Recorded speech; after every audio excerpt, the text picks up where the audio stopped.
Hoi hoi. Hi everybody. We're back. Hi RD. Hi Kuma. Hi Intado. Again, I almost said hi Kumi because I read my own name there. Interesting. How's it going, everybody? Let me change this. Pew. Wah. Hi.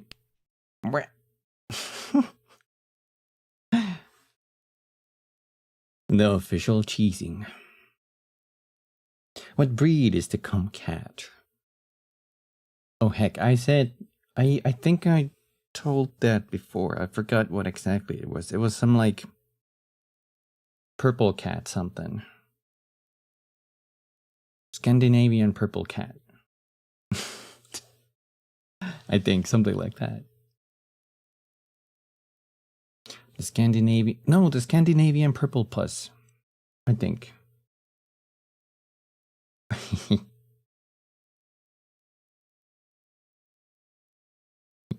cutie cat. Ow. Ow. Just the silly cat. Got that orange cat energy. Thank you. You got a migraine, but you think it's going down. You just took meds. Well, that's good. I hope your headache does, or not headache. I hope your migraine goes down, RD. You're building in more rovers in Mars Logistics? The game we played. That was really fun. I love it. It's a little like tiny mini game that we streamed once, but it's like it's just pure fun when you start building random stuff in there. The Finnish couch cat. I don't really spend a lot of time on the couch, but yeah. You're making abominations. That's fair. That's what I would do too.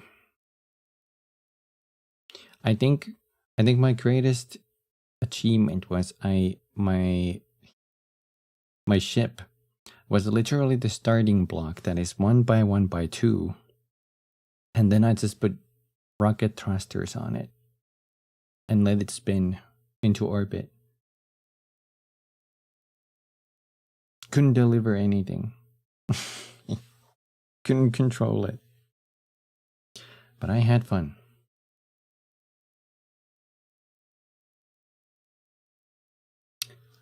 Right. I need to try more rockets though in there. I need to play more of that. Today we're gonna do more coding. And I think we're gonna do some refactoring. Because the more I've had time to think about this is I don't think we need multiple layers or pre-made spots. Not really. We don't need pre-made spots. We just need that radius around the player. And I guess the angle really is the only thing we need on the game. But yeah, that's what we're gonna do today. Also, thank you everybody for joining the Deeper Galactic Hangout yesterday, the community. I had fun. I'm finally level 8. I can accept weeklies. Achievement. And I got the acid weapon that I really wanted to get for the driller, I think.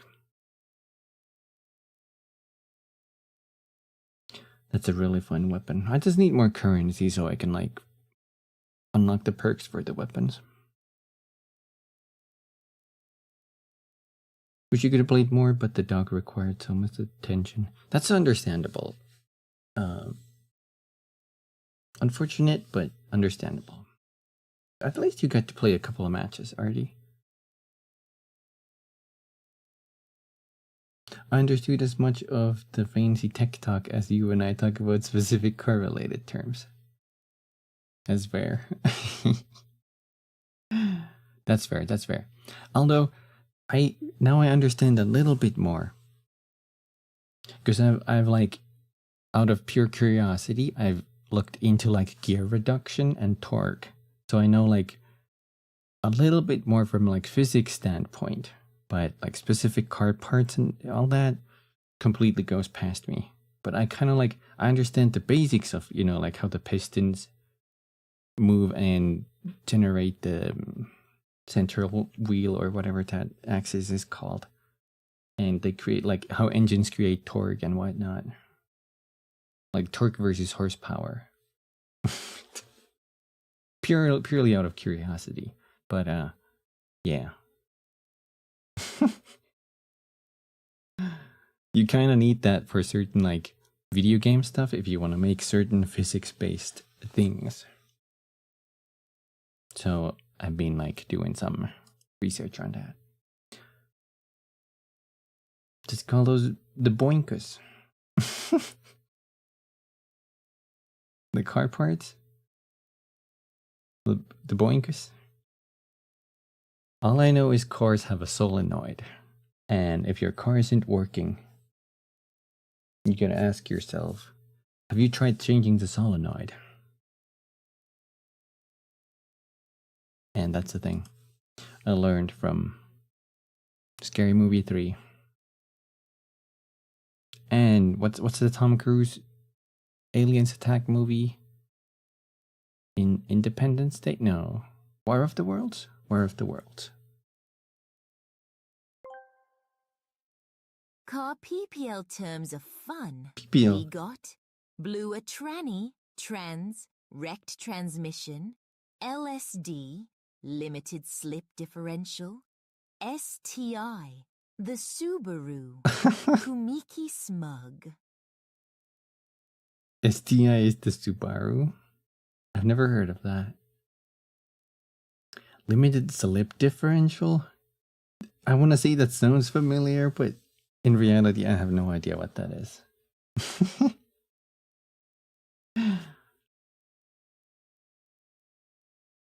No idea what that is. Okay. I have the project open here, so I'm gonna switch the screen. Wow. I'm gonna be back here. Down here. There's my mouse.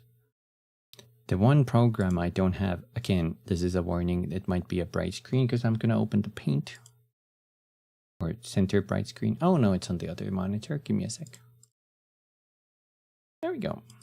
I use this to draw my concepts. With this one. It's very jaggy. It beats the canvas resolution, but it's fine. It gets the point across. So, quick refactor. This is the player, right? Tiny head, big head. And let's draw an enemy here. That's the enemy. Little horns, cat ears. Currently, we have like multiple spots here. I'll just do a quick, you know, like that, and then pop, pop, pop, pop, pop, pop, pop, pop, pop, pop, pop. And currently, we are orbiting a point between them, and it's picking which one ever is the nearest spot. So it's kind of doing like a saw movement, kind of picking which spot it is that the enemies want to go to. I think I want to scrap that part. I don't think we need like 2 different layers of inner and outer for placing enemies. I think the distance itself should be just a value that the enemy itself dictates. Like this value. So like a small enemy would be as close as they need to. A medium enemy would be here. Even to a point like, if, say this is like a medium enemy, I put a little M there, like McDonald's. I'm so horrible at typing or writing with my mouse hand, by the way. If this enemy is here and it knows it can do like a charge attack, for example, we could use that same like check, you know, like the same, I guess like radius, like we can just use the angle and then just the distance itself. We can just check the distance to determine if the enemy wants to charge in with an attack. But yeah, that's what I'm thinking. So instead, the enemy would just have a single radius, or the player, rather. And I was thinking about the spinning thingy, but that's usually for like beat 'em ups, where the entire play screen is just this like flat area, right? And they appear from like both sides of the screen. And you don't really need pathfinding. You just need to like have them go to a random spot, which makes sense in that context. Like this enemy is like, oh, the orb is there, go there. Oh, the orb is there, go there. But I need to like be sure that the enemies can like, I don't know, traverse like mazes like that. So I might have to use nav mesh instead. And if the enemy is coming from here, it shouldn't really have any point going like here, unless it's like a specific type of enemy. So we could just use like the angle where it's coming from to give it a little, either that, maybe the enemies go straight to the player, unless there's like enough enemies in that radius. Like if there's like 2 enemies there and a new enemy comes in, like over here, it knows that there's enemies on those angles of the player, so it could just like divert itself to either side. I could pick a random direction and just go there then. Maybe. Well, there's a system we can do for that. But anyway, that's the plan.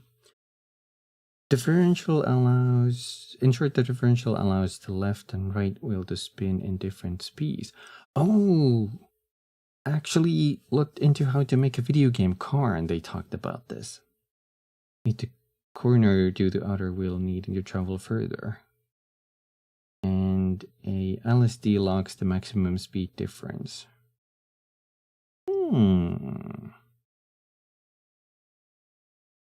I always wondered about that. Like, do the wheels spin at the same speed? Like that doesn't make sense, right? If you're turning,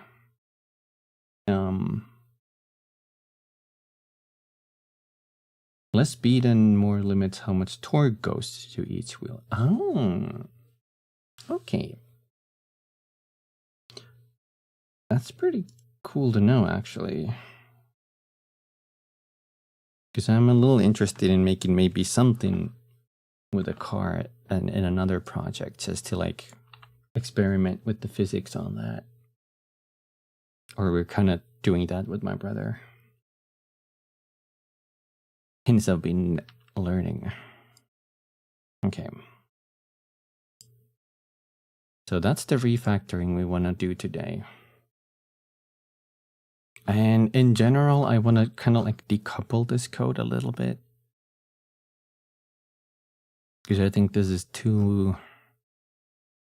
there's too many references and stuff. Thank you for the hit, Tina. And thank you for the lurk.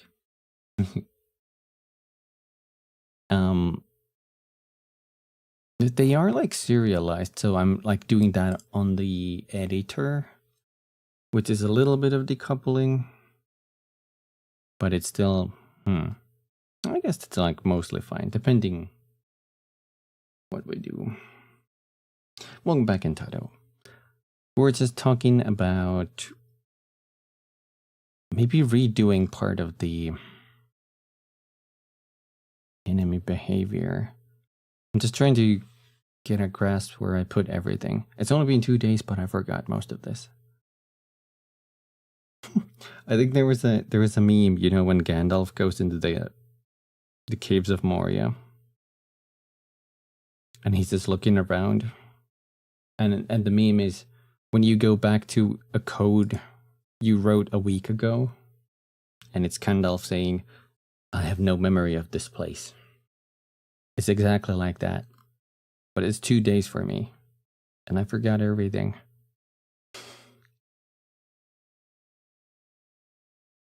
Okay. I wonder if we should let another component handle the entire enemy thing. I'm thinking I should. Hold on.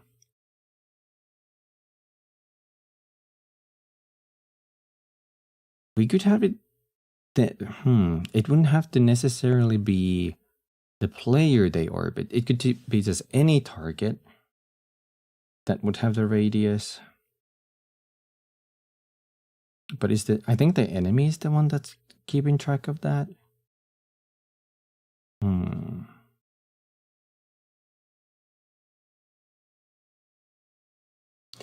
You the positive. You can do more than if this, then do that lines.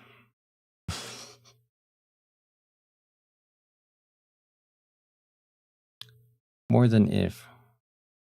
Do my for loops.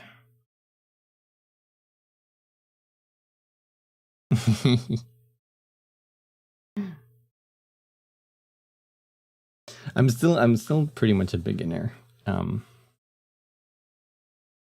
But hey, now you're an all-star. We're using this to do the orbit. It could be a different component we add to the not player, but the enemy. Or it could be some kind of like manager. Because everybody kind of needs. It could be some kind of like enemy manager that. No, they also need to use their nav mesh. So it might just be on the enemy, but I guess it could be on the parent class because every one of them needs that. And enemy controller is the parent class.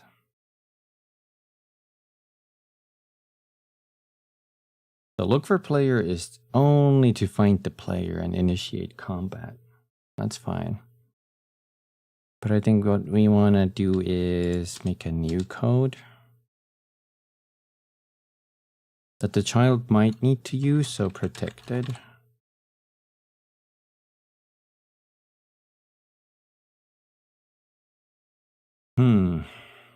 It would need a... Does this return anything? Let's make it void for now.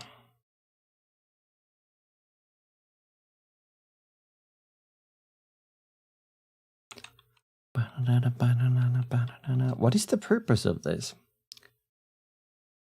If we go down, when do enemies need to use this? So this enemy has spotted the player. It has the exclamation mark. It's in the planning phase probably, so it's thinking what to do next. This is now a grunt, so I'll put a S because it's a small enemy. It wants to go next to the player, so it should check where the player is and probably call the spot where it needs to go. So it needs to it's a smelly enemy. Yeah, I'll draw some stink lines. There you go. So it needs to call this so it knows like how far from the player it needs to go, right? And the silly enemy. Now this doesn't really account, like, I think this needs to return a spot where the enemy goes, and this function should also, I guess, like calculate, like it's returning a spot, so it could be anywhere on the player. I guess depending on certain stuff, like maybe if there's like other enemies there, then it could like go there. So they like spread out. Maybe that's something we worry about just a little later. First, we're gonna just call that returns a spot. So instead of void, it's gonna return a... Is it gonna return a transform? No, it's gonna return a spot in world, so vector 3. I don't think we're gonna go too far from the 0 point ever, so it's not gonna start like getting crazy behavior. It's gonna return that. It's gonna be called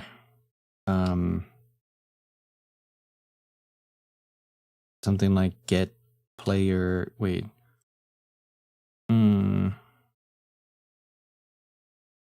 Get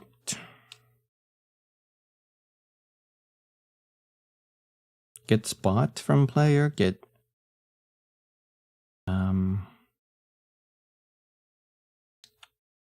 Get free spot around player. That's pretty descriptive, probably. Get free spot around from around to wait. Get fungi around player. Get free spot around the player. Around the player. Near.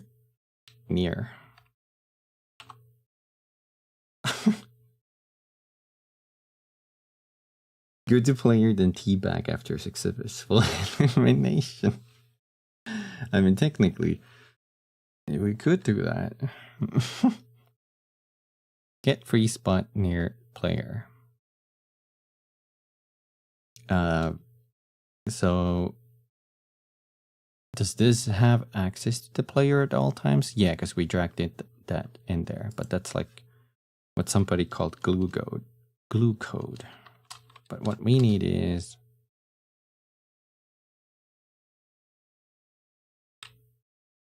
we need a distance, and that distance should be based on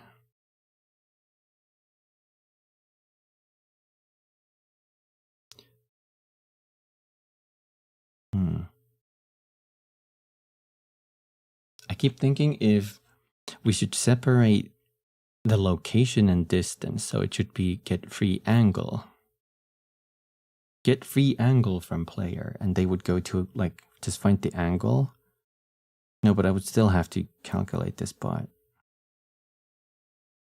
Would I?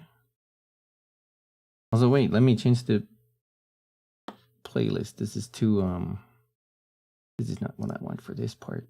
I need this.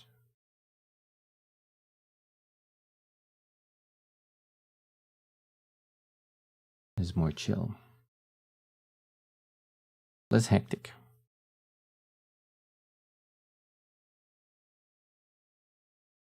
Okay. Music volume good. I'll turn it down just a tad bit more. So if we return an angle, it would be like, say like that angle. But we would still need to reference the player to get the distance from it. So we might as well do it here. But then we can't use our radius for attacking. Although maybe the enemies don't really care about if there's like a free lane.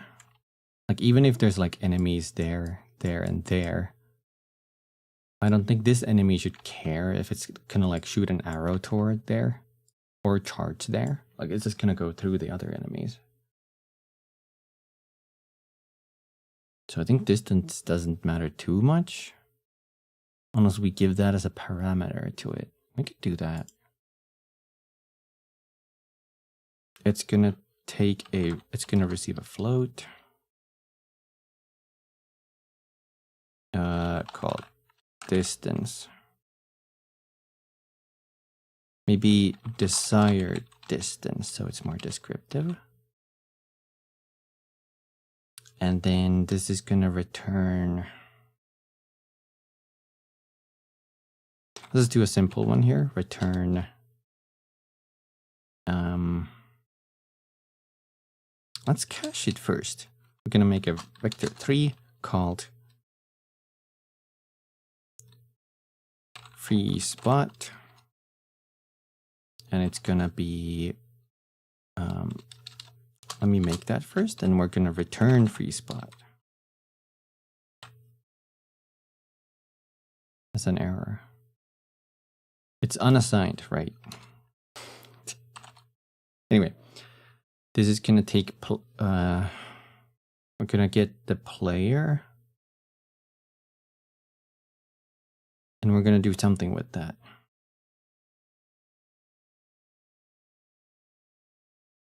I think we have to make a vector. Can we do an angle that gets rotated toward the player? I wonder. Let's see.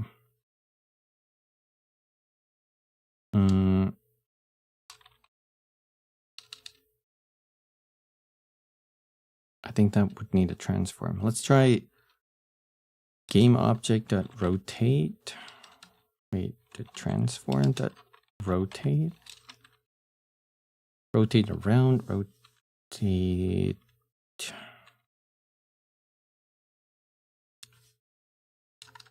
Is it a quaternion? Dot rotate towards. Rotates a rotation from towards to. There's also a Euler rotation. Is that the one we need? Luke rotation. Creates a rotation from the specified forward and upward directions.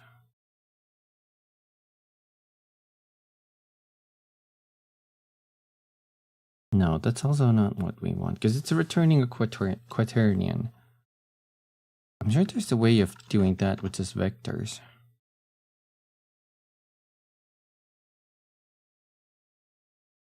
Does it work if we just do it the other way around? So instead of like drawing the vector, no, yeah, that's it. We just draw the vector from the player to the enemy. So we have to do it the other way around. So transform dot position minus player. That's the wrong player dot transform dot position. So now we have a vector going from the target. I forgot.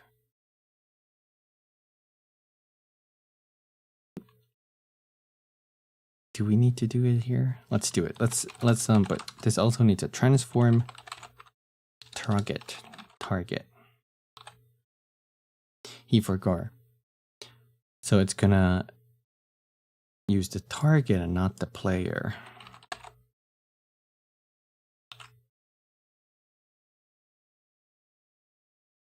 And it just needs target that position. Now this is just the direct one. This one we could like, I could just comment it here and say like, adjust angle here. We don't need to do that just quite yet. And then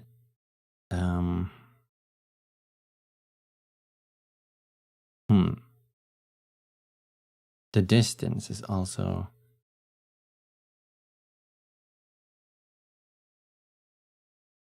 adjust. Okay, that's the angle. And then final step, what we're gonna do is this is gonna be the distance. So free spot equals oh, it's doing that. Free spot dot normalized times. So normalized makes it a length of 1.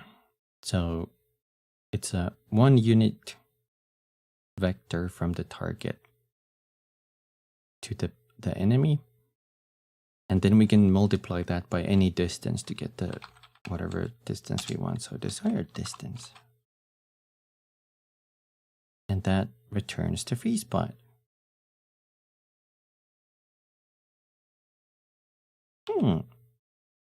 Very simple.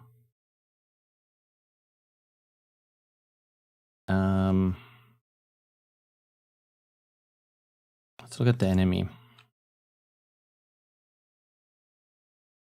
On the enemy, we changed everything to fixed update because we had some janky movement. Idle update, that works fine. we also made everything run a current state time instead of having multiple times on every single state, which was an improvement, I think. And then we, under planning, if player transfer, we're doing if the player is within the attack range, then we attack. But if not, there's a return, so this continues if that wasn't true. Otherwise, we implement the plan, which has nothing. It's a set target to closest to orbit, which we're not going to be using anymore. Instead, we're going to just comment that out first. And we're just going to call set target.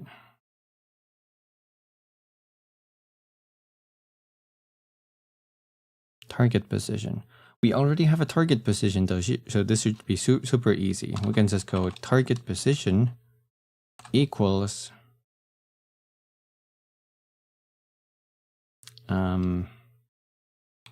actually this might be a this is a transform. How is this gonna work?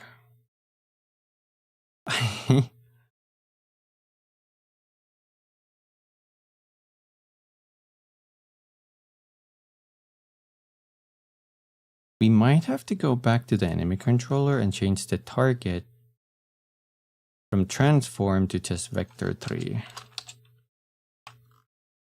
See if that creates any errors here. Nope. 1.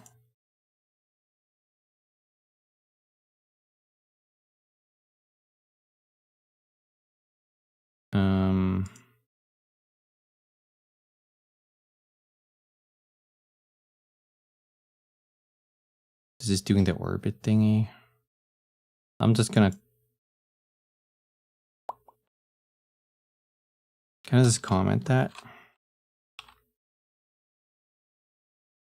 Then next error is over here.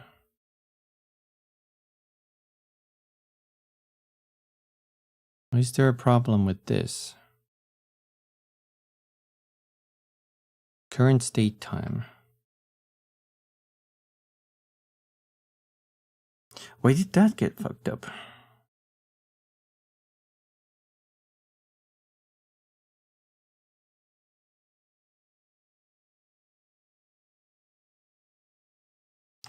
I may have been better off just changing. No, this is the name changing. Hold on. Damage control. Parent class. Target position. Oh, I'm silly. I just don't need dot position anymore. I just need target position. And this is the final issue. Oh, it's giving me an error because this is unfinished. So target position equals, this is what we were writing. Get free spot near player. And it's gonna need a transform, which is gonna be player. We have to go back and change that entire name because it's no longer player. I think we can do this by Control R. Get free spot near target. Okay, Akuma. Get some delicious snack.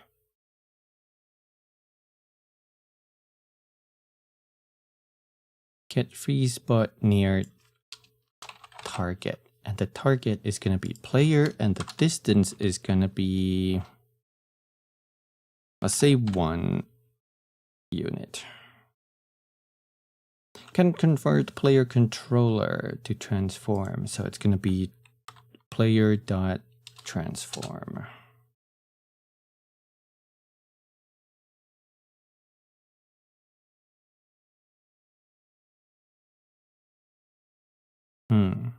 Yeah, that should work. We need to target transform, and then we're going to return. There might be an issue if for any reason the target transform is higher or lower. They shouldn't move up or down on y-axis, but if that happens, that might mess things up. Anyway, we set the target. That's the new target position. And we set a random moving time and we go to moving. We might have to change the timing settings later, but for now that works. In moving, we're going to do we're just doing a direction vector, which is not also what we're not going to use after we change to the nav mesh. Let's just see if that works. If that works, we can start implementing a nav mesh. I hope I didn't need any.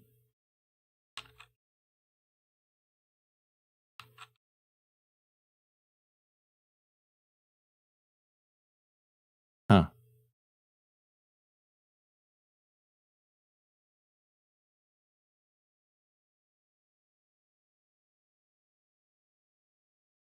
What is this behavior?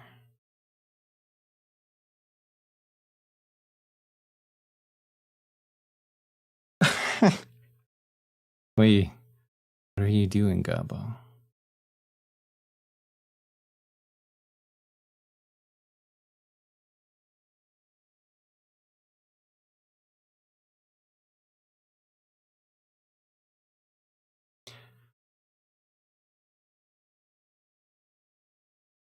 He's not following you now. He sorta is, but what? Hold on. I think it's our movement plan. We're doing the vector from target position. Oh, it's always the opposite. So from the enemy to the target. If that vector, that normalized time, movement speed. So this is like if we haven't reached it, then we just move to that direction. It should work. Probably.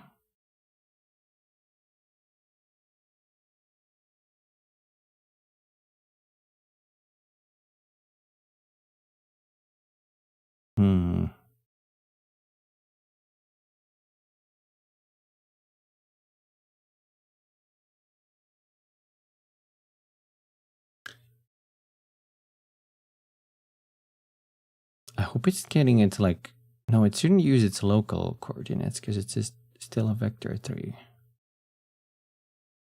Or is it? In the parent class, we're getting our position minus target position.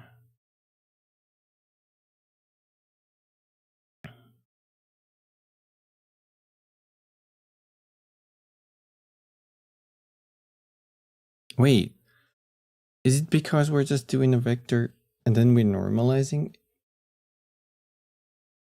So this doesn't know where the actual origin spot is? Maybe?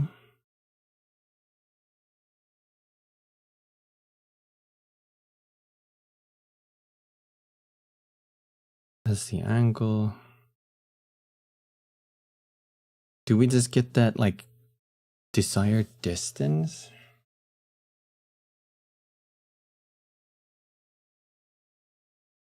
After 8 chalky. That's really good. Although I think after 8 is an unfortunate victim of the cheapflation. You know, like it actually used to taste way better before. It's still one of my favorite chocos, but I think it definitely used to taste better.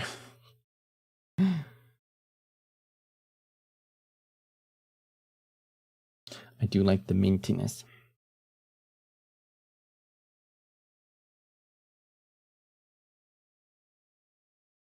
Bam, bam, bam.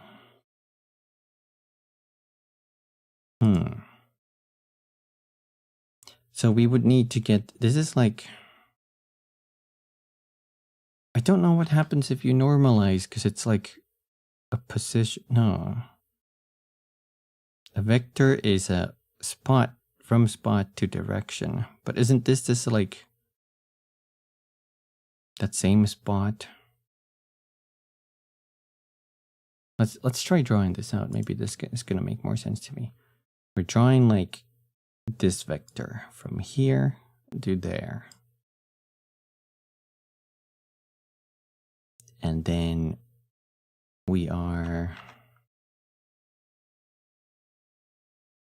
all we do is we normalize that and multiply it by the distance. So we normalize it like here. Let's say that's 1. And then we set that time, multiply its length. Or multiply it by a float. Does that work?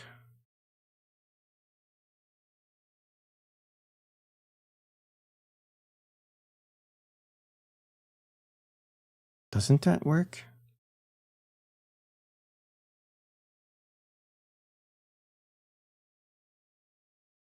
Is it, do I have to go like dot vspot dot forward?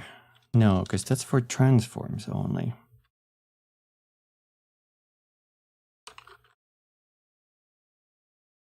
Yeah.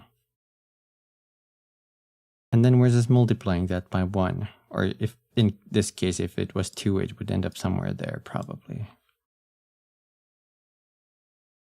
If the enemy is here, it would do the same thing. Do that. Then cap it. Do that. Why was the behavior so weird then? Is it the other statement, like if it reaches too close to it?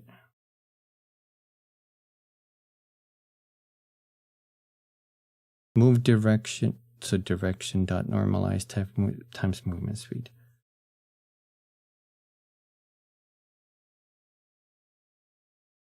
Man.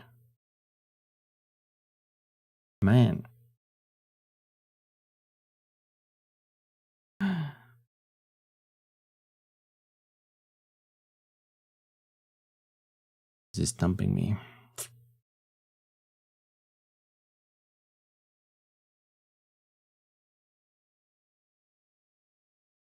I think if we just do this the other way around, it's not going to work because it's going to be to the player. But I need it the other way around, so from the player to the enemy.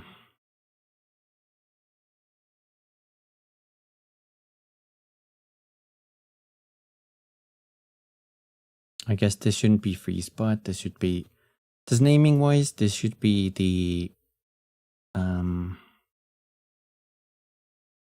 just the vector towards enemy.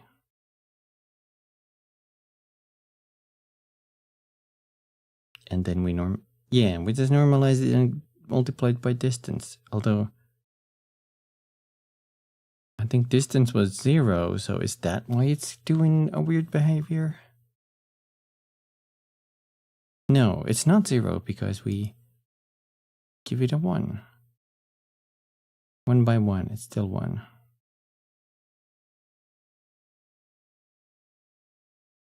What if we give it like 1.5?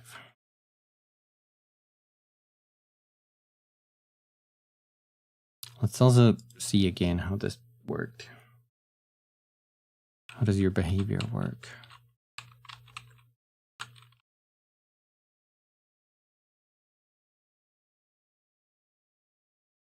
Like, what? It's still ever so slowly moving.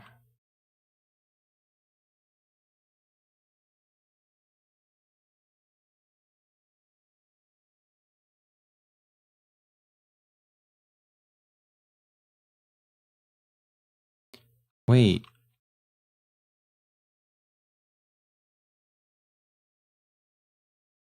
Is it applying? It's not like trying to go, wait. The spot it's supposed to go towards. So this is like more or less accurate.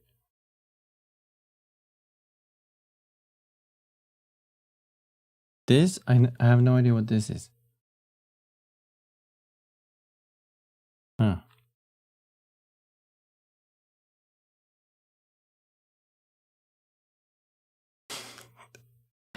Why? Why? Is it because it's like doing this multiple times?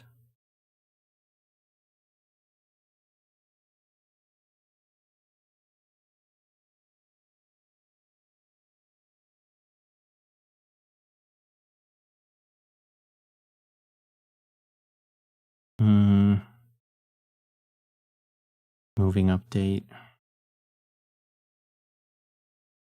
We're just getting a direction to the target position, which is the position on the ground.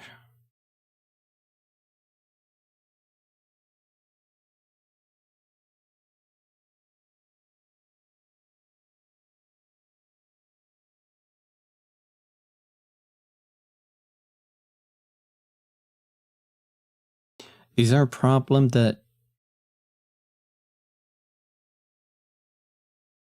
we're using this not as a coordinate, but as a line? Is that the problem?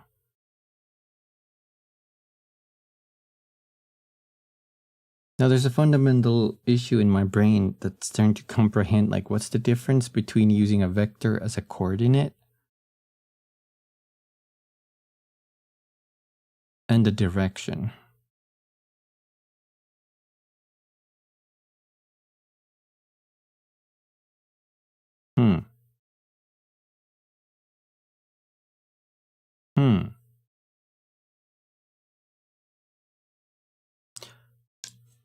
Hold on. T#. Difference between using a vector 3 as a direction or coordinate.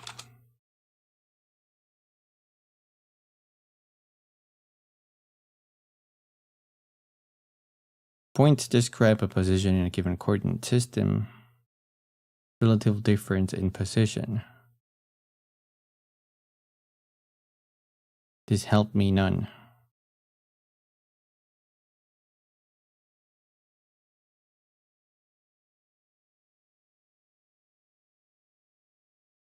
Going back to basics.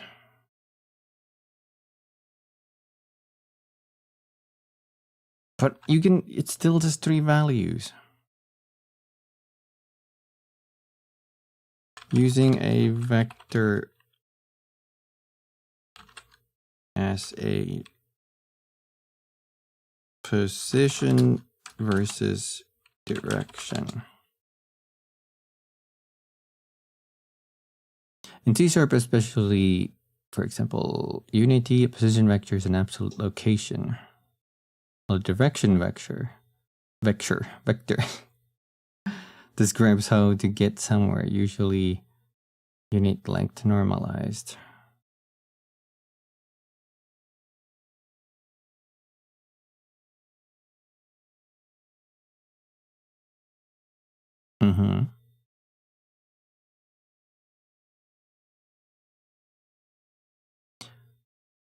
Direction, right? That's not.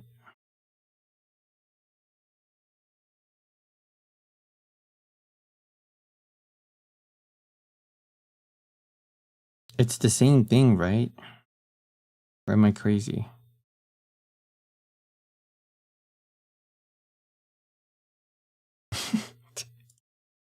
I'm going crazy.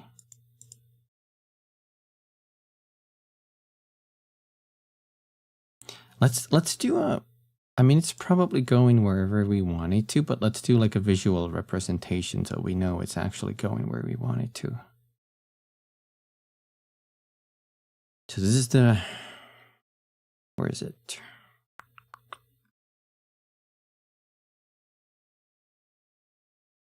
I can't find nothing here. No, this is the grunt one. This is the one. So this is the one that changes the target position. I suppose we could have a,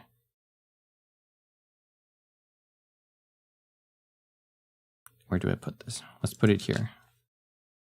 Serialized field, protected.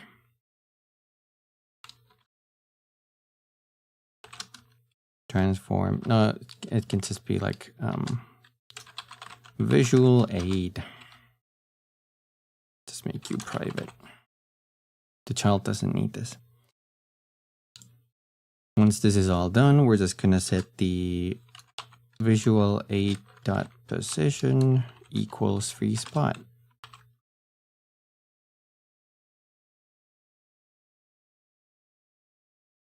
And then I'm just gonna make a new object here. Make a little cube. Visual 8. I'm gonna remove the box collider and shrink it down a little bit.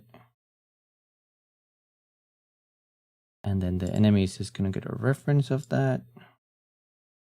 Now we can see where that is going, where the enemy wants to go.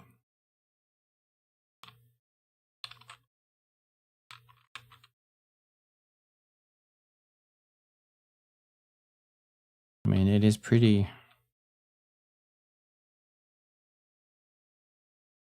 Why?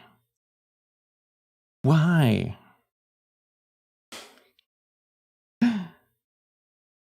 We're given a target position with this player. It's always this. It should be there.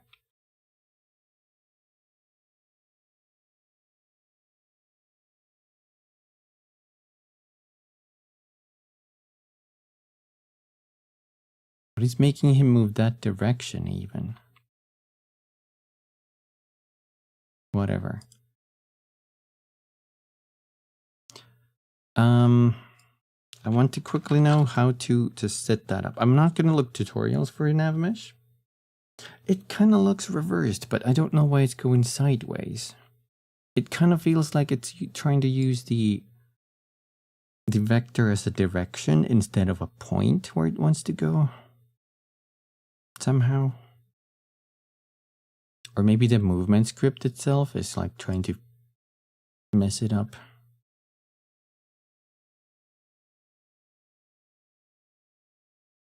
I keep thinking the movement script should also be implemented on the parent maybe, but let's just keep it here for now.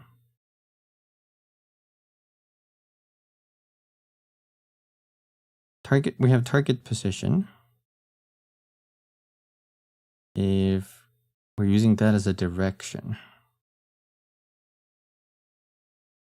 One length toward the position times movement speed, so that might overshoot it.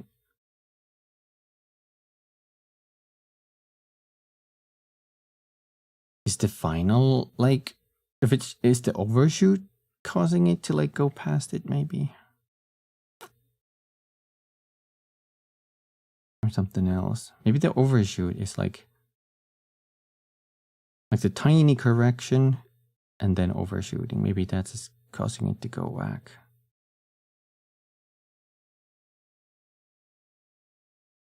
Anyway, I think we can fix this by just switching to that. How to implement nav mesh. We're gonna research this ourselves, but yeah. Select the scene geometry where you want to add the nav mesh. In the inspector window, click add component and nav mesh surface. Okay. So in our case, we want to go obstacles and ground. Let me increase this. So that entire ground object. Let's see, nav mesh surface.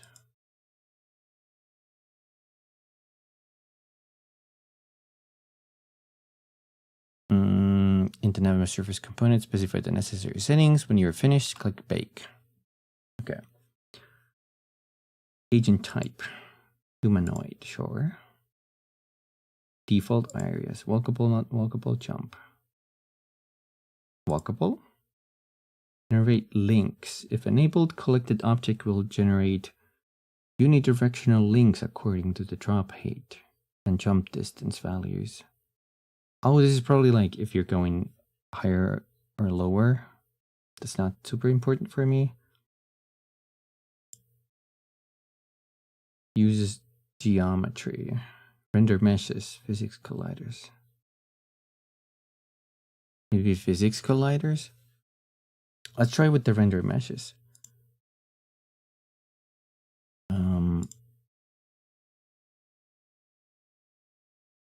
Sure, advanced. Tile sizes. Let's see what happens if I bake. But that's what that does. It created a surface the enemy can walk upon. Right. Now I think the enemy would need this nav mesh agent, obstacle, link, modifier, volume. Probably an agent. And this is a humanoid type agent. Base offset. Relative vertical displacement the owning object. Probably 0. Ooh, it created this like tube looking thingy. Or like not tube, but like cylinder? Cylinder. There's steering, speed, angular speed, acceleration, stopping distance. Stopping distance.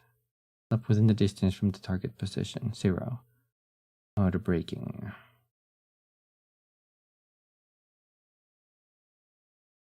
Yeah, I've seen people use this. Now, how easy is it to move with that? What if we comment these out?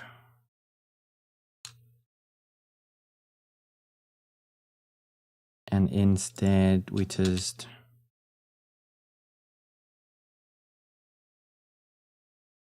I'm thinking I'm gonna get this whole thingy out. Yeah. A little radical, but let's see. We probably need a reference to that, huh? So this guy needs, instead of an enemy CC, it needs a reference to nav mesh agent. Let's call it nav agent. And now the child object can, oh, right. Did I make it a serialized field? No, just that. Let's assign it an awake. I'm just gonna get it from the same object.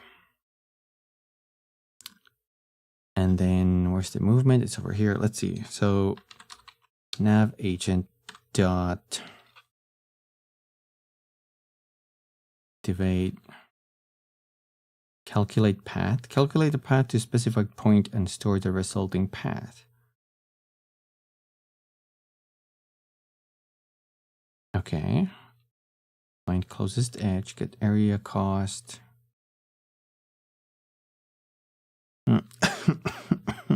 Excuse me.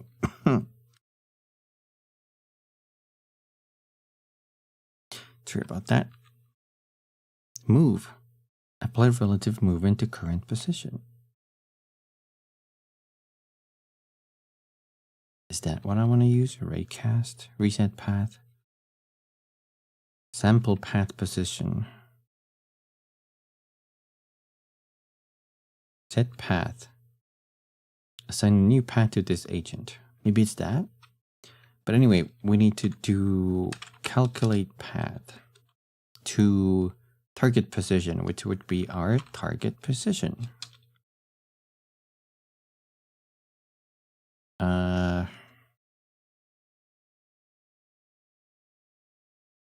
There is no argument given that corresponds to the required parameter path. Do we need to make a new path here? Nav mesh path? A path as calculated by the navigation. New path.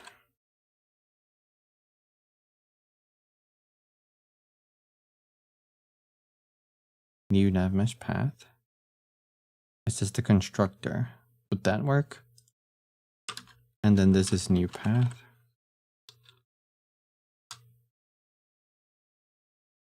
Calculate a path to a specified point and store the resulting path. So it's going to store that in that new path we made. And then can we just go like nav agent dot move or path? Set path? Assign a new path to this agent. And it's gonna be our new path. Would this make him just automatically start moving, I wonder? Let's see. Let's test.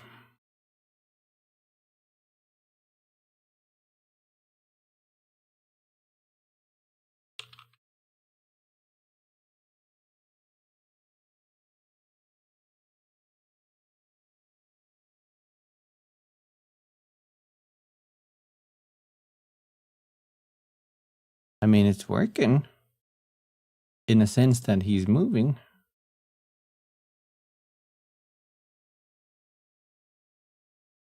But he's also rotating.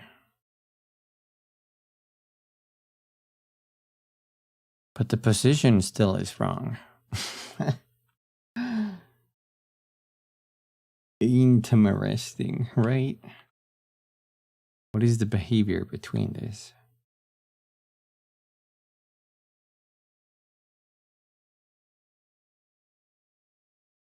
Is it because we're like calculating that multiple times? Maybe we just need to calculate the path once. Where are we doing the path planning anyway? That was in the planning.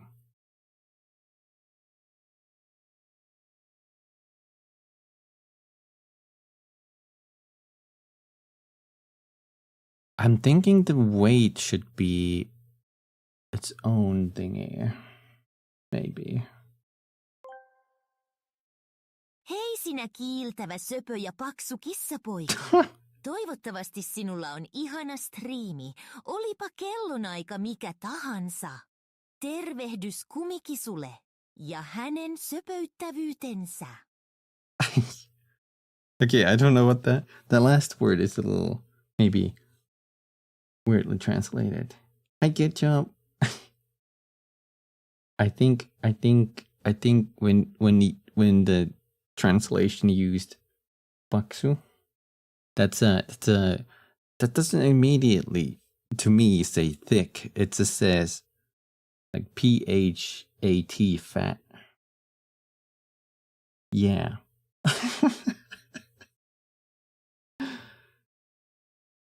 It's still like sort of cute of a word here, but maybe depending. But I don't know. Wait, rubber back? That makes no sense.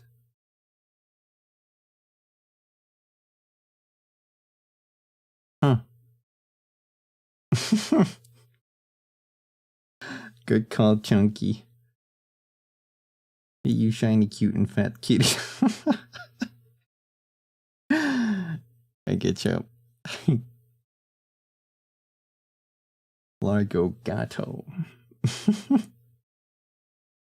And his cuteness. Wait.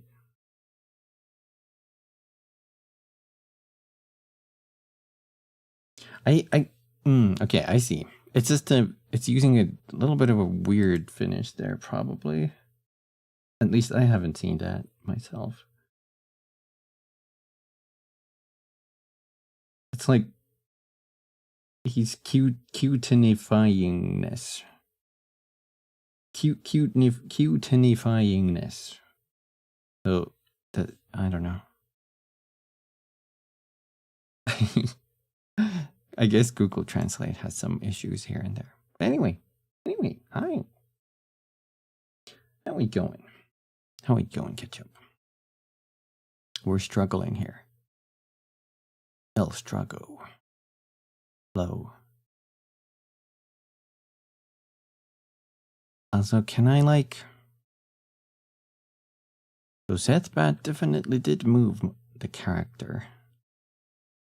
But am I able to, like, move him without turning. Let's quickly see if there's like Unity.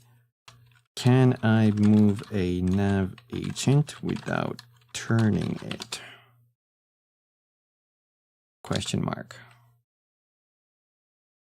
There is a way to move nav mesh agent without rotating? Question mark.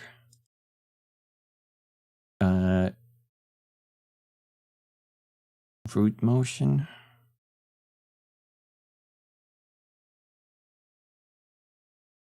I don't want to use root motion though. Nav mesh agent dot update position should turn it off. Desired velocity. I just removed the agent altogether and use nav mesh. You can do that. Calculate path.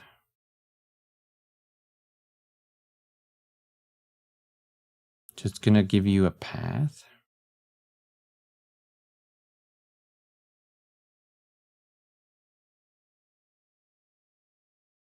What does a path even have?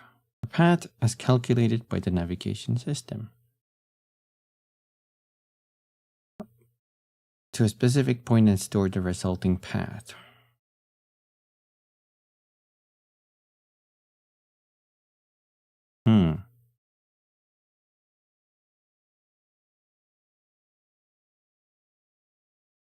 This needs more planning.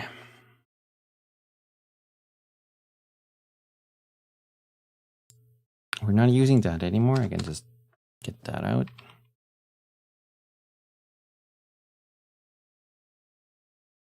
Banana, banana, banana, banana, banana, banana, banana.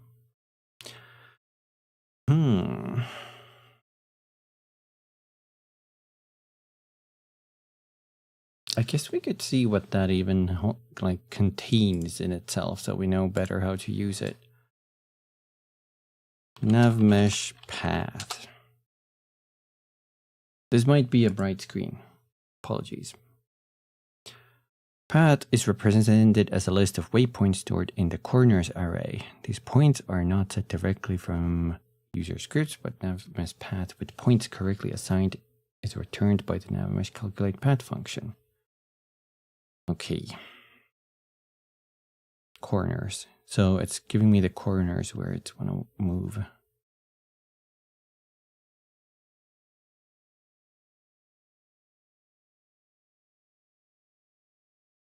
I'm guessing I would have to... They're using update position? What does that do?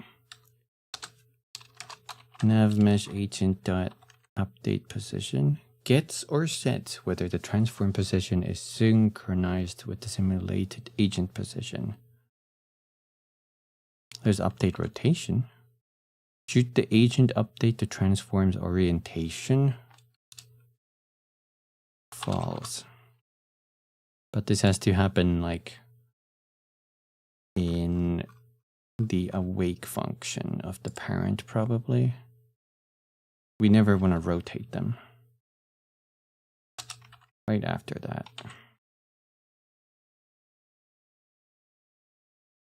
Well, that should fix the rotation issue. Let's check that super quick. Bum, bum, bum, bum.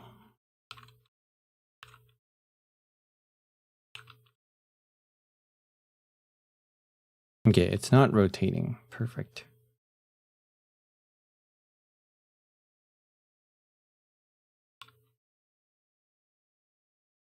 Why is it bumping in the middle? Am I crazy?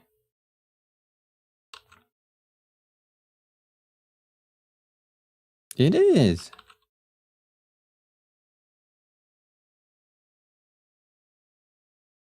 Why? I mean, now it's sort of like moving away from the player.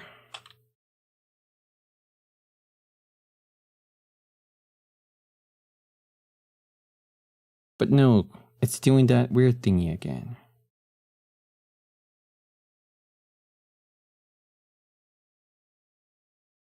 It shouldn't be tied to my orbit anymore because we're not really... Actually, I should just get rid of that.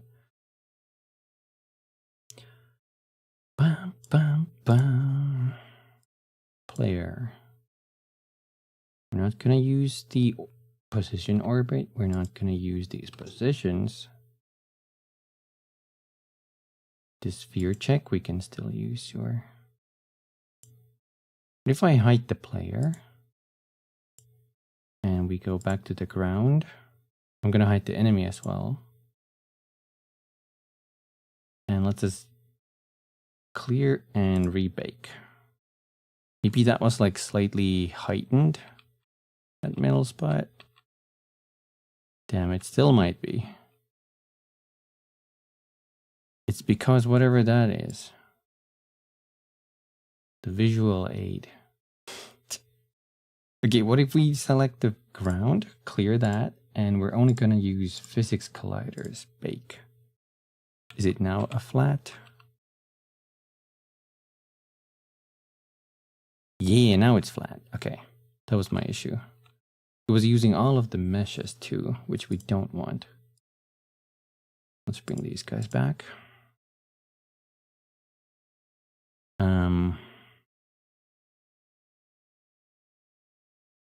Right, there's a lot of missing references now, so the enemy doesn't need any spot lists. So we can just remove all of that. To target the closest to orbit, we don't need this entire function.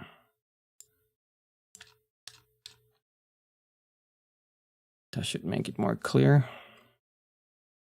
Double check that this child didn't suffer. Did the child suffer? No, the child did not suffer. Bam, bam, bam.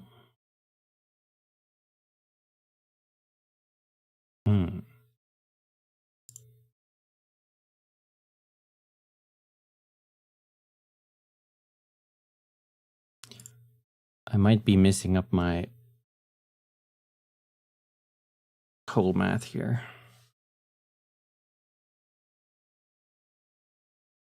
Can I just use the end path of that then somehow? Populate enemy spot list. We don't need this because we're not running that anymore.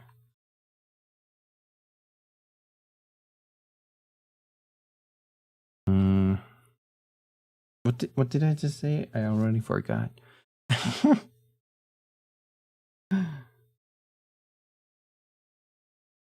Reminds me of the Undertale pirate from Singer Pillow. Don't touch the child. Slaps the shit out of flow. I don't think I've seen that. I've played the game though.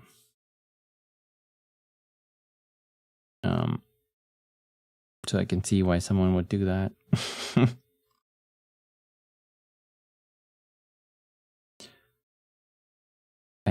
I said,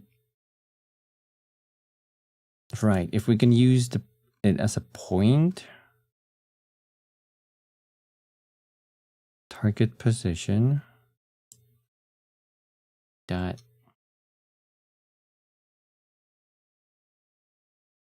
point position, dot.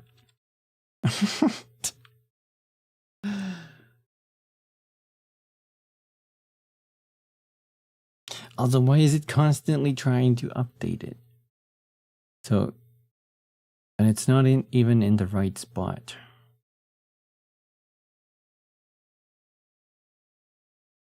That's what is messing me up even more.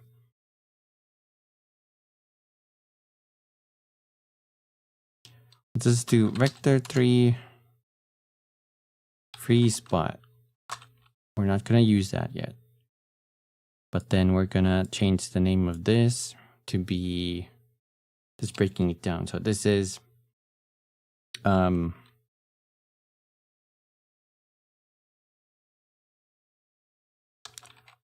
call it target to enemy. Help. I did it. I actually got an actual pizza from a pizzeria, because me and my brother were like going by that, and then we got a pizza. It's very delicious. It's like hands down the best pizza I have ever eaten. I don't usually go for those because they're way more expensive than, say, like a frozen pizza. But oh my god, it was like a minced meat pizza. So it had minced or ground meat. I guess that's the same thing. But it was like super thin and tender. Is it from a small business pizza place? Yeah, so it's not a chain restaurant, but it is a independent, like, small business. And oh my god, it was so good. It was so good. But yeah. The pizza was also like so big I could only eat like about half of it. I still have the half there waiting for me, you know. Eating it cold whenever I can. Whenever I get hungry next. But yeah. Shout out to small business pizza place owners. You make good pizza. Can you take a pic of it and show us? I could, but it's probably not gonna look as appetizing anymore. Now that it's like cooled down. Although I could just slap it inside a microwave maybe and see if a slice turns out better looking. You know, like when the cheese kind of gets a little more less melty, you know? It doesn't look it doesn't look as appetizing as, you know, straight out the box, but still. I can see if it you know if it looks any good. Yeah.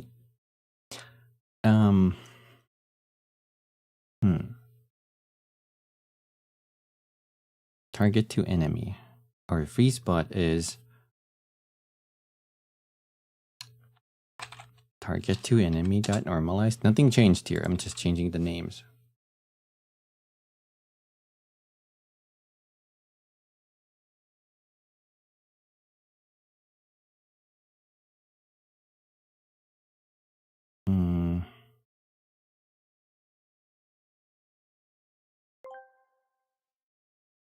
Hey, Kumi, I don't know if anyone's told you this recently, but your voice sounds how salted caramel tastes.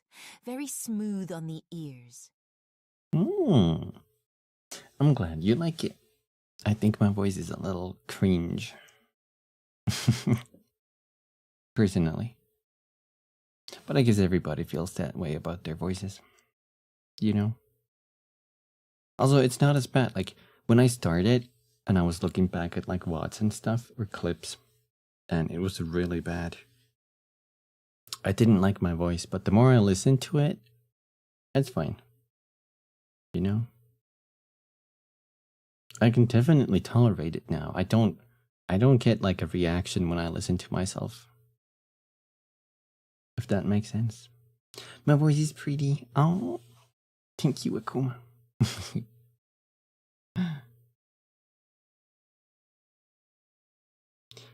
Dude, I listen back to clips and stuff and I'm like, I sound like a goober.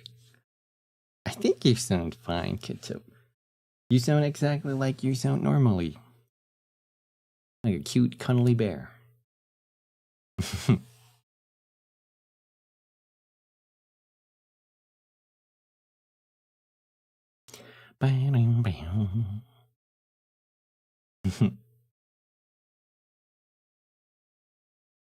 Does your brain not being able to process your own voice? It's true. Hearing it back, it sounds weird because you hear your own voice differently.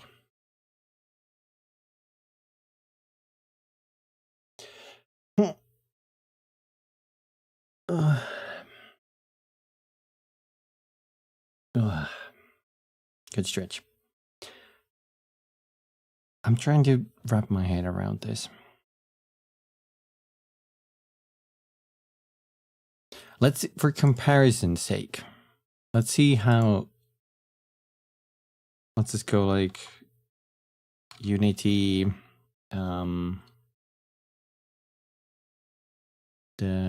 How to move towards a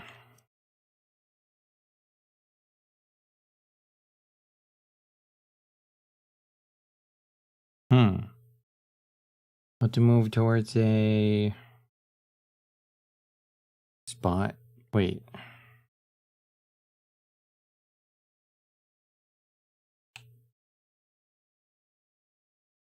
Location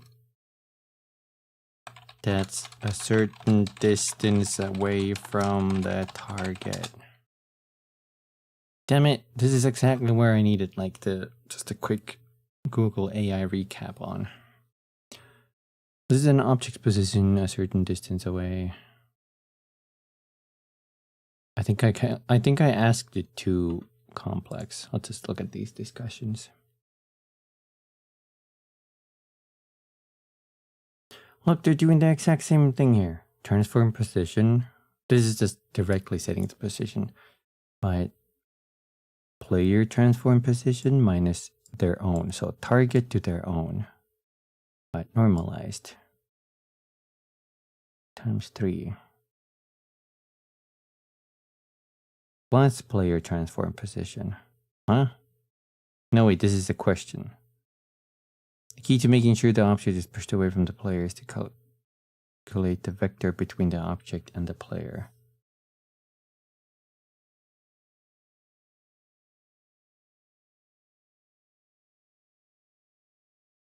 Is that like somewhere here? Hi, Bastian. Hey, DG. How's it going? How's it going, guys? Welcome to me trying to figure out how to code.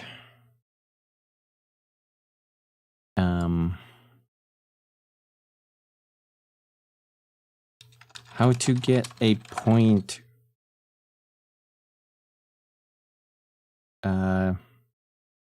between 2 points? No.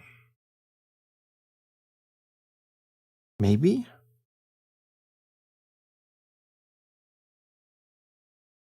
How to get a point. How to get a point.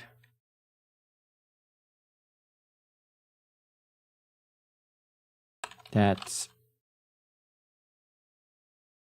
certain distance away from target. Calculate the direction normalized vector from the target to where you want the point. And multiply that direction by your desired distance and add it to the target's position. Isn't that exactly what I'm doing? You're doing good. Got tickets for Amon, Amarth, and Megadeth. Ooh. That's pretty cool. Your fingies hurt? Did you play some guitar, Bastion? Kumi becomes cutie codemaster. Slowly and unsurely. But surely.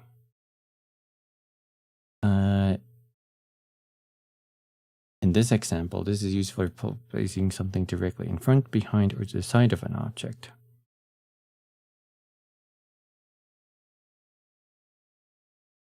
That's exactly what I'm doing.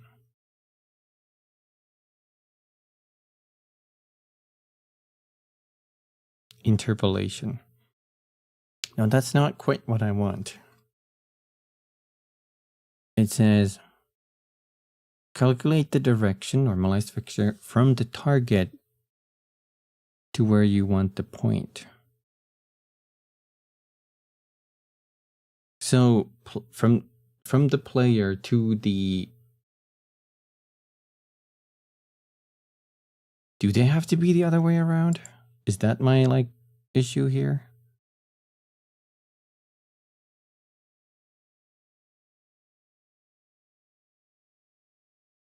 I don't think it's supposed to be, but wait, no, they're like, no. We could try that. Flip this. And then transform that position. And then we normalize it and multiply it by the desired thingy. I don't think this is supposed to work, but I'm not sure now. Hi, Joe. Good morning, everyone. Good morning. I hope you slept well. Overall, 2026 already looks like a promising concert year. I don't think I have any concerts planned yet for that, but I'm glad you got some tickets, Bastion. Hi, Felicity. Good meowing. Good meowing. Welcome, welcome. Let's double check we're not missing any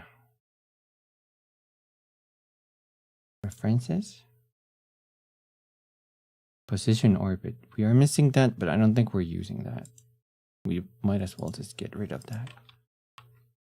Under player, position orbit. And also the getter function for that, or the, I forgot what those are called. Brain. An error? Orbit. Oh, we have had that. No, we don't need that.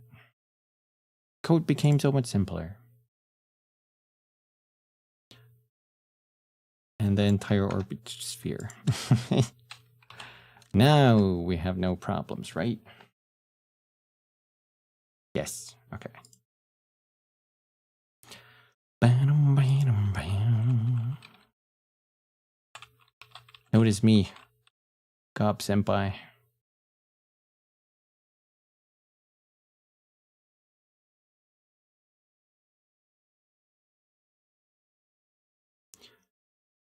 Huh. Let's do an interesting test. I'm gonna move here. Why does it do that behavior?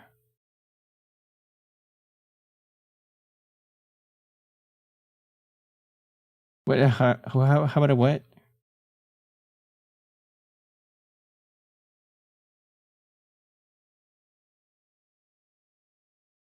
Nani?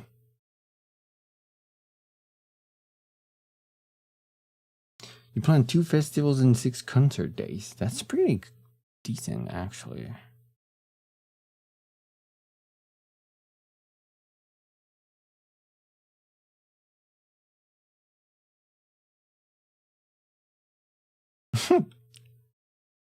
I don't understand. What's our exit statement for this anyway? From the move function. If the time is that, then we go out. Shouldn't we also check if no, I don't think this should be interrupted by how long you are in the state, right? Instead, this you've been given a spot and you want to stop that when like this function once you reach that. So we can go if transform position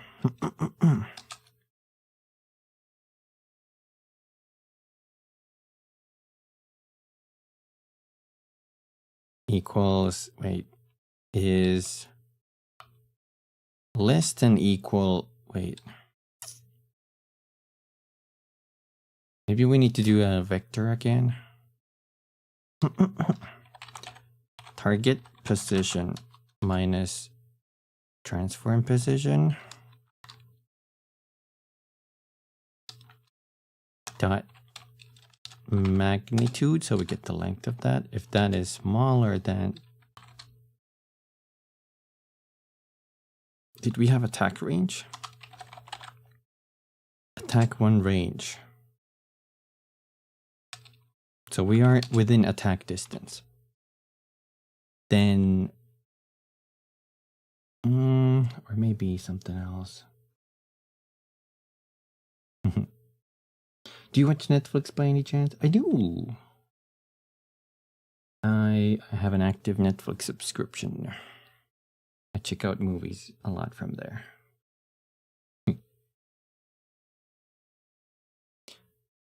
I'm a movie man. Boy. Movie cat boy.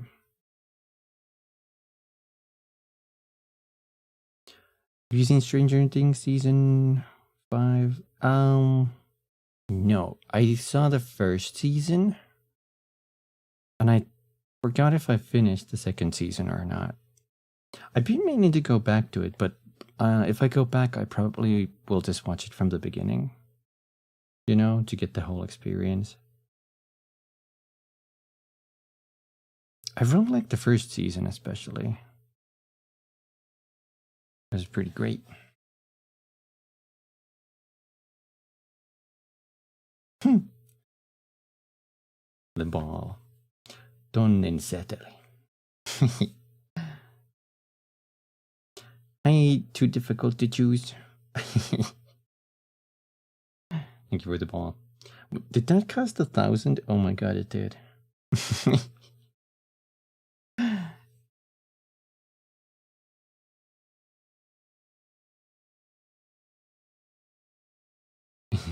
What about football? I don't generally watch a lot of sports. I'm not like the greatest sportsman. Sports boy, sports ball. I enjoy playing sports ball, but I don't generally enjoy watching it. Does that make sense? You know? Is that weird? Kind of like in video games too, because like usually I do like playing games, but it's rarely that when I like watch people play a game over me just playing it. Of course, if I'm interested in a game, or if I'm like watching a streamer, for example, I don't really care about the game itself. It's just the streamer, you know? It's kind of weird. Is it? Maybe. I don't know. I'm more of a do it myself instead of watch others do it kind of guy.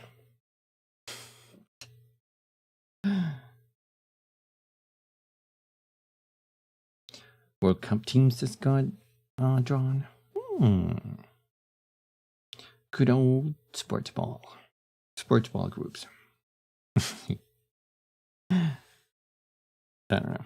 It's cool to see when some people like excel at whatever they do though, like sports or for example games. Like if someone's in a really good at a video game, of course it's like cool to watch that. And I mean on the occasion I do watch sports whenever like I visit my parents, for example, or my brother. And then if they have like that just on there, I'll just, you know, sip a coffee and watch that. But yeah. I think the sports I've mostly watched was like ice hockey because it's super popular here, and Formula 1. But this was like years ago. Those are the two big sports that we watch in Finland, pretty much. I guess the Olympics too. But anyway.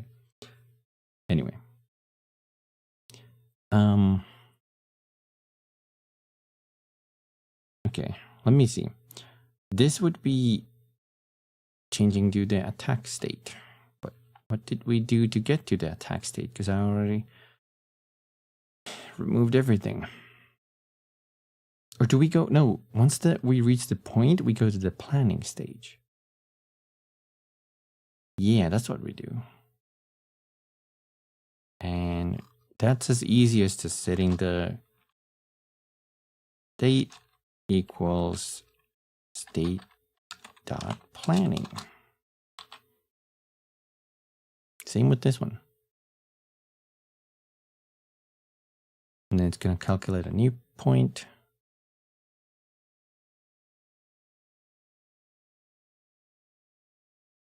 How much time do we give this one, the moving update? Random interval between 1 and 3. But it did keep updating it constantly, which is not what I want.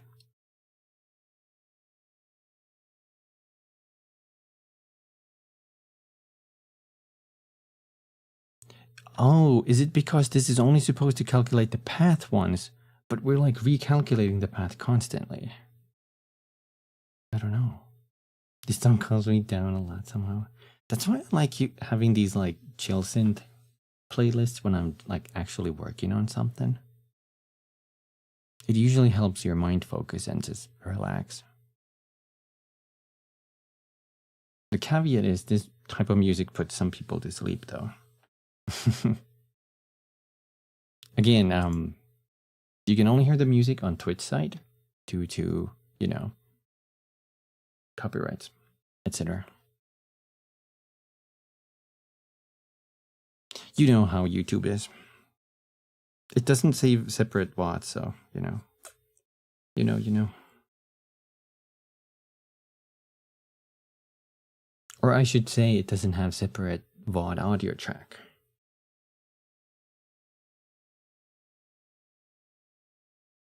Right. I think when we make the plan, that's when we want to calculate the path.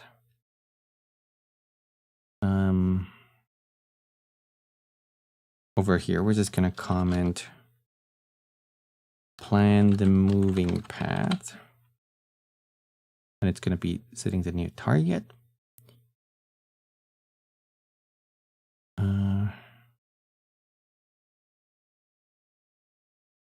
Do we even need this? Like, I guess we do, because, okay.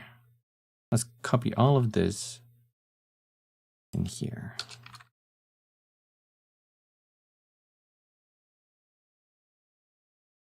We set the target position. We make a new path. Could I just do like out new path? Does that work? Argument 2 may not be passed with the out keyword. Really?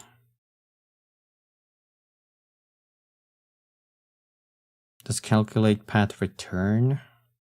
It returns a Boolean.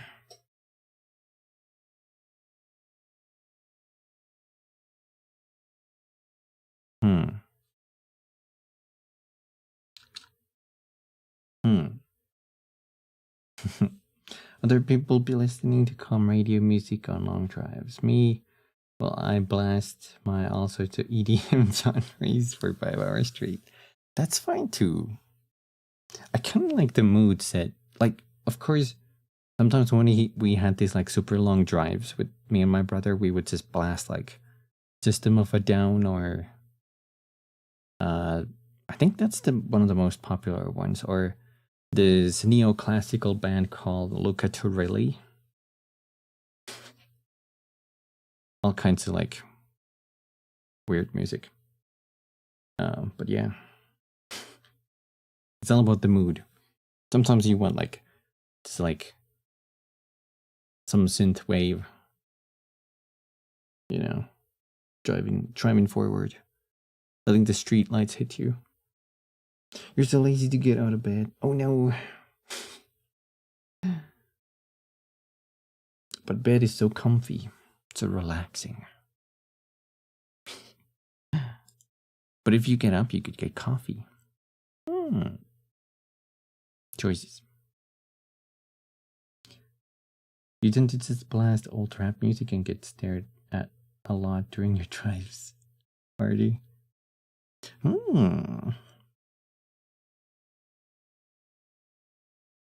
Are you the type of person that would just, you know, like you can hear from the outside of the car when you're driving by?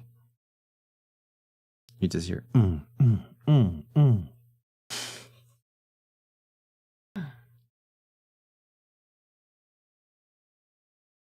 It's funny when you hear that like inside your house from the street that's nowhere near you. That's when it's like really funny. Like, aren't the people inside gonna go deaf? Do they wear like earplugs or something?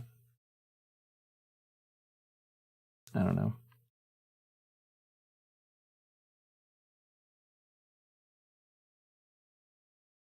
Like this place is just going burr, burr, burr.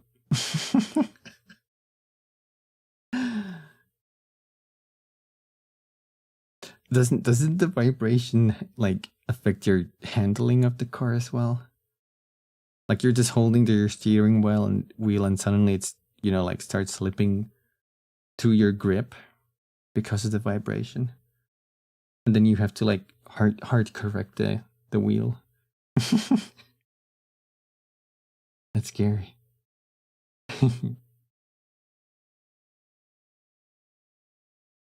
Your brother and sister play music super loud. Right. Subwoofer massage seats are cheaper than actual massage seats. I believe that.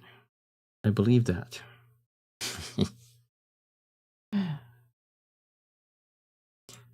Okay, so what is handling the actual movement?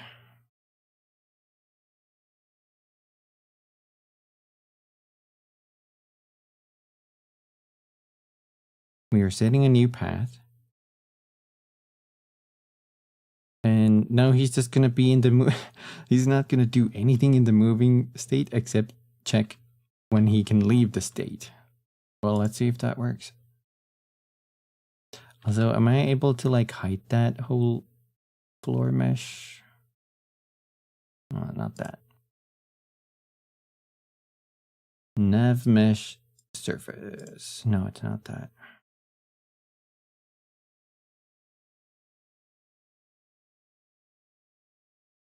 I don't know which one that is. Link.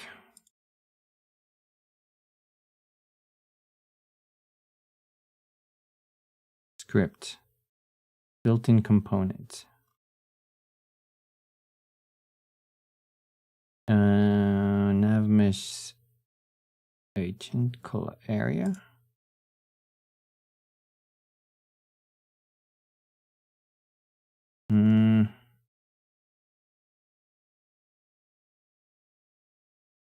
I don't know which one it is.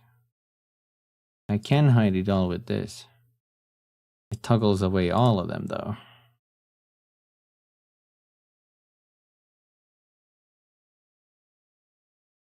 Help.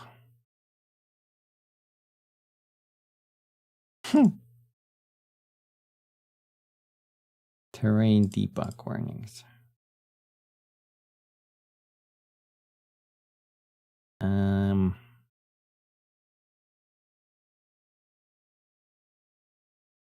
Collusion area.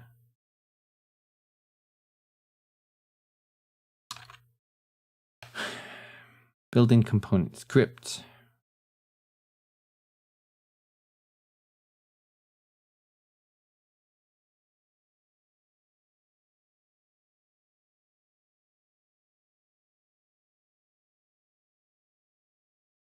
None of these are doing it. Wait. Clicking this disables it.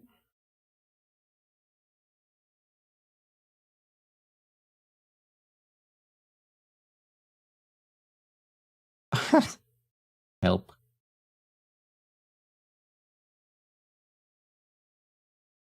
Okay. Google. How to hide nav mesh. What is it called? Surface in editor.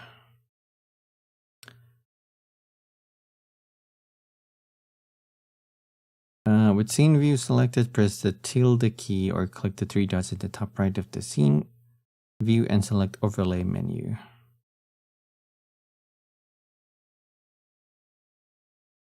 Here.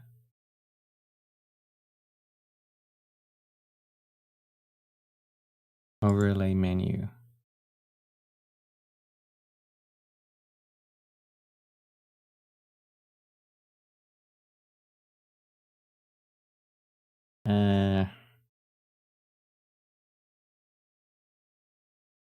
Aha. Only show when selected. Let's go. That's what I wanted. Oh my god. Oh god. Now you can hide. Oh, that's so much better. My eyes. Right. What were we doing? We're gonna test it.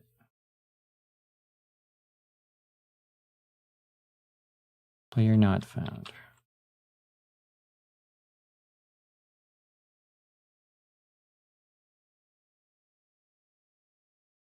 Why is it still going like there?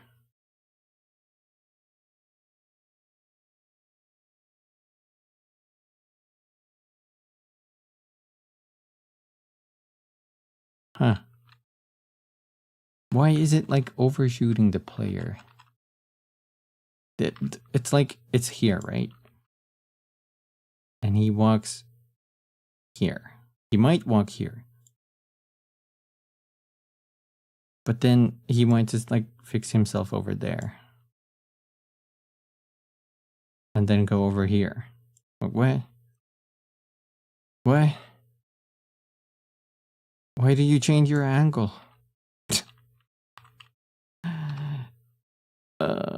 Maybe this is the point where we're supposed to switch the moving thingies back.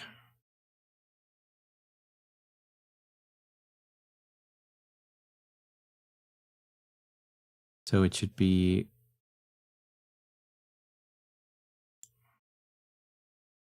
transform dot position minus target position.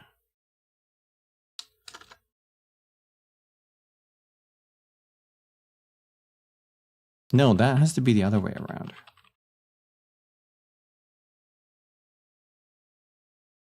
Because that is just checking for the distance when to change the stance. Although it shouldn't be that. It should check if it's close enough to its target position.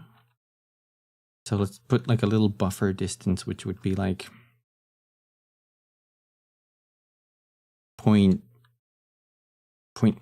maybe. Let's put 0.05. That's like a little correction. A little leeway it can actually allow. It doesn't have to be perfectly on top.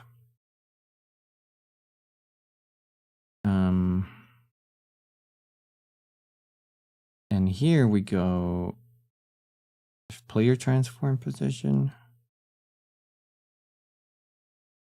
That's for the attack.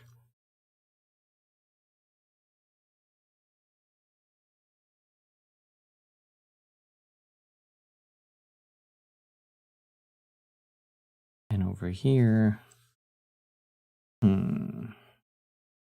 maybe he can't find the center of the target and this kind of circles around. That could also be. Wait, how am I sending it? It is. Where is it? Player, there. So we're sending player controller player. I think that could just be a transform, right? We're not pulling any info from it. Let's double check.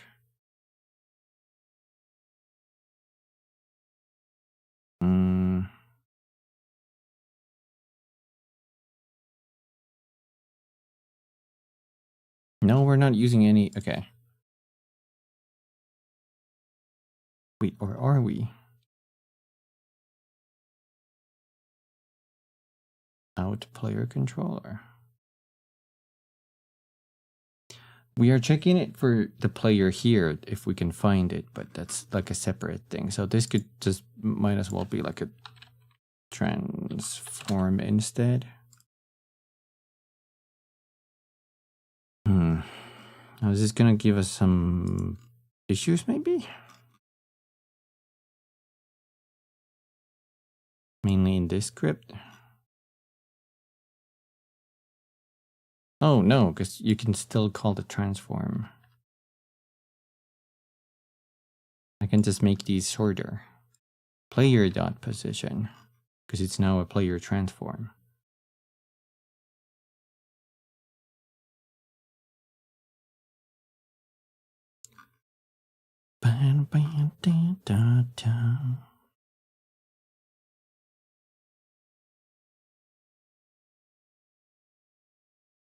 My other idea is we just make multiple visual aids. I'm gonna shrink the look for player.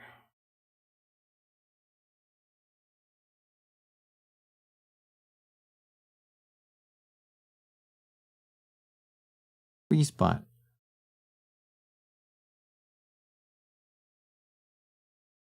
I think these have to be the other way around. Transform dot position minus target position.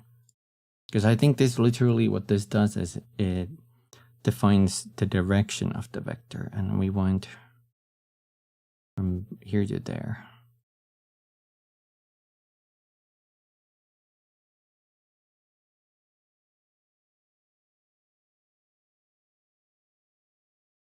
I still don't understand why it gives like some weird sideways movement. It should always just be like further away from the target. My other idea is we could just ignore that vector and just do a... Wait, what was it? Target to enemy dot face. I don't think this one has anything like that. We can multiply it with another vector. And that's gonna like, I think both increase its length and direction if it's facing a different direction, but that's not what we want. We might have to do a quaternion then. I can't figure this out. Quaternion.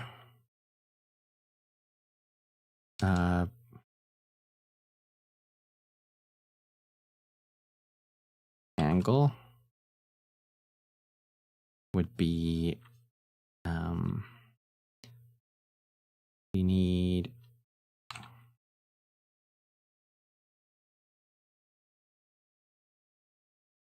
does this even work? How can we use this? It doesn't really work.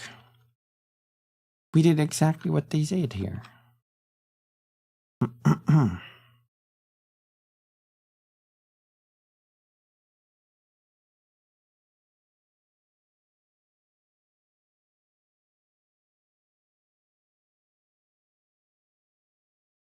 To get a certain distance from a target in Unity, calculate the direction, normalized vector from the target to where you want the point.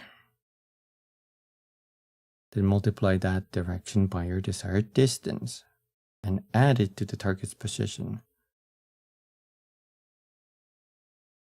This is exactly what we're doing. Or are we?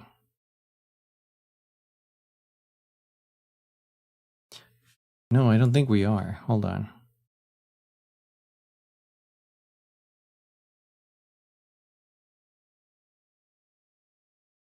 So this would be direction. And then what we want to do is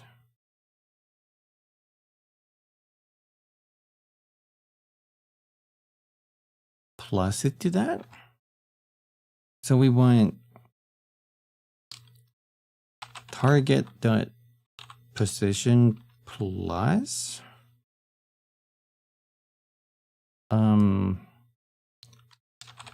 direction normalized.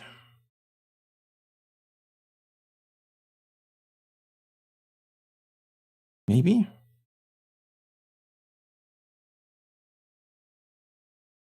Maybe that sets like the position and then the distance. Wait, player and the grunt has not been assigned. What?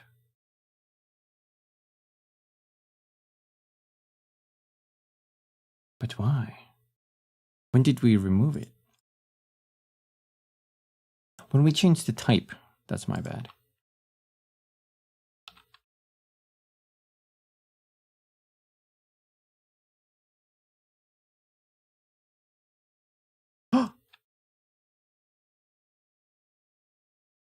Oh my god.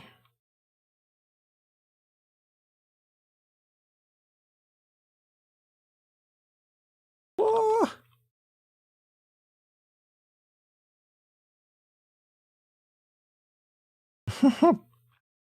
He's following.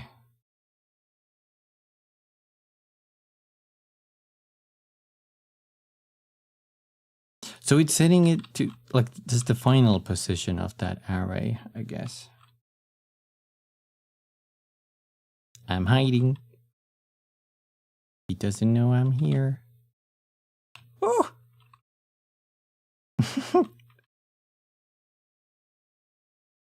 I don't know if it's, I don't know what the, was it that our like movement code works if we are in range? Or maybe the 3 seconds was actually, I don't know. What the heck? So the issue was, this is why my mind was buckled. We were using it only as a direction, but I guess we needed like a position, and then we add the add to the position by the direction or something. Okay.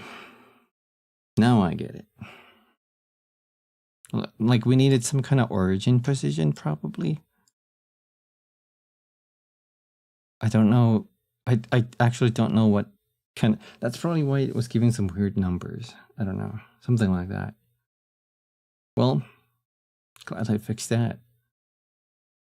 The movement was a little weird, but I think that's because of the nav agent settings and stuff. Where's the nav agent? Enemy. So we have the character controller and the nav mesh agent. Speed, angular speed, acceleration, auto braking. The agent will avoid overshooting the destination point by slowing down in time. I don't know if I like that. Maybe we should make that ourselves. How badly is it like stopping? Look how much like dampening there is. No, I think I want the enemy to be like faster. You know, like it runs up to you and it just stops. Let's try disabling auto braking.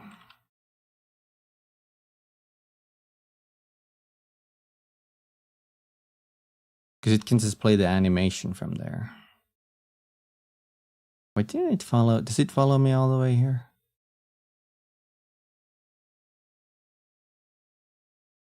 Oh, it's because we are outside the nav mesh, I guess.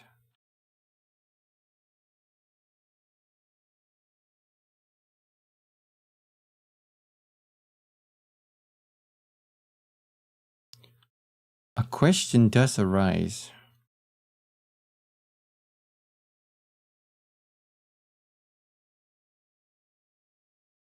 Do we have, if we're not inside the nav mesh, I guess then we should like just find the nearest spot to it, but I don't know if there's any instances where we would be outside the...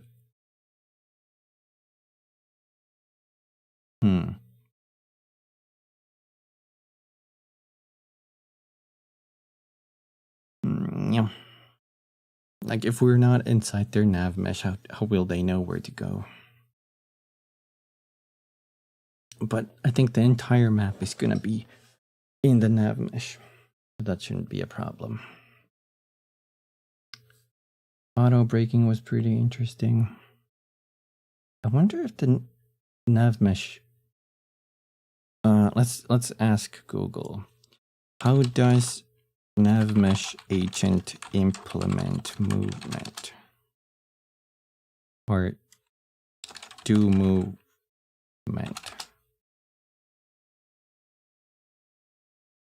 Setting the nav mesh agent destination property.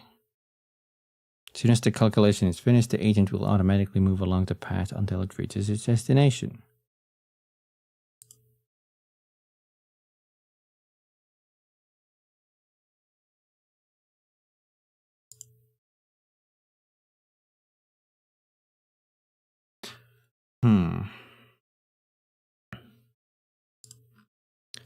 What about how to move nav mesh agent manually? Why did it center this? Thank you, Google.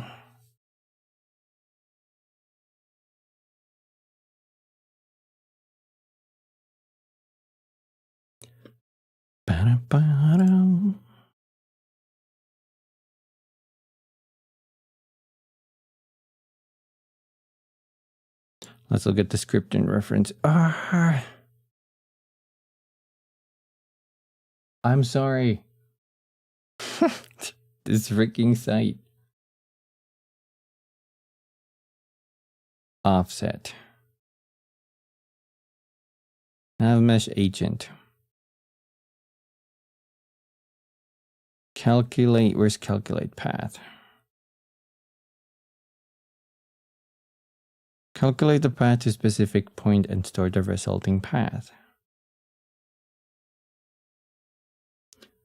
Use this function to avoid gameplay delays by planning a path before it is needed.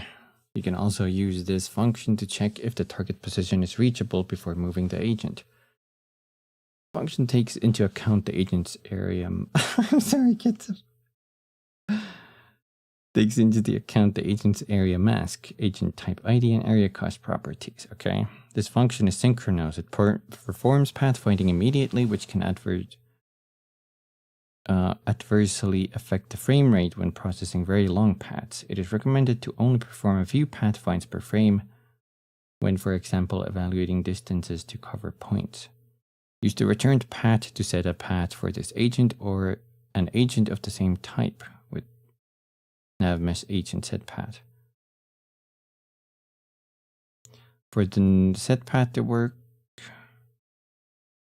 the agent must be close to the starting point and be allowed to move through the area type. To set the path. Set path, what does this do? If path is successfully assigned to the agent, will resume movement toward the new target. If the path cannot be assigned to the path will be cleared. Okay. My eyes. What's the other function we used? We used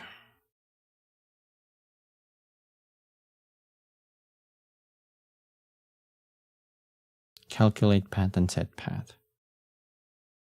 What kind of other options do we have?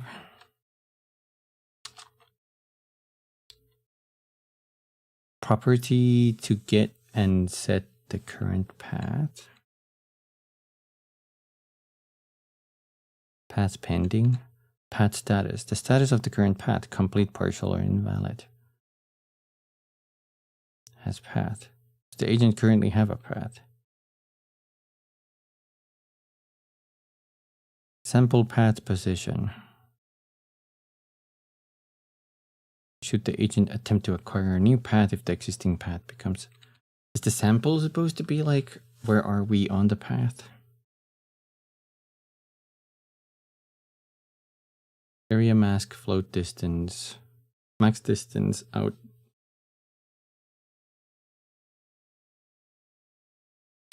How do people move that manually? Is what I want to know.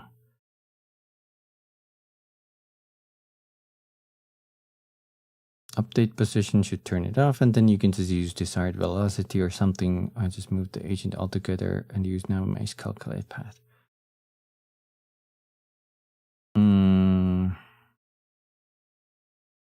You can decouple the actual model from the anonymous agent with update position false, right? Then in your scripts, you can use the agent.next position. Thank you for follow Curbs revived. Much appreciated. Welcome. Position.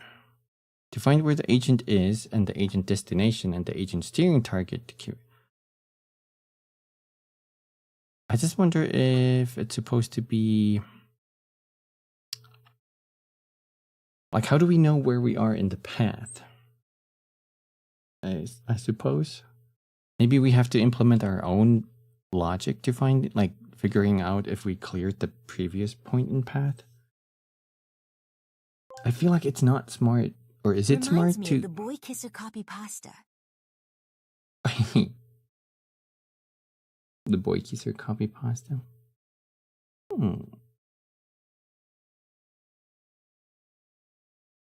I wonder...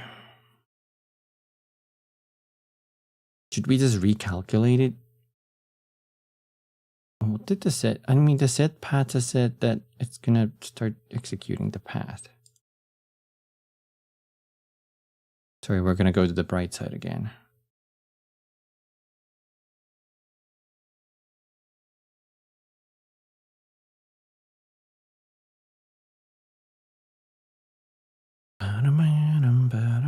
These are like properties, public methods. Relative movement to current position. I don't know. So we're gonna test. But not here. Instead of set path,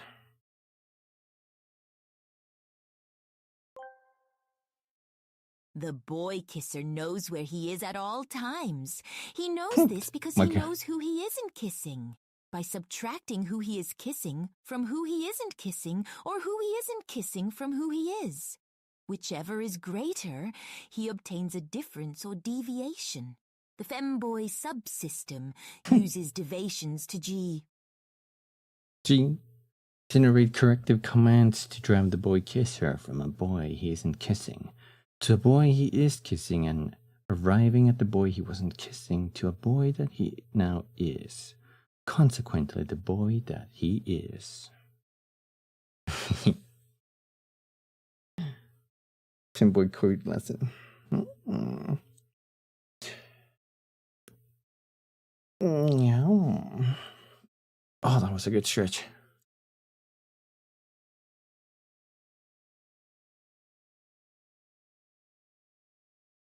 I forgot what I was doing. Right. Maybe we don't set this path.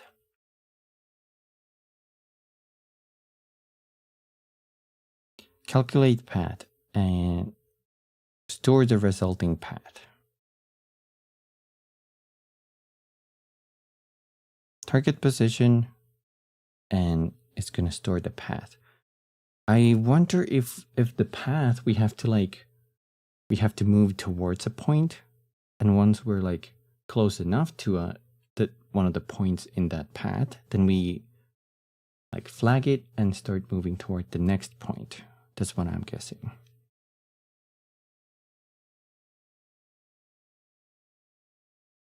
So I can just, this is the set path. We don't necessarily need to assign it to it if we're not going to use the agent. Instead, we would go here and implement a moving logic for the enemy CC dot move, and we would give a motion, and that motion would be the motion would be something that the enemy controller would need. I think we need to make the whole path planning a part of this. Protected. This is not gonna return anything, it's just gonna calculate it to the point, the path that this has reference to in just a bit. calculate new path to target. And it's gonna take a transform. Wait, no, it's gonna take a vector 3 position. And then this guy is gonna need a, let's put it under here. Protected, is it nav mesh path? Nav mesh path, current path. Current path. I assume we might need some kind of like flagging system to that. Or I don't think it's too heavy if we recalculate the path after every corner, probably.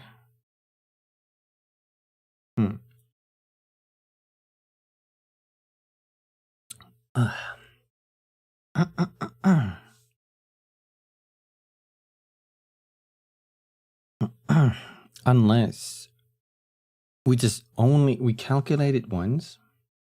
I mean, it's not a huge difference. I was thinking instead of storing the whole path, we could just store the first entry of the path.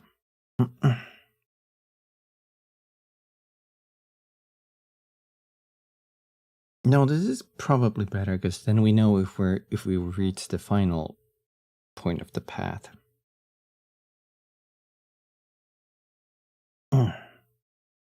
Right. I think. So current path.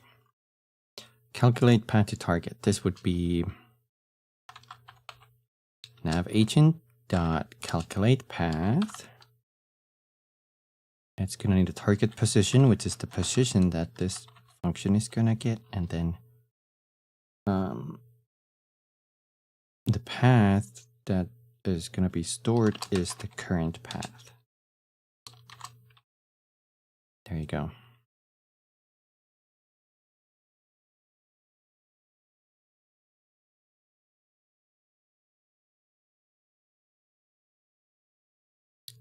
I wonder if this has to do that.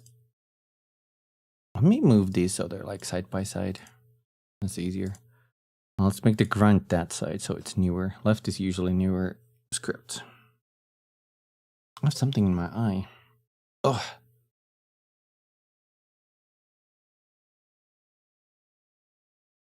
Ugh.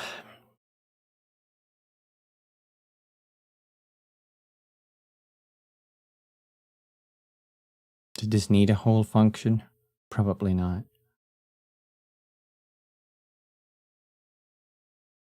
I know we did need the path to this, probably. I mean, this can be here because we do need to call this on every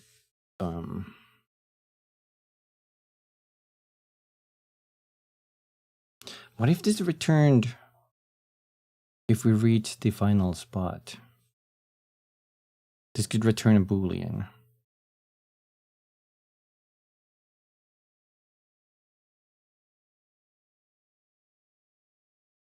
But I don't know.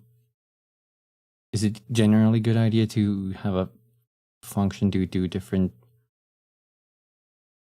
completely different things at the same time? I don't know what I would name that to clarify it's doing both. Although I think you can do this. 3 comment signs and you can give a summary.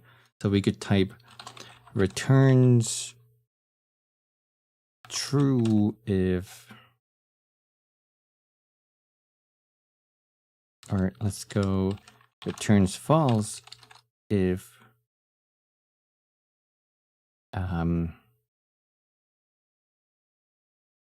the final point of path is reached. That way we could tell what it's doing just from that. So now if I hover over this, you can see the bottom white text bar there on the box that appeared is the one we typed there. Returns false if final point of path is reached. And this can return a Boolean now. Now this would have to also check if we can do this. So it should say if transformed position. No.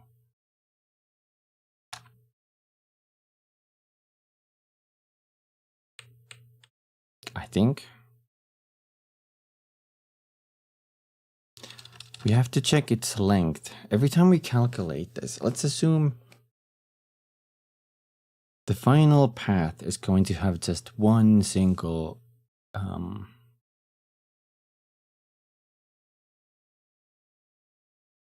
I suppose one single point. So if current path dot, let's see, corner points in the path dot corners dot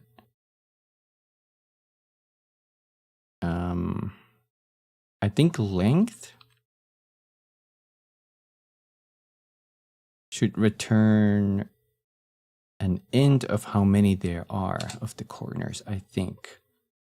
If the corners are less or equal to 1. So we have one corner. Then it's gonna return true. And probably do something else there, maybe. Else return false. This is when there are no more of those. And I suppose we have to calculate. This is grayed out because it's unreachable code. Because both of these functions return, which stops the entire block, I think. So first we calculate the new position or new path. And then we check how many corners there are. Wait, no. Yeah, corners.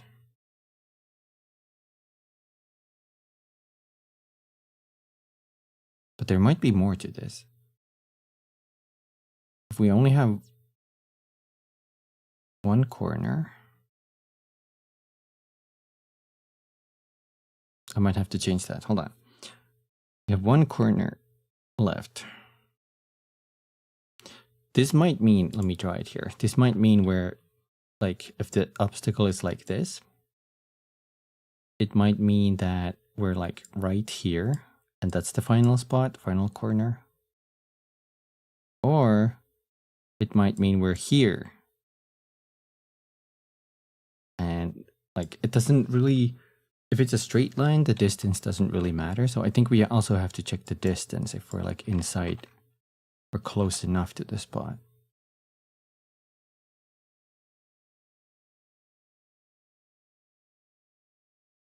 So this is going to return false, actually. And this is going to be true. I got them the other way around. I like keeping these in block, even though you don't really need to do that necessarily. It's easier to read, probably, for me at least. Then we have to do another if statement. Actually, we don't. We could have that in the same block, so it could be double and sign means it's checking if this and, well, these aren't and signs. These are ampersand? Is that the sign?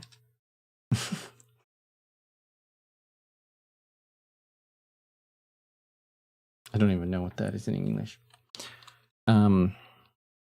We check that, and then we check if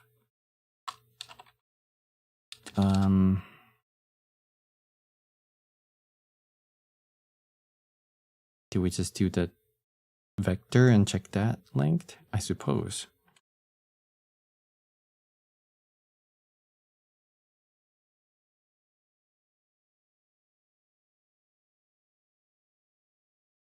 Although this might break. Wait, what if there's 0 points left? Doesn't this like break completely then?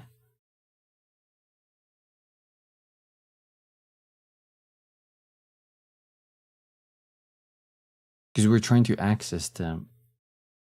I'll do it here then. At least we can catch it better probably. If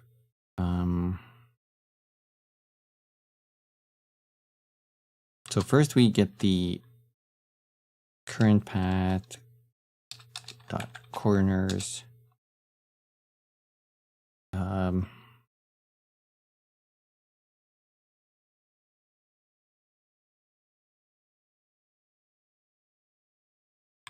we can check if it's specifically 1 because then everything else would go here. Or do we? I mean, that should work. Returns false if final point of path is reached. Let's try it. If it's like specifically 1. And if it's an array, I think it's 0. So if the 0 entry or 0 index is minus transform dot position, and then we have to get their brackets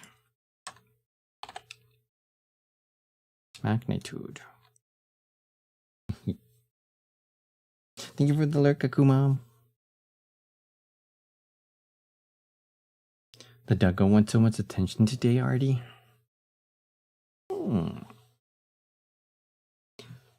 He's a little needy boy. Needy, greedy boy. What is your issue?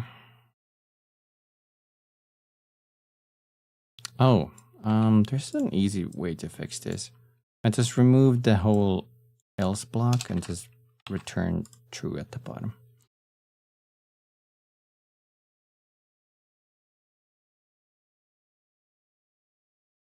Hmm.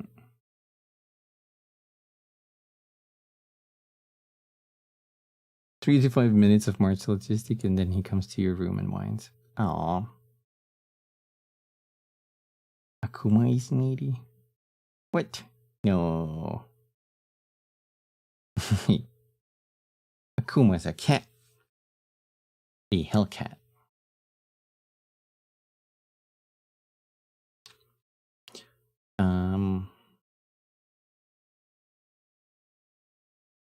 Times what?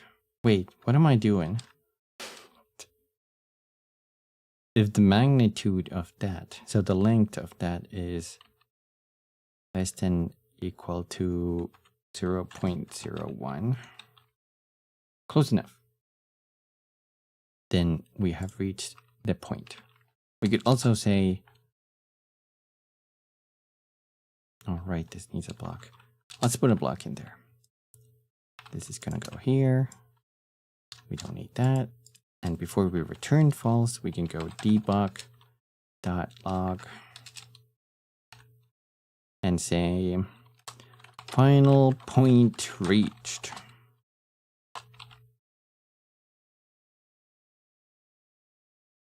Okay. Me needy? Never. Never.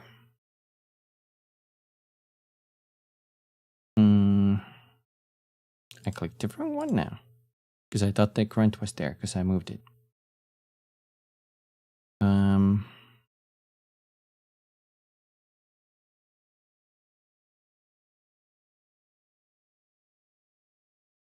We do calculate the path, so we could be like, if calculate new path returns false if final point is reached. So it's true, so we can just use it as that, can we? Oh, it's a, we have to use it as a, no? We need a position. Target position. And then cc dot move. We need a target. We need a motion. We need a motion. We need from us to the target, so reverse. So we need current path dot corners, and I think we need the 0. We need to move towards the 0 minus transform dot position, so ours. And I think, is that the one we need to normalize? Let me think. Yeah, probably. This might cause a little bit of overshoot, but let's see. I don't think it should matter too much.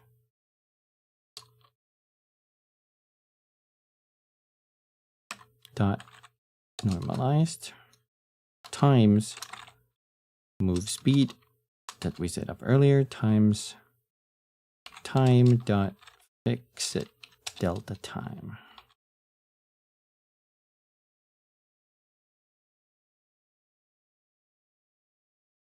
And I think we could even incorporate that because we're already doing a check if we're close enough. So if it turns false, then this happens. And this is state equals state dot planning. And we'll go back to planning. And I don't need this anymore.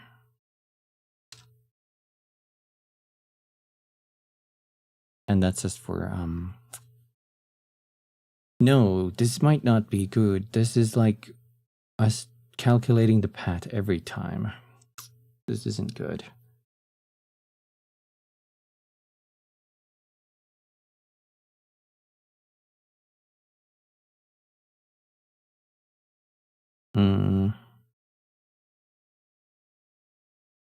Calculate new path to target might be a parent thing we have to run. And this might just have to call a different function. What should I name it? It should be something that just runs this.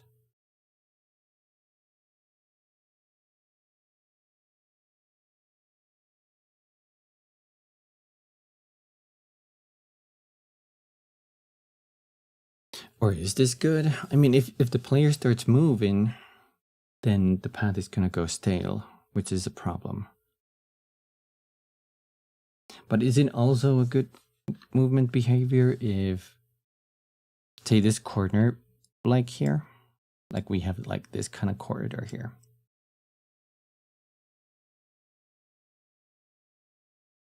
If the enemy is over here, and the player in orange is over here, right? Is it good movement behavior if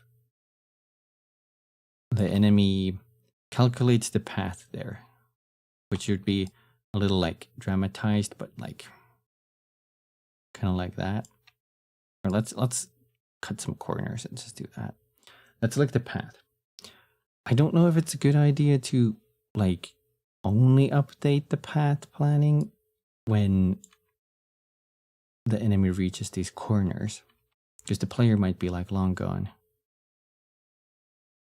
So say the player could like, if that's the path, the player could run over here, you know, like that. Well, the enemy would just like move from here to here, and only here it would even be like, oh, it went past me. I think it should be a little more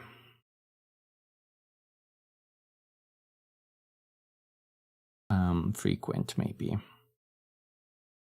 Unless we do like some kind of like different tick rate for calculating path.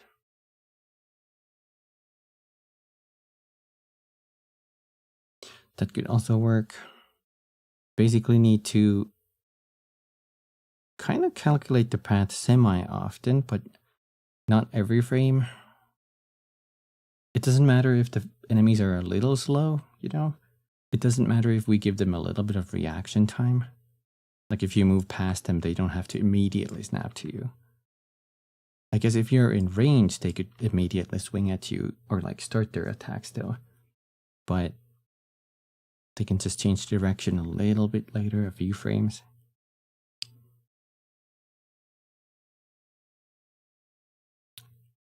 I'm thinking the timer might be the easiest way to implement that.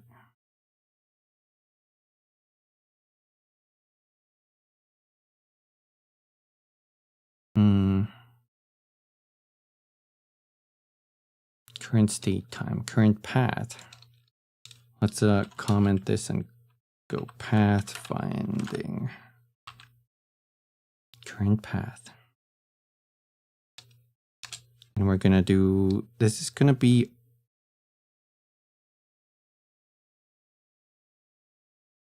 I wonder if we could keep it the same, but just have the timer here and only have it update the path during the parent ticks. That could work maybe. So we could have a private float called current path time. And this is specifically path time.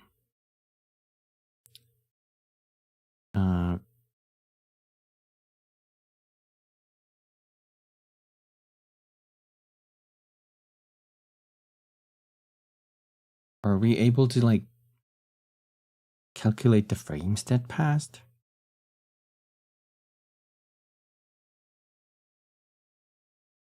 Can't we just do like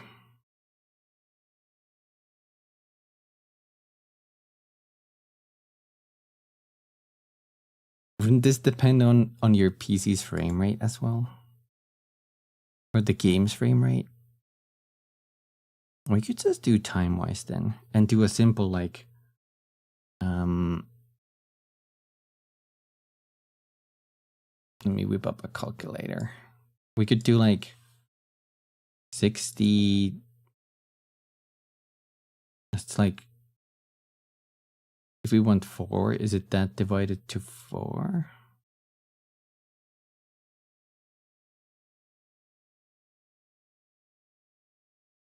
So every point, wait, no. How do you calculate that?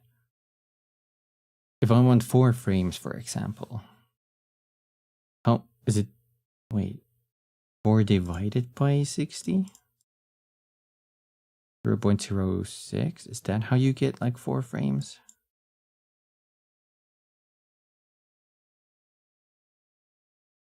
We'll see.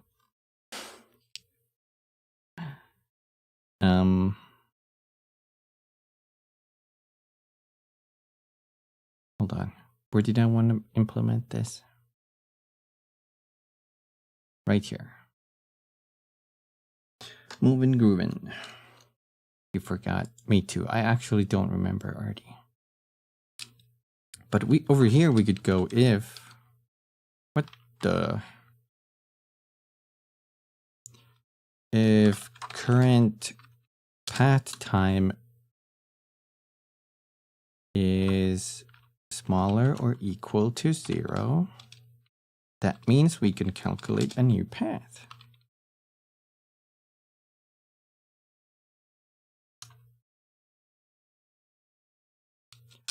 And then we're gonna set current path time to something. For now, let's put it 1, so it's like once every second. And then I think at the top of that, we're gonna go current.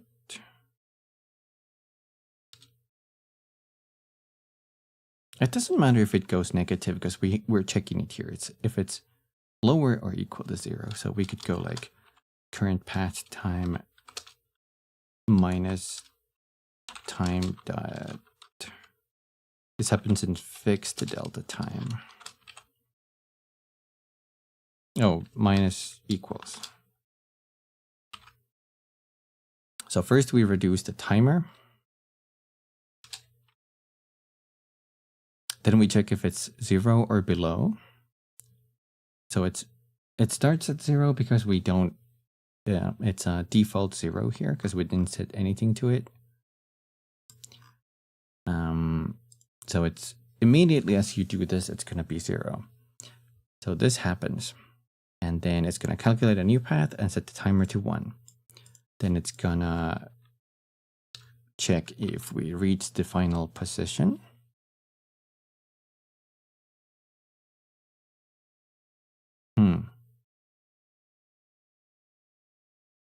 There might be another problem with this.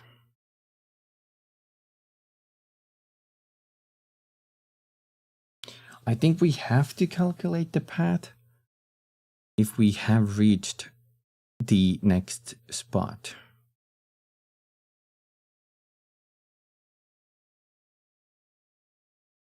Right? Because like, if we reached the next spot, then we do have to recalculate the path.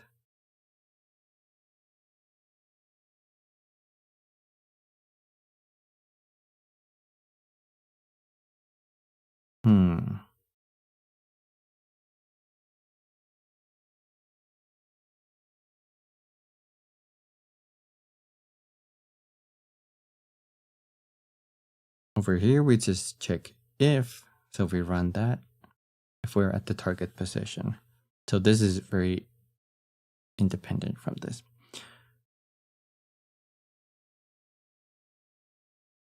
If current time is 0, then we recalculate.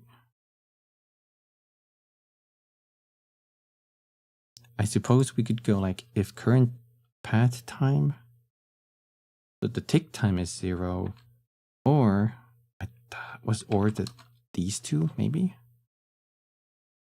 I think that's or. Or we need the same one here. No, we need this one.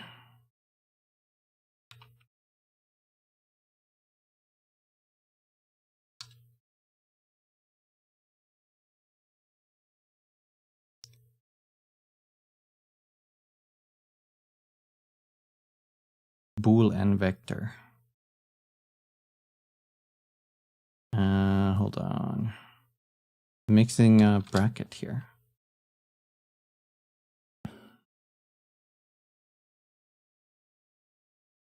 Let's double check so I didn't make a mistake. C# or operator or compare whatever. Yeah, it's the line one. Okay. We check if the path time is 0, so it's time to recalculate the path, or if we're in the 0 spot position. I hope this doesn't mean he gets stuck in the corners though. Let's just see with this.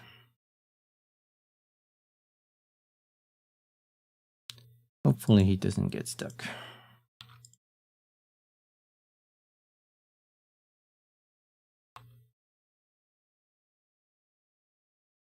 Null reference.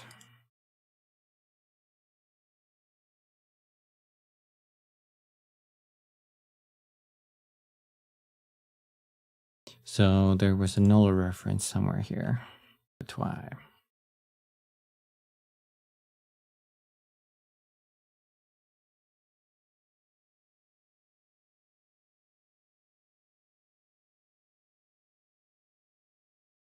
Length.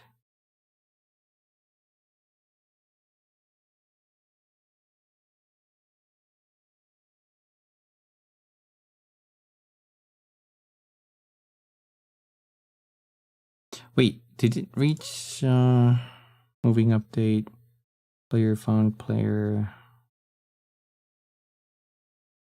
No, it never set that debug log line. So we never went in here. I think there's something else now missing.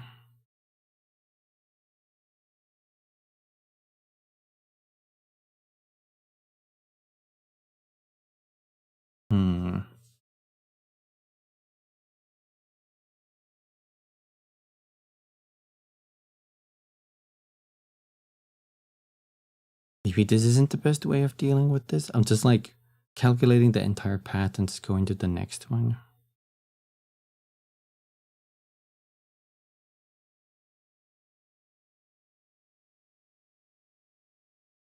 Or maybe that should work. It didn't really move too much.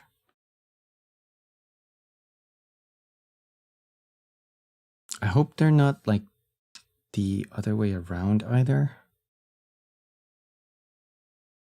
Because this little box didn't move at all. Did it?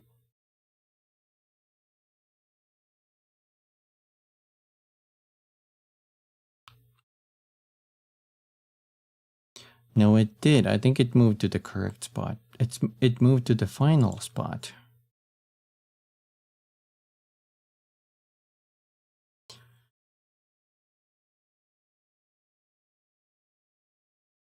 How do I get the final spot? Is that it?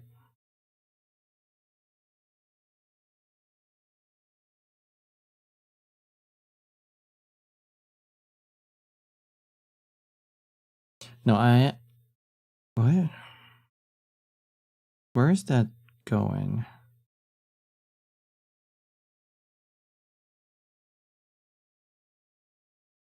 Where is visual aid? Oh, it's just getting the free spot, actually. And not the path. Huh. But that's where it should go. That's like the spot, the target spot. That's the final spot. What if we showed the nav mesh? Let's try that.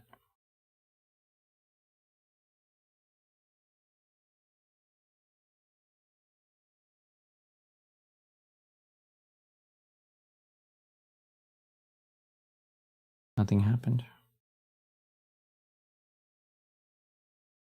It is doing the moving update with a lot of calls in this function. Did it specifically say which line?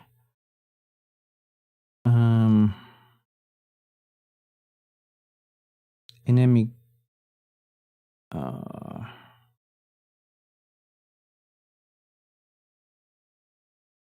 controller at line 67.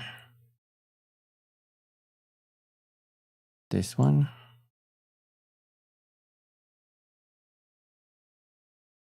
Current position.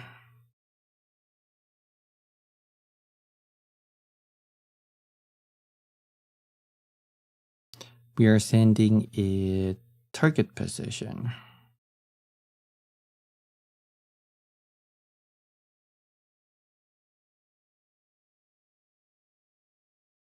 What calculates target position?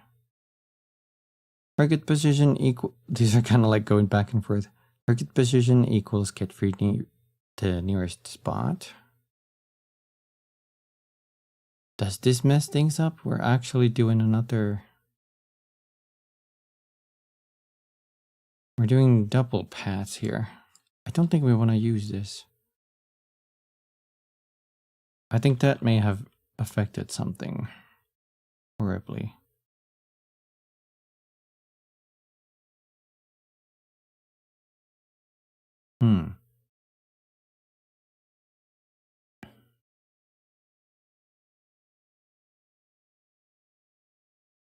Shouldn't the target position also be like changing? So this should also happen here in the moving update.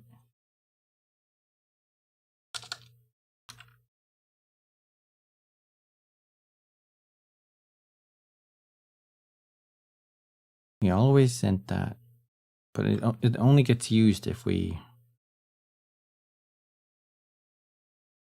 can recalculate it. I think that's what I want to do it. Let's see if that affects it at all. Oh god. Compiling.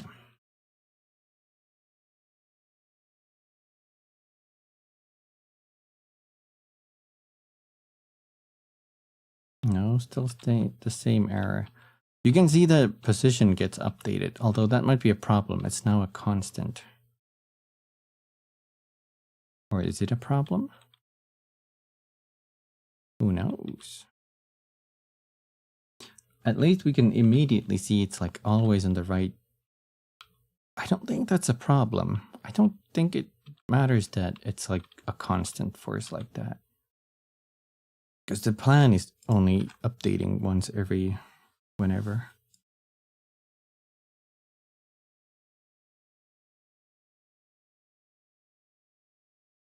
Calculate, we are sending in the position and it's going to run this.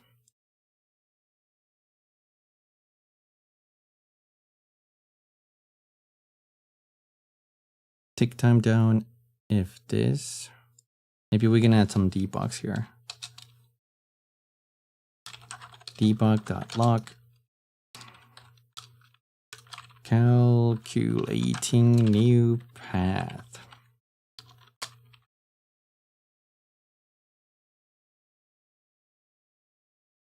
Final point reached. Let's do one here too. Debug.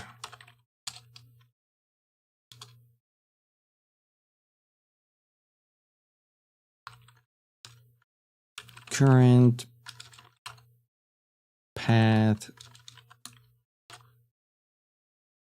corners equals 1.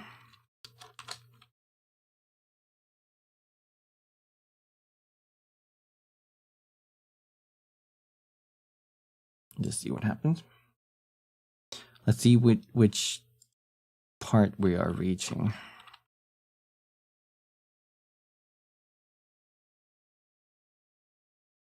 We only hit calculating new path. So we only hit this part. Let's quickly see what the C# array dot length.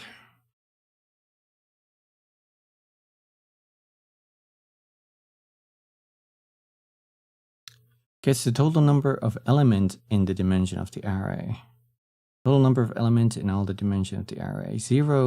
Array 0 if there are no elements in the array. Okay.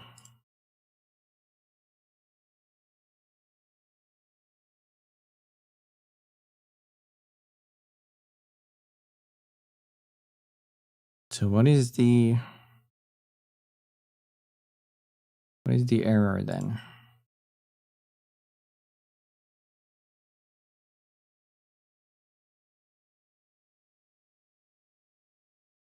Enemy grunt 42 and 103.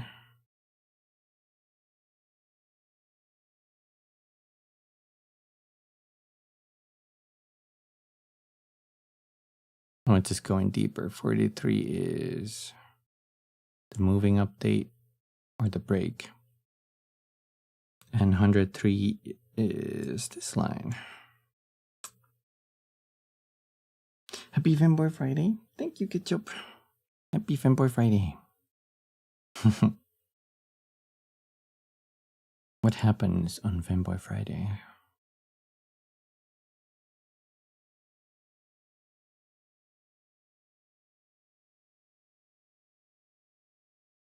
Have Miss Agent calculate path, vector target position.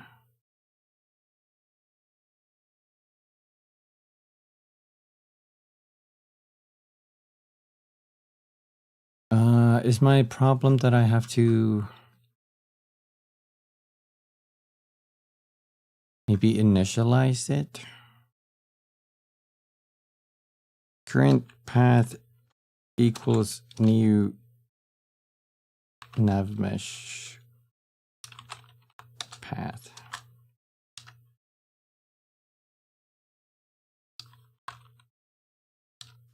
That becomes a constructor.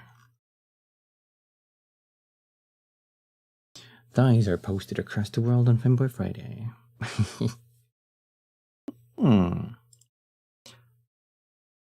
All them thighs. I had a couple of those, but Wait, hold on. There's some bigger problems now. Initialize navmesh path is not allowed to be called from a mono-behavior constructor. For instance, field initializer. Call it in awake or start instead. Okay. Let's just call it in awake. Right here. We can just copy that and put it there and remove that.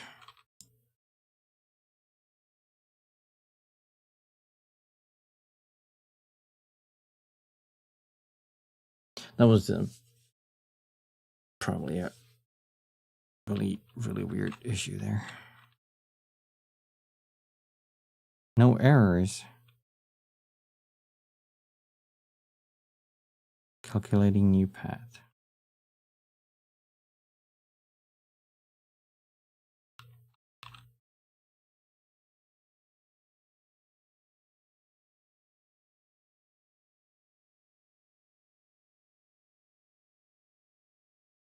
Did it not move? It also didn't say... It's just saying calculating new path. So did it just never reach there?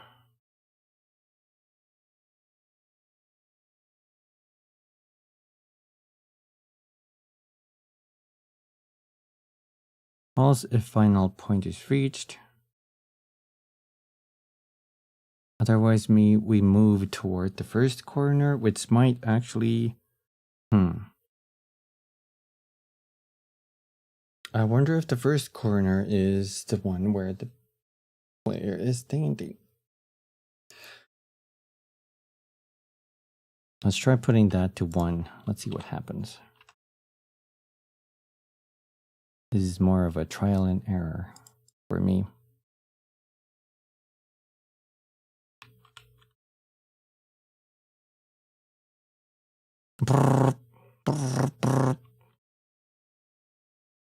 Hey, it's working. Now he's back to having spaz fits.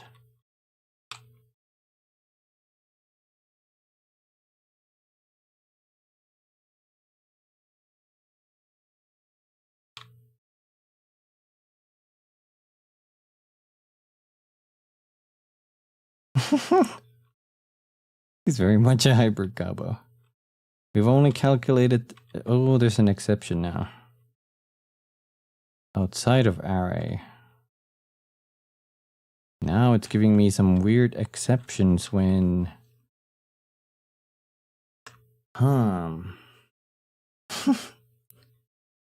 If we're outside the whole mesh, then it's giving me some weird issues.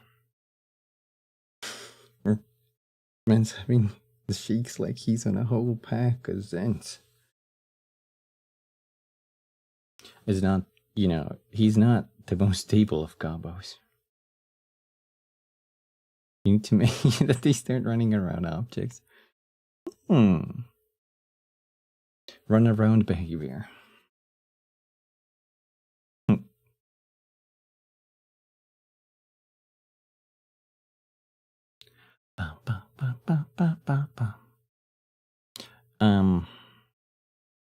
So we have some problems here. I think one of them is overshooting again.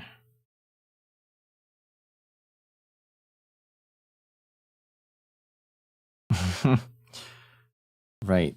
Let's think about this. So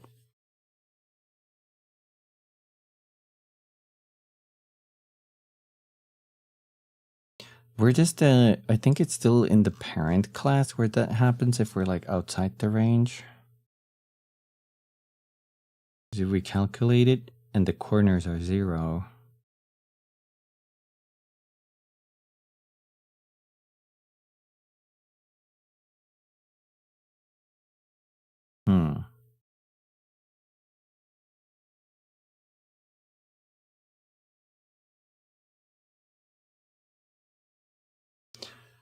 If we clear a path, it's still a path. I'm thinking I could just check if the path exists.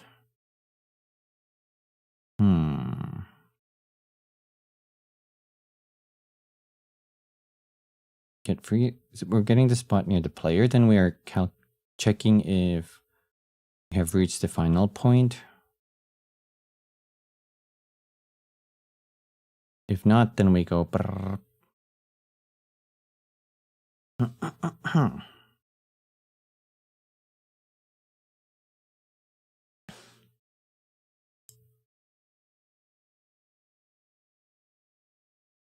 And this isn't affecting movement as much.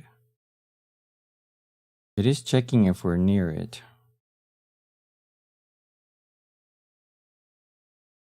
I think this got us to the final point.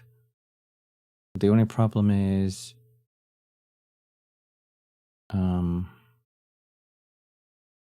sometimes we get the, you know, like no if we calculate the path, we do the calculate path here, and we can't do a path. It just returns a 0 to the corners, or like an empty array.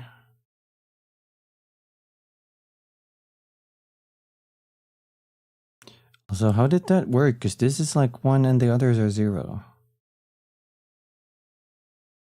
Oh, this is like, right. No, that's easy, because the 0 is the point we are standing on, or the first of the array, but we want to move to the second one.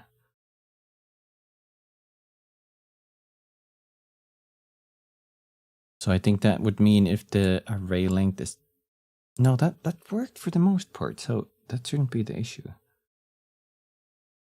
I think the only thing we have to check is if it's less than that, then.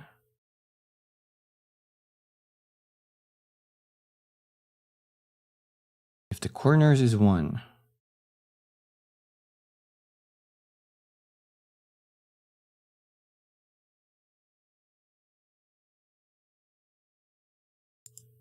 I think else, no. There's 3 options here that can happen. We need exactly 1, so we know it's the final point. Did that ever actually happen? That never happened.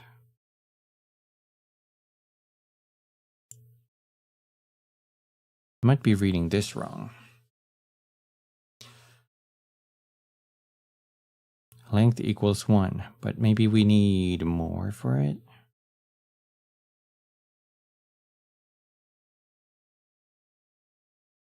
I wonder if we could, like, can we like expose this? What if we serialize field this? Can I see, is that even serializable?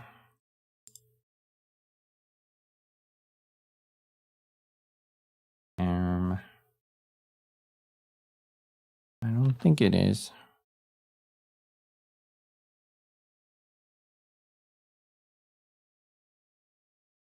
I don't see nothing here that says current path.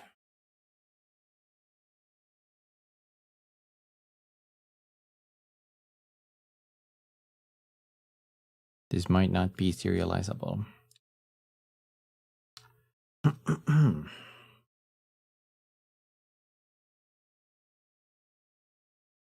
Well, we could do some like visual aid and just, or not visual aid, but serialized field private. Let's call this editor paths. Oh, this is a vector 3 array. Let's assume so. Vector 3 array is this one.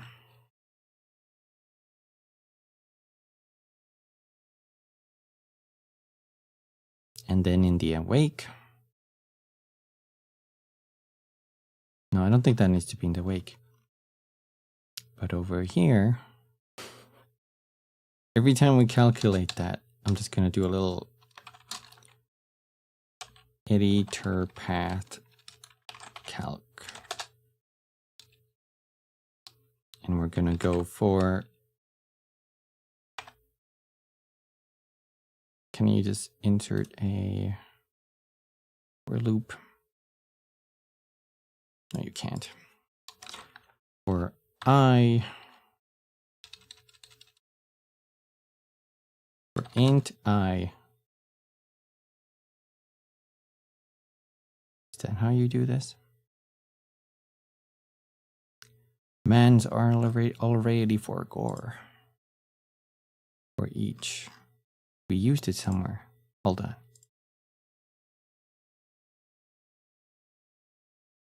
Or did it not work and we ended up with the list?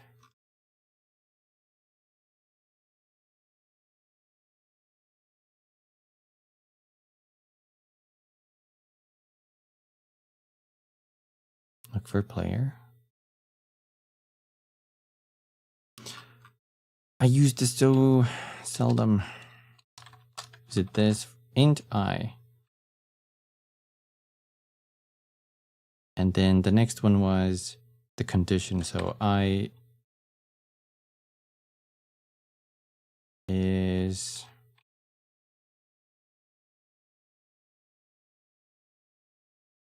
smaller, bigger.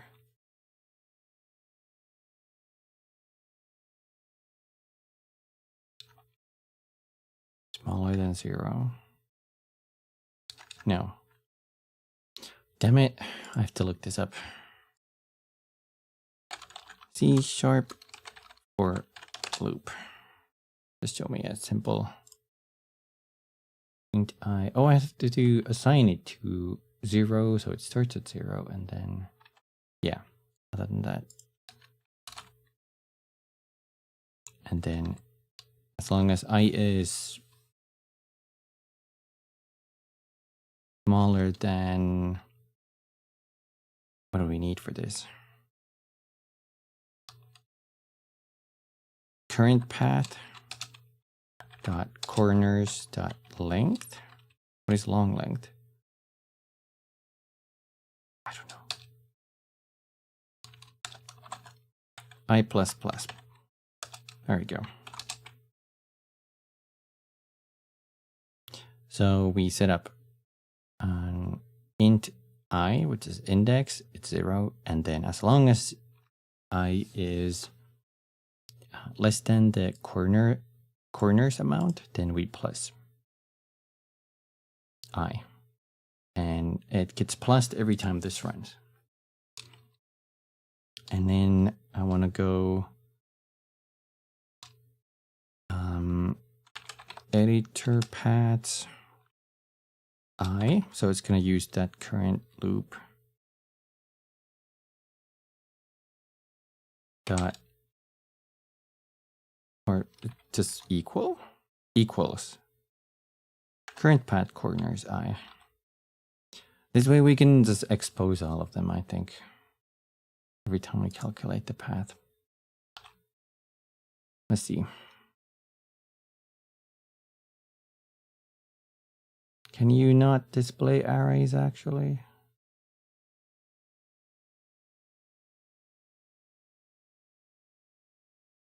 Can you not serialize arrays? You need to. Can you serialize arrays? Unity does not support multi-level types. But I can do a list.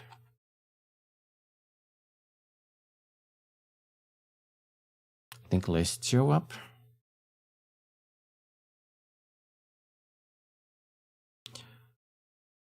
Vector 3. So this is going to be a private list of type vector 3 called editor paths.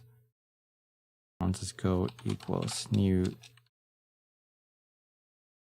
list of type vector 3.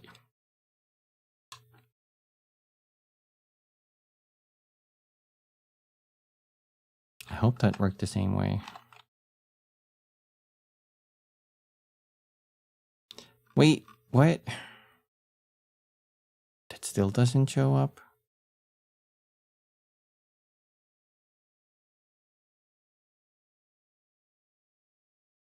How the heck was I able to do it before then?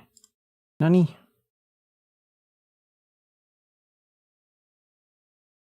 Oh, wait, no. Is it because it's like multi? So it's like, because it's a vector 3, which has 3 floats, and that's why it can't show them. Fuck. How do I know what they are? The only thing left I can think of is we just debug log that, but that's gonna be a... Oh, that's fine. I just want to see what's in there. There should be an easier way of doing this. Debug.log. Let's just do it in a way that we can put all of them in here, maybe. We're gonna do a string. Let's call it point. And then this is gonna be point. Is it plus equals? Does that work? Unassigned local variable. It is assigned. What are you talking about? What is you on about?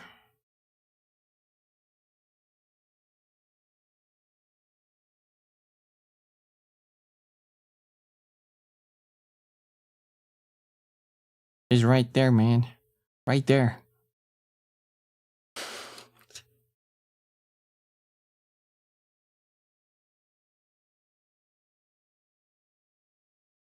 I can't really equal it.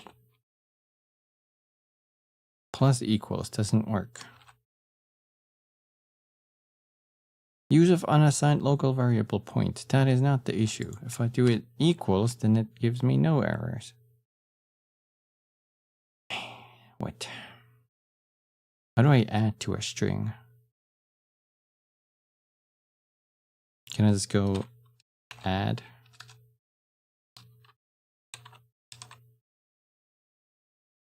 Oh. Insert.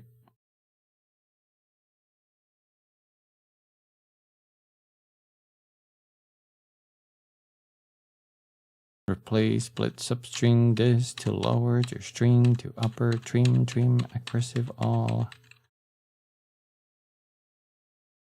Oh my god, there's a lot. C# add to string.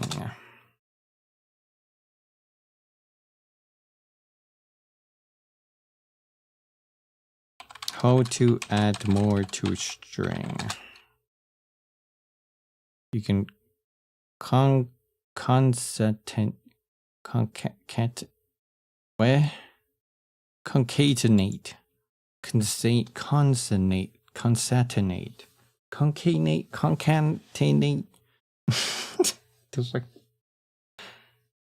the plus. I did use plus. It didn't work.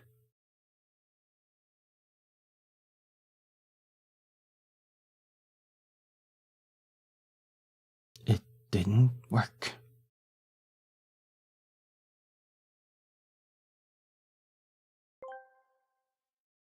Concatenation. Concatenation. What in concatenation?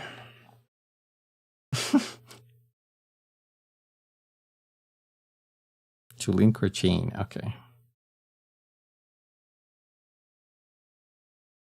Look, they're using it here like this. Plus equals.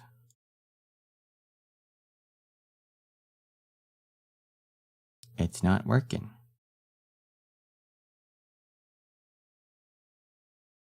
It's not an unassigned local variable. Maybe it is. Equals. Do we have to add something to it first? Because it's like an empty. Maybe it's like point. And then we can go. Okay, that was it. That was the issue. Thank you for being so clear with me, C#. So it's gonna go plus equals. It already has a space, so it can just go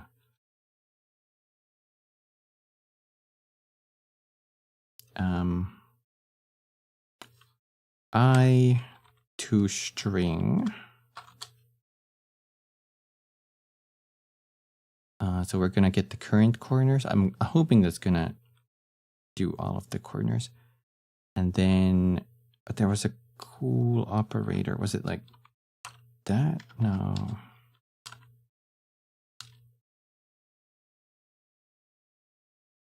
Is it plus?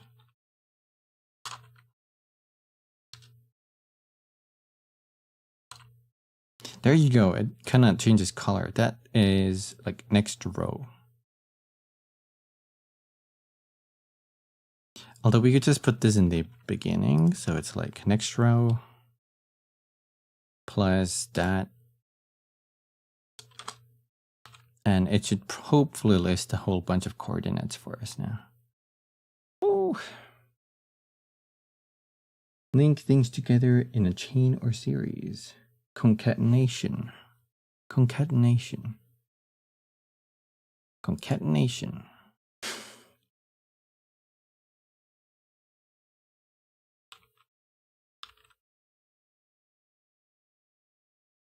Okay, it found us. Oh shit, that's the wrong button. No. I was gonna stop, like, pause the game.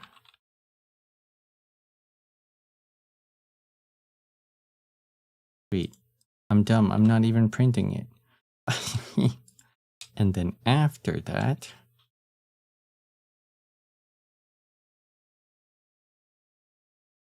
after the whole loop, we're gonna go debug.log.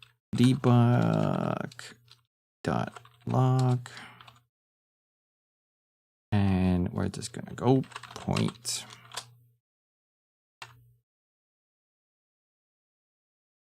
Now it should start spamming our box here at the bottom with stuff.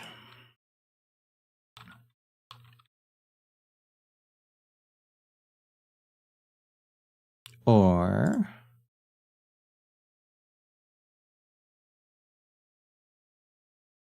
it's just gonna give us 0.0.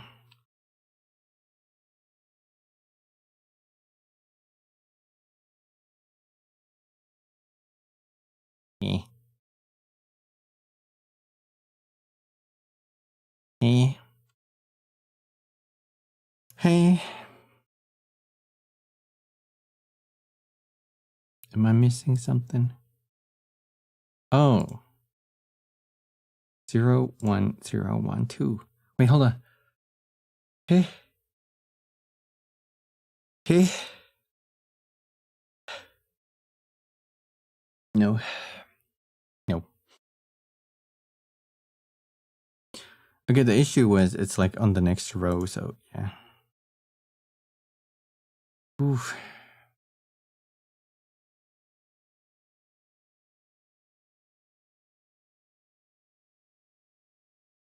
Maybe we don't need that next line.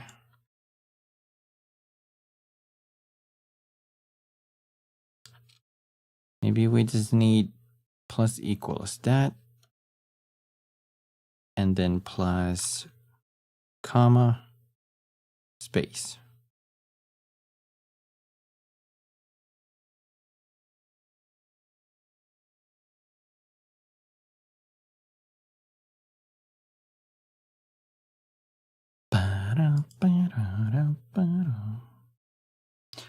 When can we get a sneeze? Been waiting for that sneeze for years.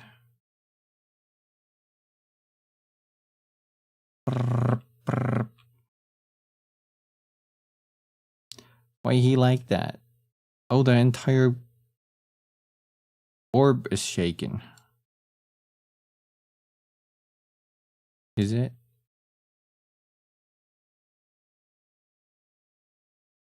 Why is the orb shaking?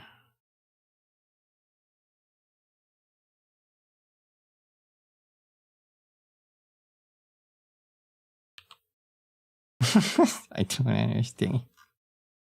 What is happening? Unity, what is happening?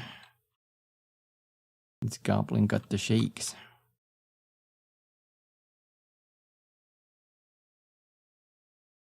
Oh, is it shaking because the target is shaking? Oh no, that's why. That's why. Okay, so that's not the issue here. But look, we're only getting like 0, 1 or 0, 1, 2.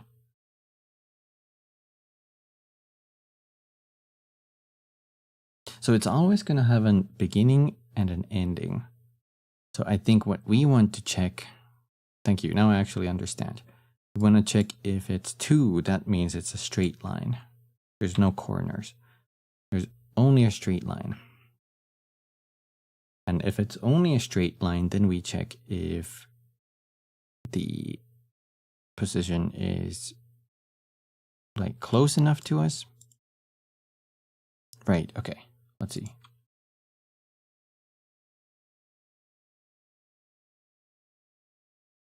That's a little weird too.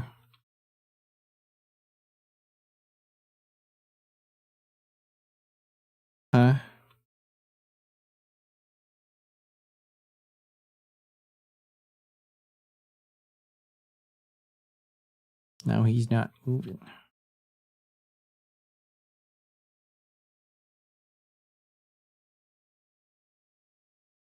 He's in planning update.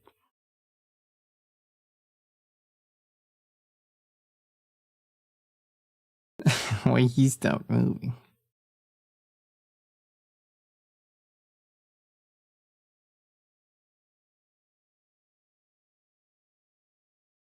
I don't understand. How do the goblins think? It is truly a mystery. Did we ever get the final point reached? Yeah, that happened many times. We actually did reach the finals, but what's our code here? If there are 2 corners, then we know we don't need this one anymore, but yeah. If there are 2 corners, that means it's a straight line, I assume. And unless that's not what that means,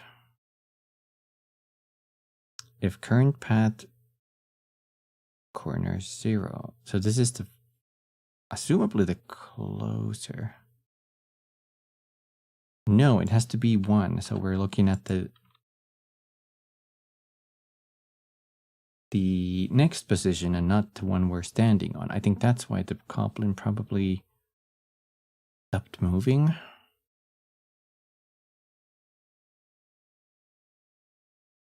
This one has to be 0 because we're checking it if we reach the no, that also has to be 1. Sorry. I think this should work. It might still be a little jittery because we're not compensating the overshoot. But let's see.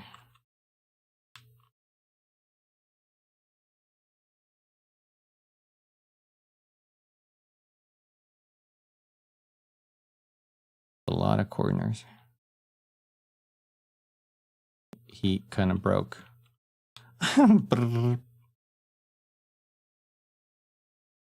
Okay, let's implement some sort of mechanic so he doesn't like overshoot that every time. This is easier to tell what's happening. And that would be over here.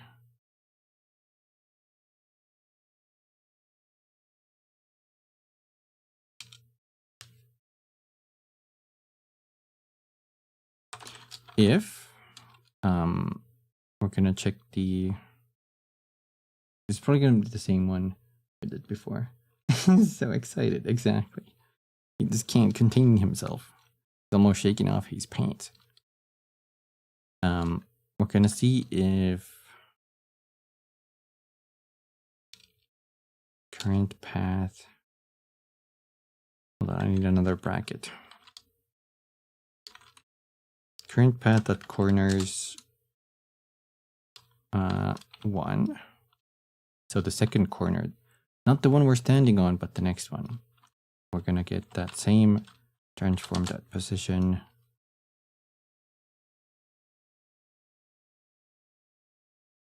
Dot normalized times move speed. Oh god, moe. Move speed times time dot fit. No, not that. Fixed time delta time. If that is now, how did we do this before?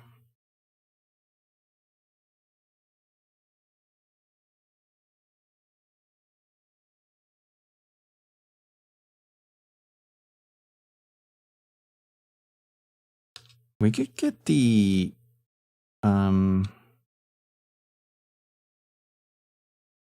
vector 3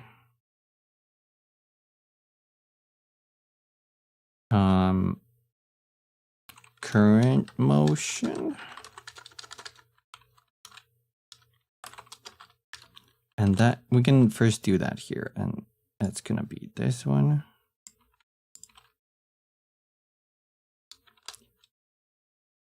And then we can check. I'll just remove that from there. If current motion is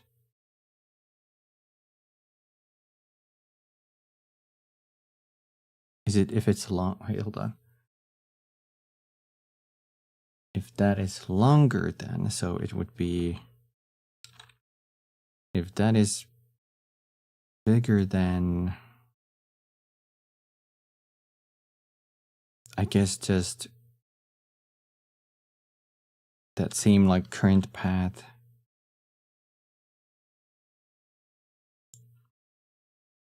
Just distance.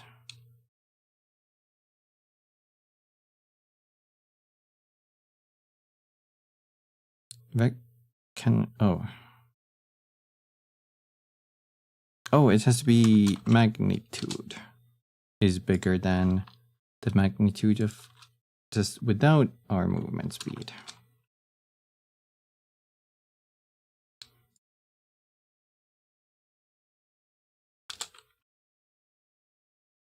I'll do an else here because it looks neater to me.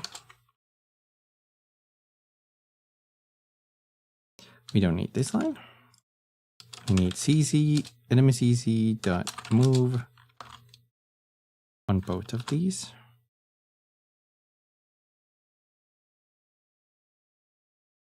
Also, to make it even more clear, I could just do a current motion and current distance. We could have these both here. Like that.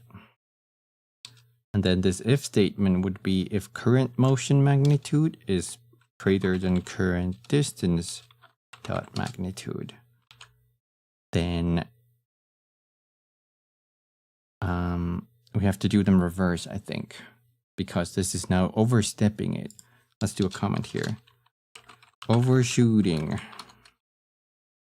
Use distance instead. So we're gonna move distance, current distance.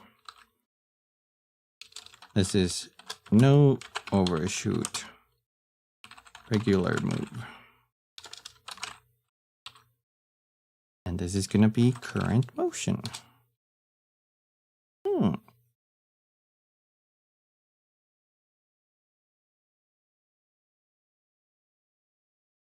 Right. Maybe. Maybe.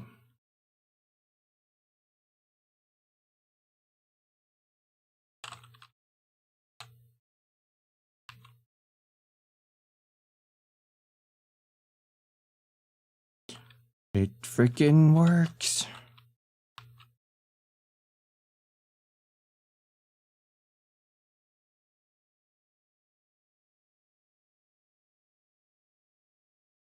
Why does it keep reflecting that fast?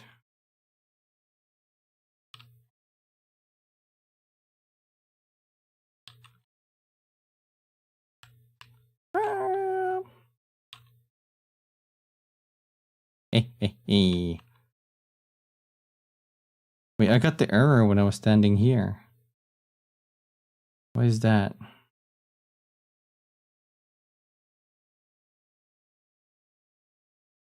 Also, I don't know. Okay, so we got an error there. The error was the index was outside the bounds of the array, so I think it's too short. Like, it might consider we're like already there or something. No, it's actually, I think the position, that cube between us, right, is between these walls. And since it's between the walls, it is right there, outside of the nav mesh. But that is something, okay. That is something that can happen because of the walls, so we have to find a fix to that.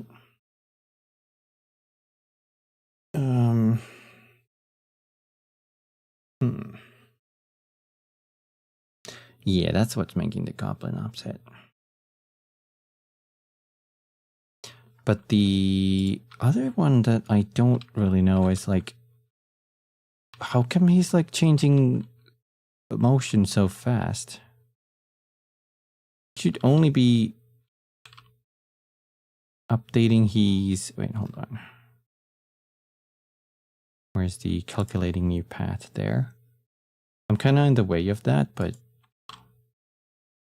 dun, dun, dun, dun, dun, dun. Oh, right. It's like if he reached the final spot, then he recalculates it.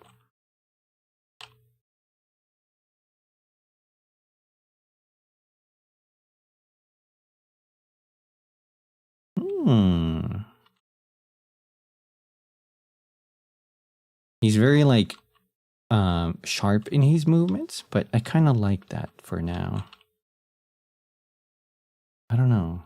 Kind of weird. Hi, Iha. How's it going? Was the Big Bang caused by Captain Falcon Punch?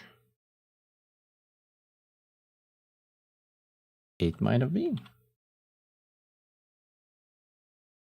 For all we know, yes. I kind of like that behavior. It's a little choppy because it's in the editor, I think.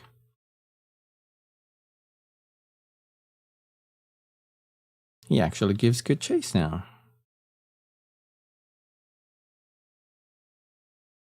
Partially, only partially.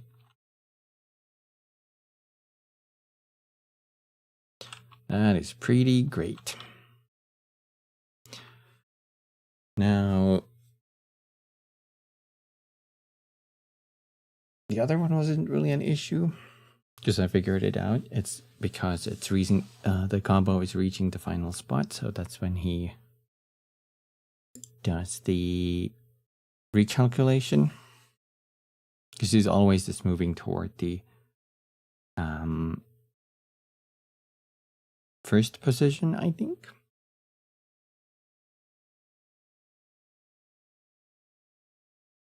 This worked pretty well.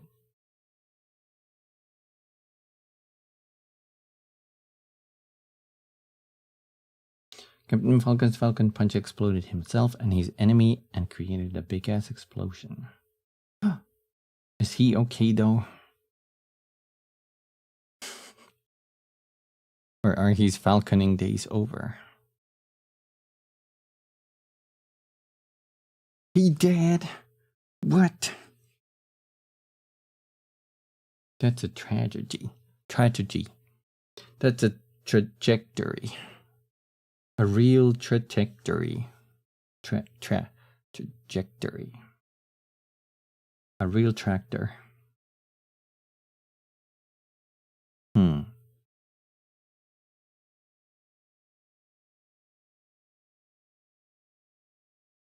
How are we going to fix? Is there like... Let's see what...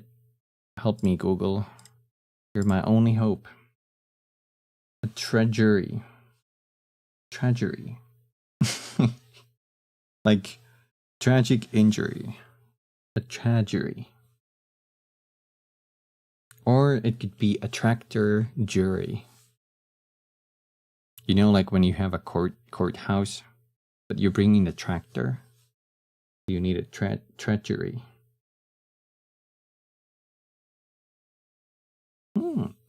What was it? What was I gonna Google? Unity nav mesh nearest point on, what is it called? On nav mesh surface. Finding closest point. Let's just look at this person's. Same code that is similar to what I'm using. Hope this helps. They are doing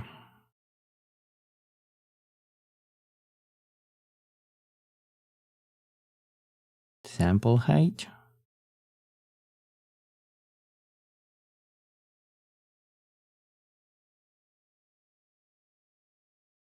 Active terrain. Oh, they're like doing, this is pretty old code. Let's see if there's anything newer. This is 2014.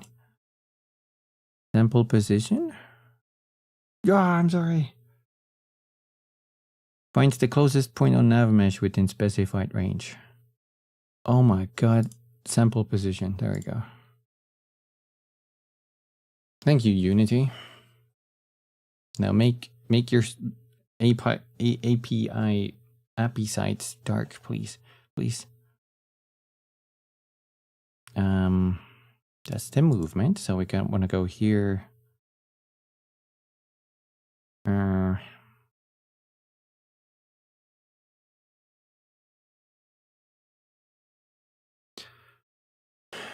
There's some issues here where, let's say, okay, let me whip this up, right? Let me get rid of that. And let's say, for example, we have this setup that we have here as well on our game. Space drawing, that's crazy. Anyway, let's say the enemy is right there and the player is right there. Now, logic dictates that there's the little thingy that's orbiting player here, right? That's the player orbit. And it would be here. This would be the area where the enemy is trying to go to, right? But the problem here is if we try to find the nearest spot on the nav mesh, which is kind of like outside this weird shape here, it might bring it from this side, which is not ideal.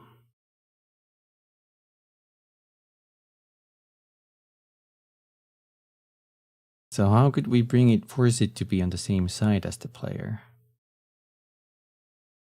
I suppose we could just calculate a point to the player.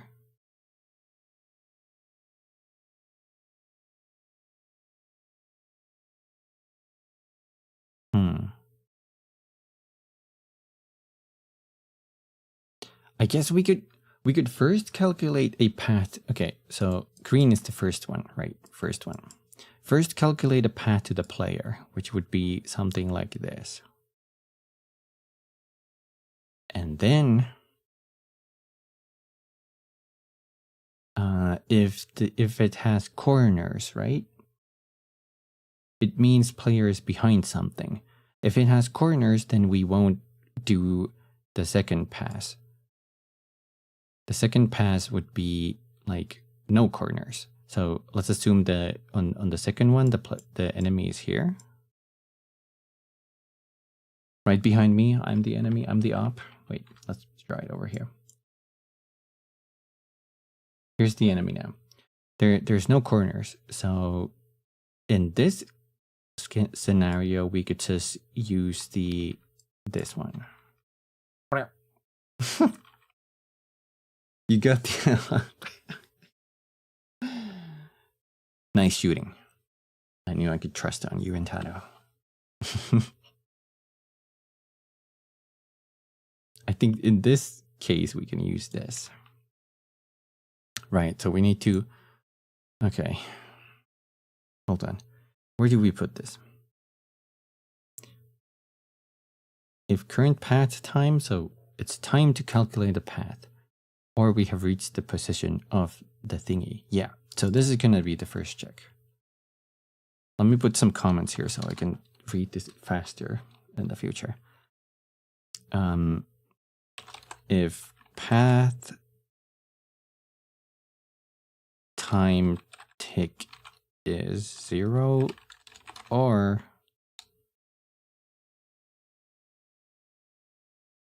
I need these helper thingies, is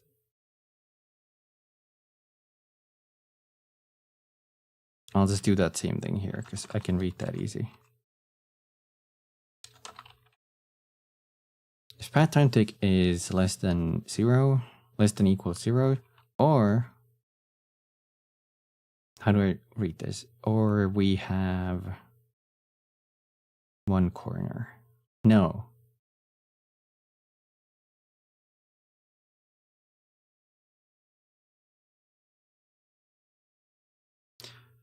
No, that still has to happen. If we have to check if we are at the point of the next corner, or enemy is at the first corner, or the enemy is at the first corner. Yeah, I think that's going to be enough for me to realize what's happening. Calculating new path. And we calculate a new path and set the time. We're also listing these points, but I don't know if that's necessary. So this is where we calculate the new path, and this is where we have to check. First one is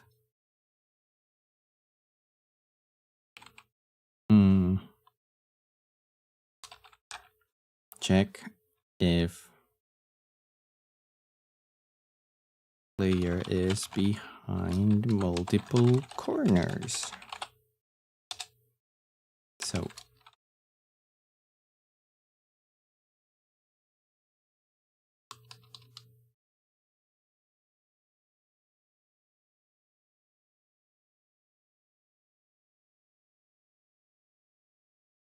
the issue here is actually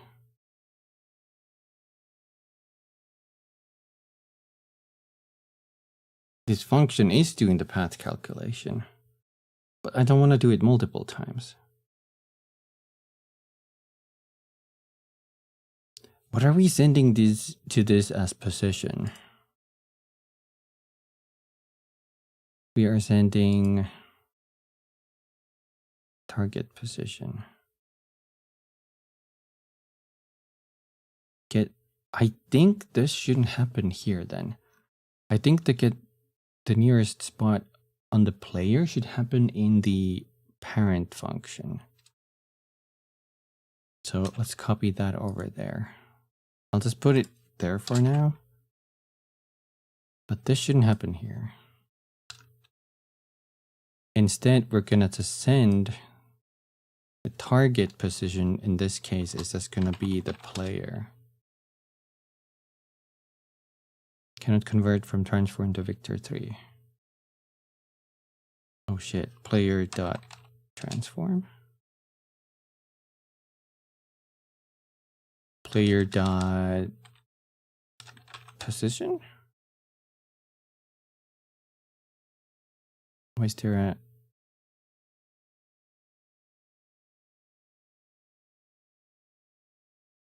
what is your issue?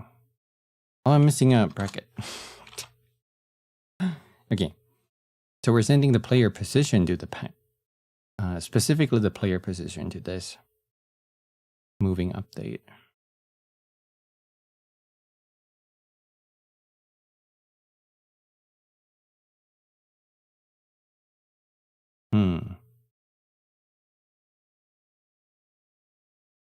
But whatever. This I can edit it later, but this doesn't really like we can't give different positions. It's always the player now.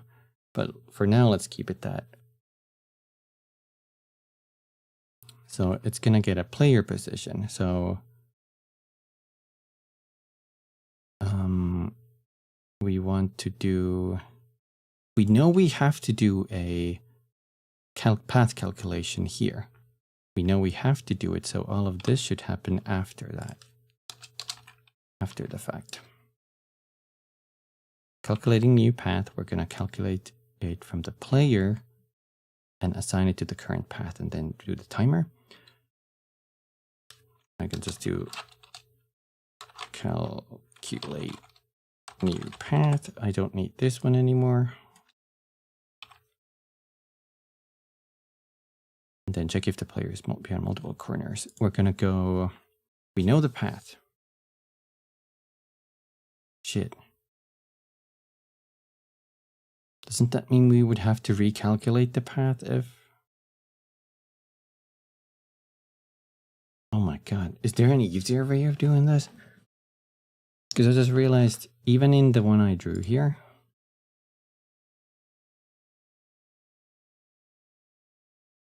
I would have to calculate the path first. I would have to do this after you have to do 2 passes, but that's not good.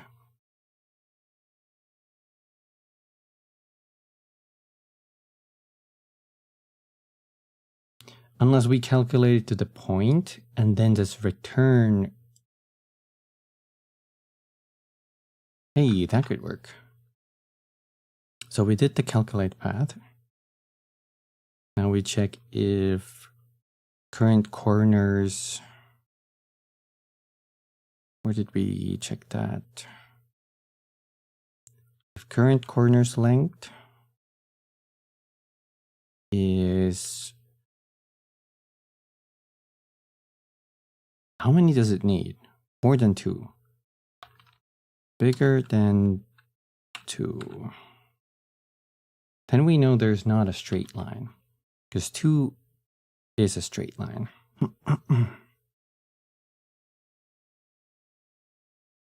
So that is not a straight line. If it's not a straight line, then we move to that.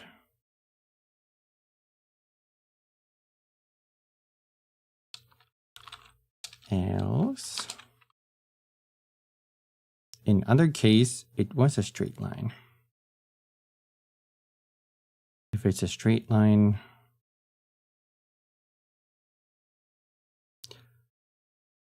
target position.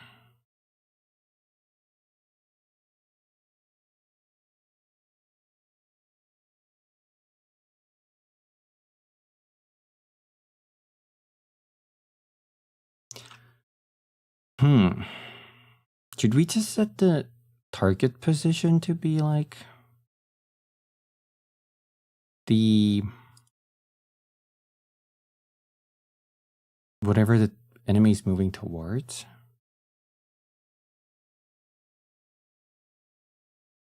Hold on. There's so many things I have to keep in my head here. Position, current path time. I guess we could keep this here at the bottom here, just to debug point. Leave a little space there.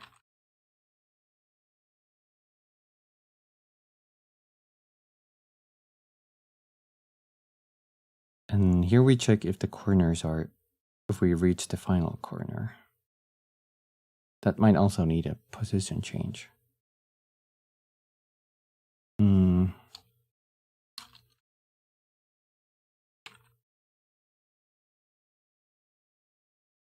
I don't think that needs anything. So we would, okay, so this is we're on a straight line to the player. All we have to do is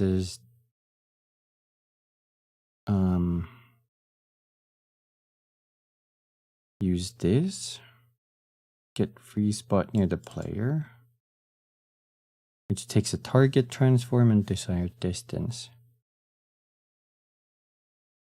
And it's going to return that free spot.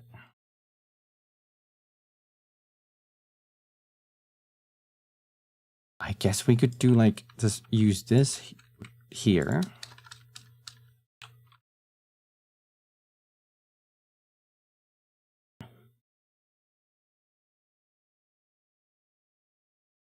And then it's set to that.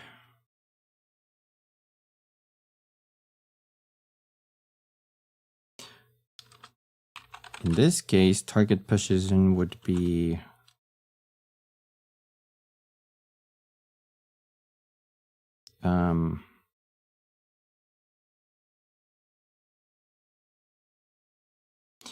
let's use the current paths or current position. No, that's let's use the target position as what we want to like go towards. So if there are multiple corners, target position is going to be 1. If there are no multiple corners, it's a straight line, then target position is going to be get free spot near the player. That should work.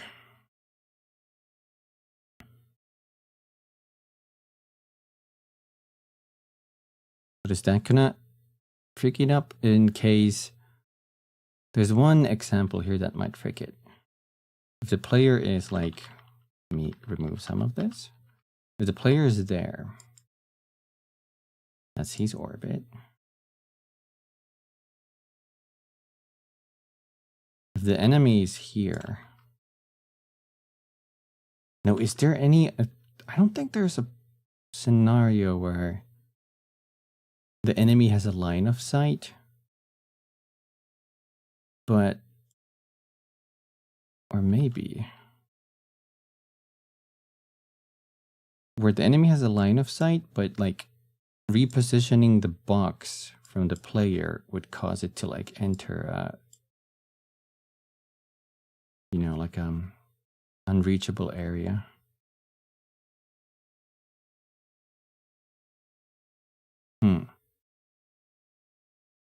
Maybe in that case we just need the nearest point on the nav mesh.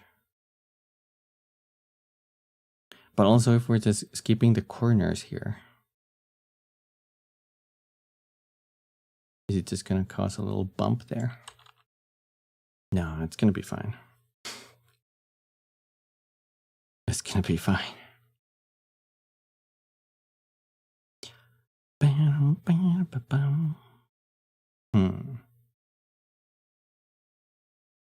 Do we need this part here? If the current corner's length is 2 specifically.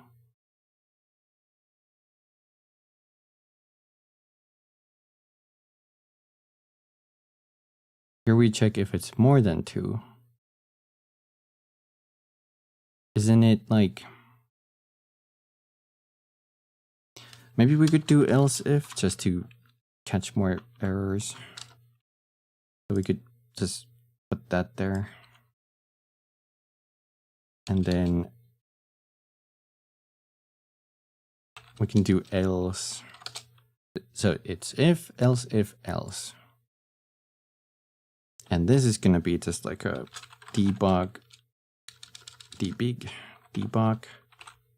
log error. Or let's do warning. This is going to show up in yellow.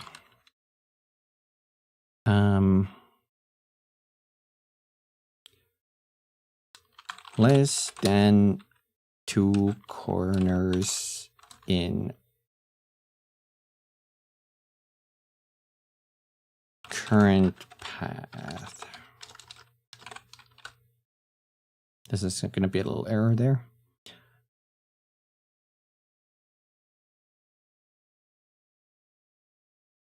Okay. And then the rest of this code is also going to be there.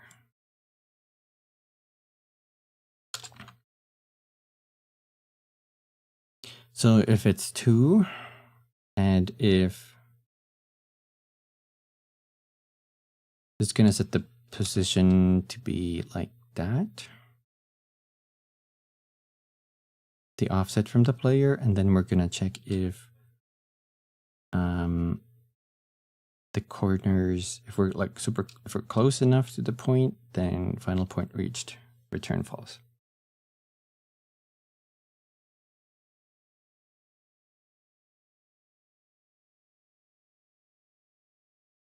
I don't think this returns true, does it? No, it does at the very end. We don't need this. I think this can happen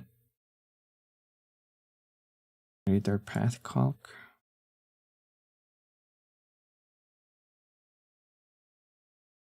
I think this can happen at the bottom.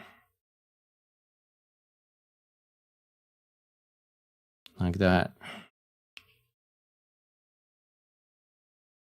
Debug point. Ooh. Doggo one keeps wanting to go outside so much. Is he happy playing outside? 7 times. He's just greedy. He knows you're gonna let him outside.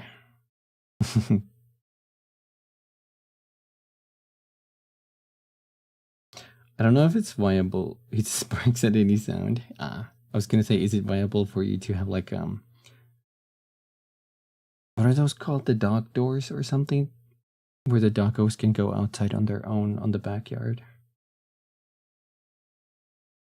I know it's not a viable solution for everybody.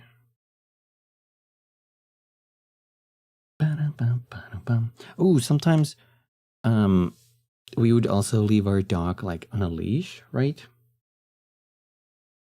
Oh, there's cats there. Okay. Sometimes we would use those like, what are those called? You know those like retractable or like extendable leashes that you like hold on your hand? And there's like a little button on it. Sometimes we would like cut a decent amount of free slack to that and just leave our doggo with that on the outside. And she would like just roam around there, explore, and then just if it was too hot, she would just come and sit in the shade. And we would leave like a little water bowl there. Or not a little, regular. But yeah, I think the cats are going to be a problem though. Who knows if they would attack your doggo if you have a tiny doggo. Big doggo, more worried about the cats. I think this could work. Can't keep all of this in my brain.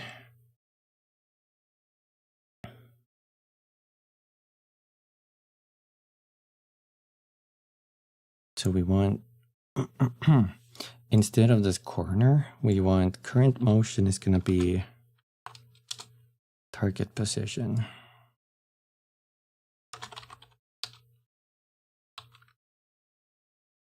Oh, here we go.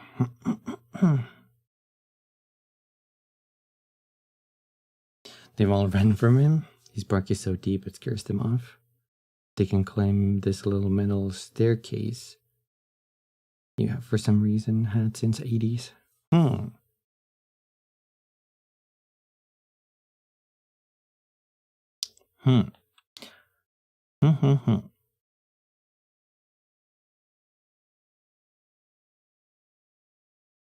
Enemy player. Player. Let's see if this works. Come on now.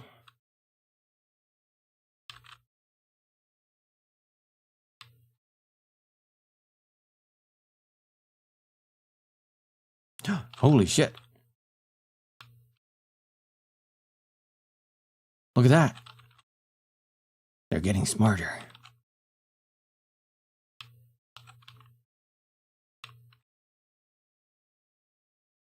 He goes around, he comes around. Help, help. You can't hide. Oh no. This is scary. Help, help, help.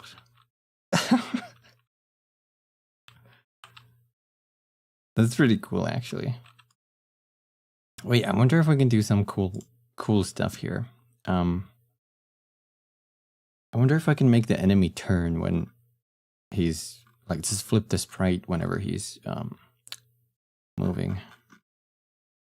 Do you have we're not using this nav agent actually. Actually we are. Never mind. Anyway, we're not using the nav agent to move, so we could just go nav agent dot update position false, because we don't want synchronized with the simulated agent position. No, we're using our own code to move the little creature.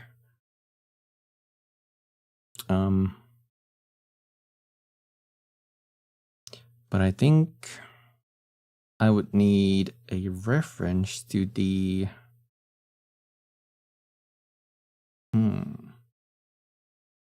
Does the goblin just want uppies? Maybe.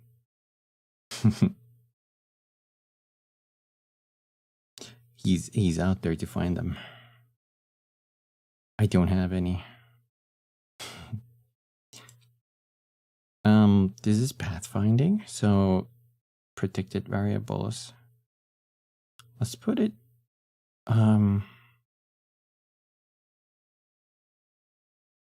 stake time is alerted. I'll put it here because there's like references here. I'm gonna use predicted in case the child needs something. This is gonna be, let's quickly see. So it doesn't throw us errors. Let's comment this quickly. I want to see if is there like an easy way of flipping that first.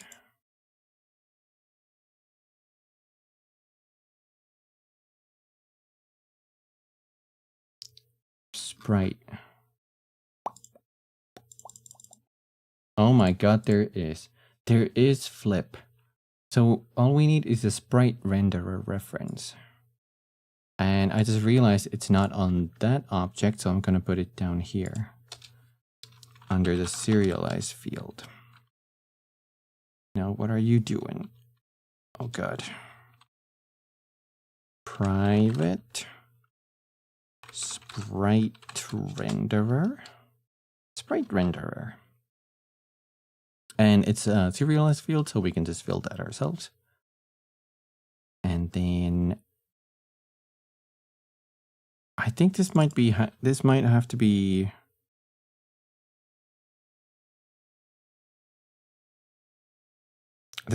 protected because the child is the one moving this. So he gets access to it.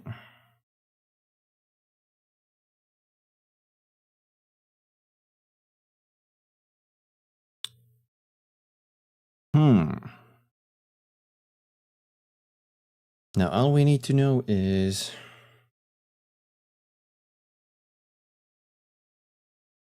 which direction it's going.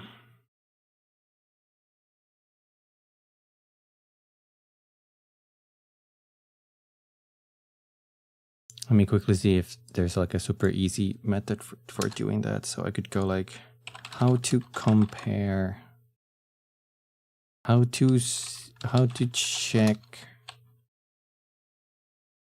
if a vector is facing left or right.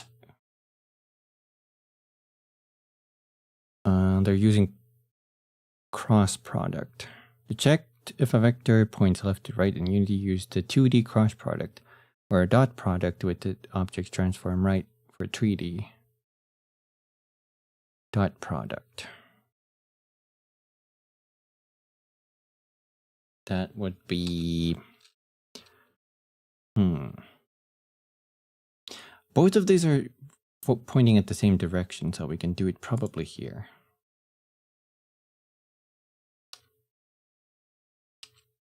So we could go like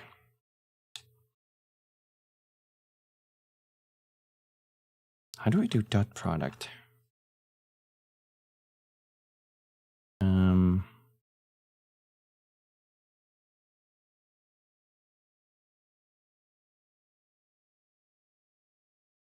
which tells you if the target is to the right positive or left negative of your optic's perspective.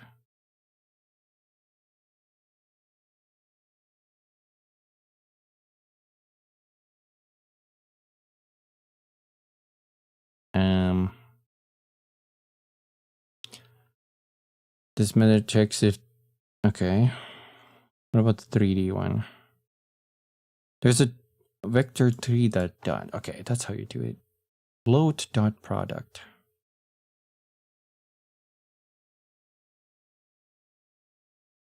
Oh, we can cache it like that too. So it would be float dot product equals vector 3 dot. Calculates the dot product of two 3-dimensional vectors defined in the same coordinate space. The left-hand operand. What did they use for that in this example? They said transform right. So, okay.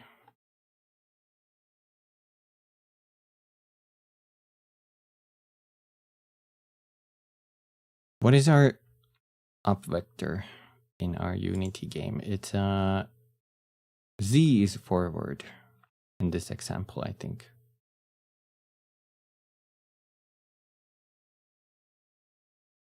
So we need the world right, which is X. So vector 3 dot right. Yeah, it's X1. So it's this one. Left-hand side is RHS, right-hand side. What did they use for it in this example? The direction to target dot normalized compared to the right. For the object's right vector.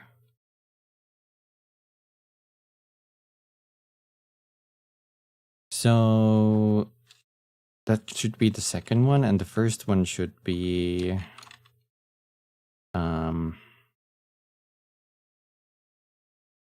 guess current distance dot normalized.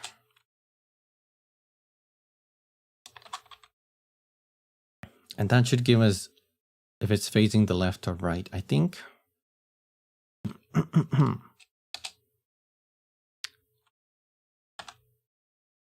If dot product is bigger than, how did they explain it here? I have to keep going here because I don't remember. If it's bigger than 0, then it's right. Okay. Okay, Akuma. Thank you for hanging out. I hope you get some wonderful rest. I hope you sleep good and get good hunk shimmy me.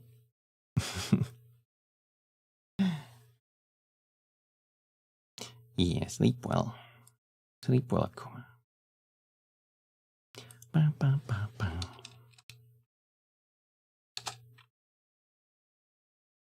So this is facing left. Wait, I want to check how to do the Unity ternary operator.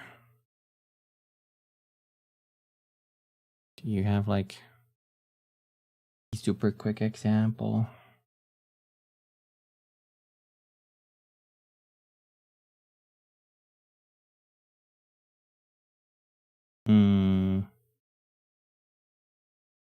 Ternary if statement.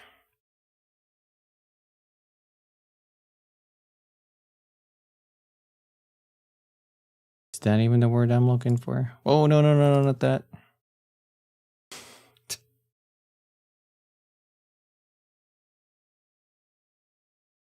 Okay, so it's this.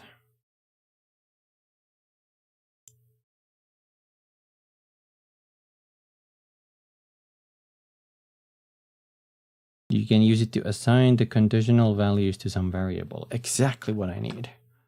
Right. So if we go here, it should be sprite renderer dot flip x.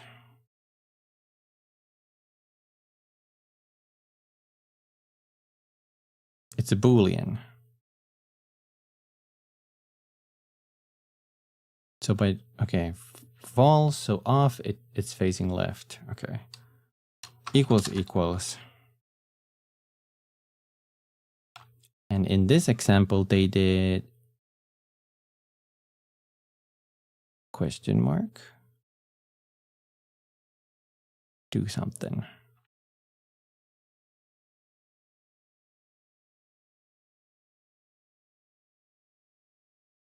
Wait.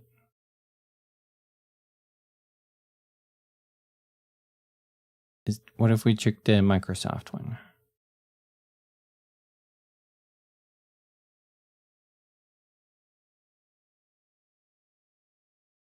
Oh my god, it goes pretty deep.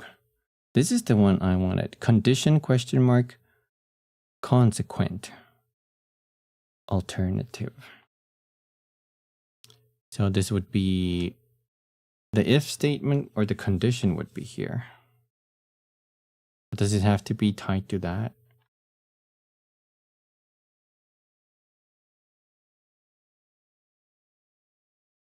Hold on. Brain thinking. I'm assigning this to either one, true or false. So those would be the conditions. The if statement is, I think this one.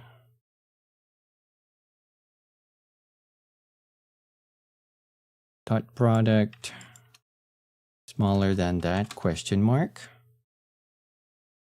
And I think left is true or false. If condition evaluates true, the condition expression is evaluated. I think it's true false. So this would be true, so it's gonna flip true. Otherwise it's gonna flip false. How do I end this?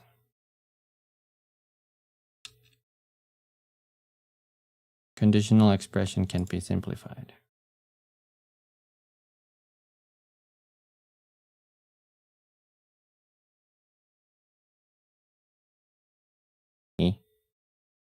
Expected.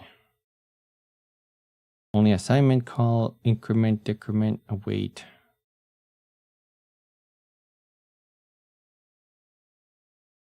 Do I not just need this assignment here? I can just do this, but instead of true, it has to be sprite renderer dot flip x.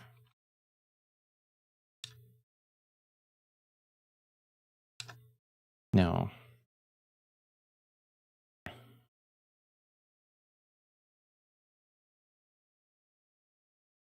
Or is it just gonna call it if I do that?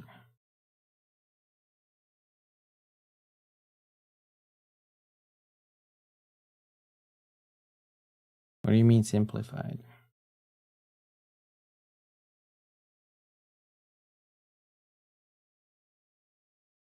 I don't understand any of that.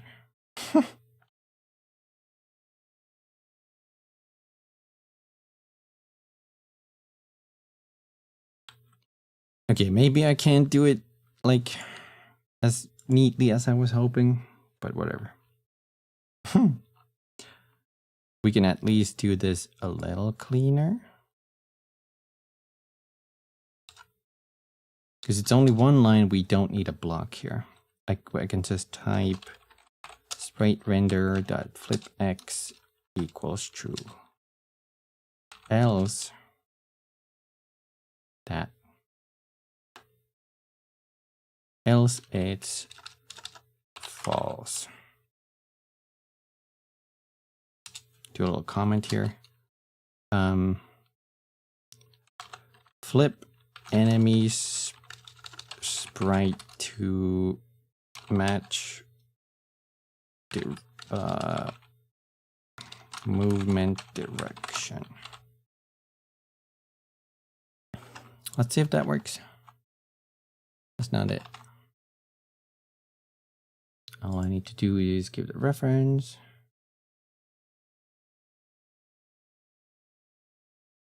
And test. He should maybe now flip sides when he moves. Yo! Wait. He flipped back, but he doesn't flip back.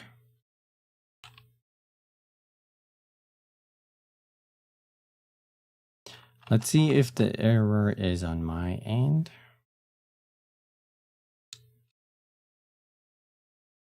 If it's bigger than 0, it might be on my end. This might be on my end. Let's also add the blocks. So I can put the...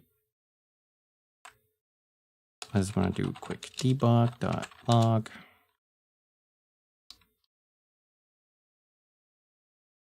Flip false. Flip true. Are they even being called?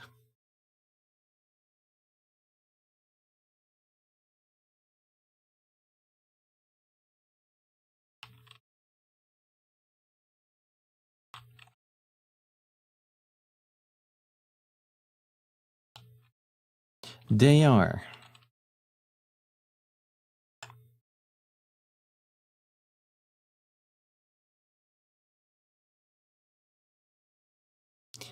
I wonder if both of them have to be true.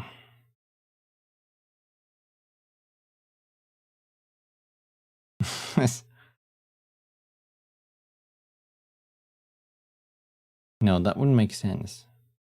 Or maybe I got them like the wrong way around. Follow me. Why can't you find me now?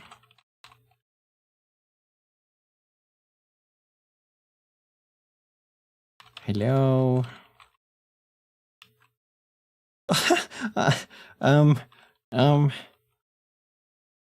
Gabbo.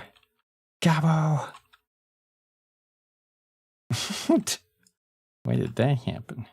Oh, that's the why. Oh, was that my issue? That may have been why. Flipped him like an anomaly. Okay, now let's see.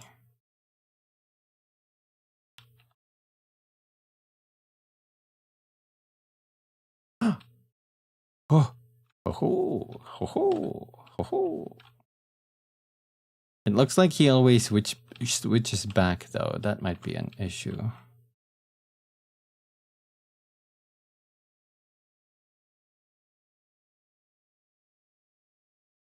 But why does he flip back?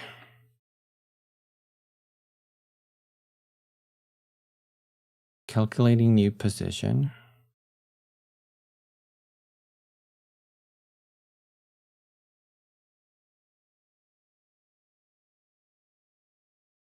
I think this has to be in...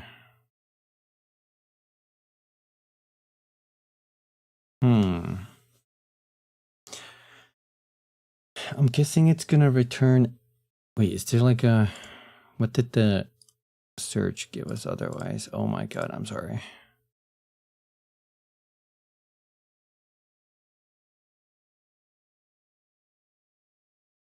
Because there was a third one I saw.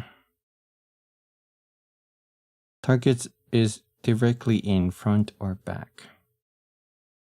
All right.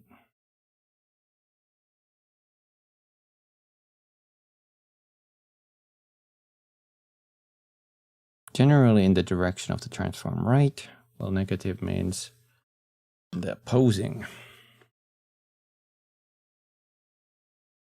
What I'm guessing here is what happened is the enemy walked, even if he's walking like this, once he reaches like that spot, he can like, just that little tiny like, you know, for some reason. Hi DJ, how's it going? Thank you for the health check. I shall do it right now.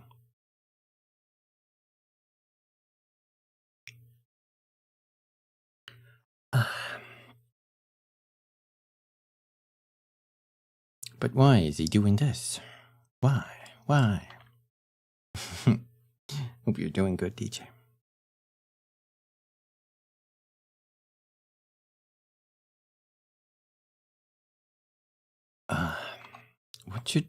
Is there any alternatives for moving us?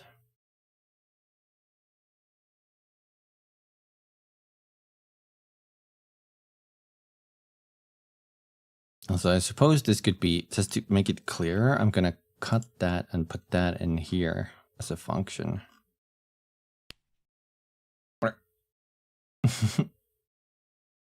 Doing good. Ayo. Thank you for the cheese and title. We're gonna do protected void. And this is gonna be turns bright.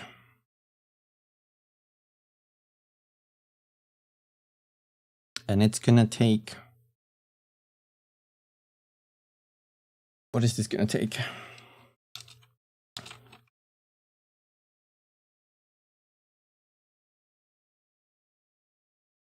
No, I think these are supposed to stay there. Hold on.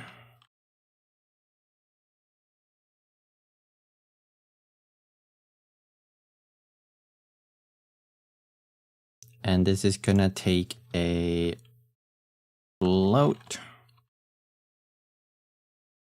dot product.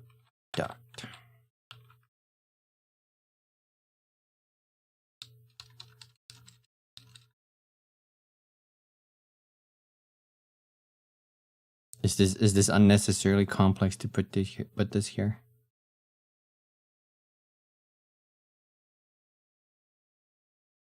Maybe. I don't know. Turn sprite.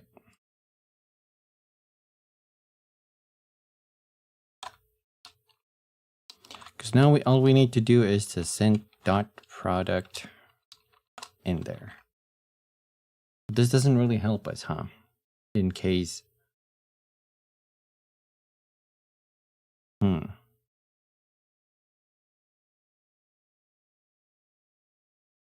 We would only have to calculate this.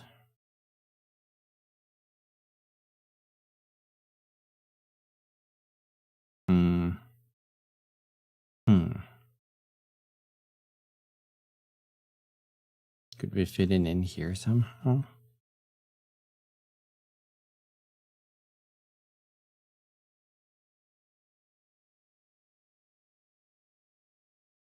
Because we should only calculate this if we have less than certain corners.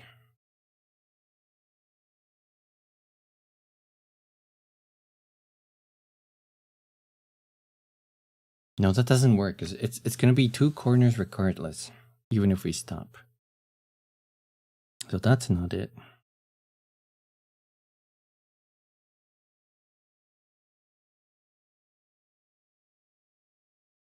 We somehow have to stop it from turning once it gets too close, like to the, like, arrived at location, then it shouldn't do it anymore.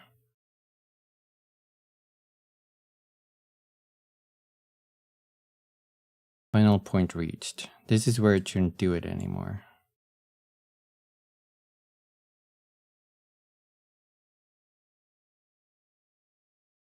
But it's not doing it anymore. We're doing it like that because it's the else one. It goes into planning. But in the planning, it's going to be like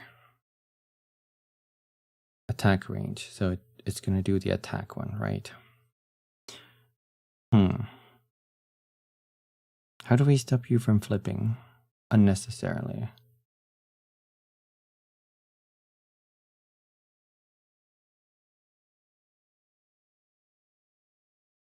Target position.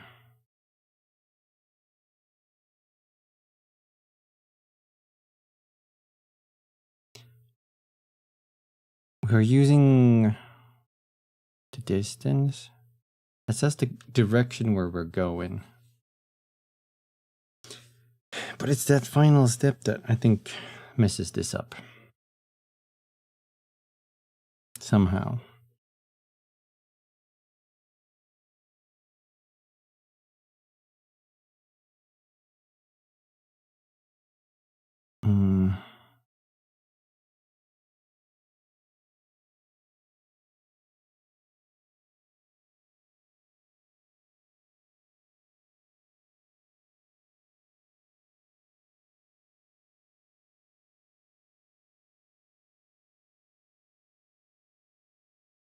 What if we debug lock this? I want to see.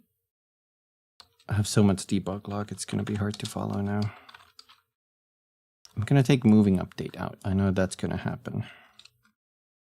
And I know planning update is also going to happen. Attack state, that can stay so we know it breaks that. But let's see. I just want to print dot product. Because it's a float, it should just work like as is.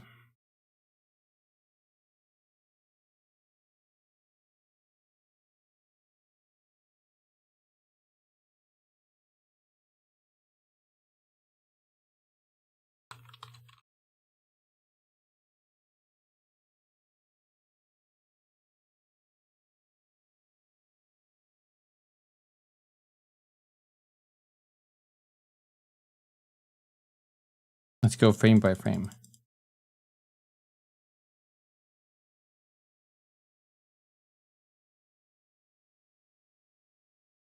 It is now, you can see here, almost 1.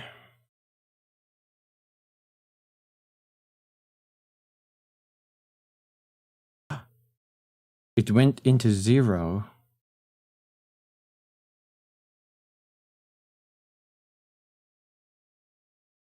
And it flipped it.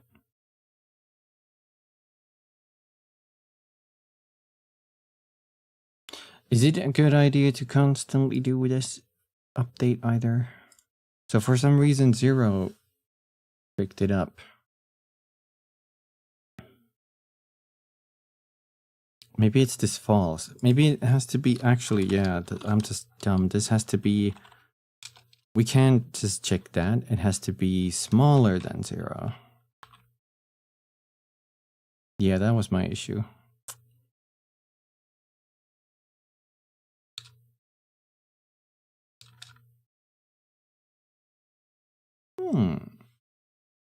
I'm sorry. I know I'm not that dumb, but you know. I'm just saying what I did there was a little bit of an oversight. I think I can bring this back then. I don't think we need it here. Because it's just a little simple this. And I can do it like that.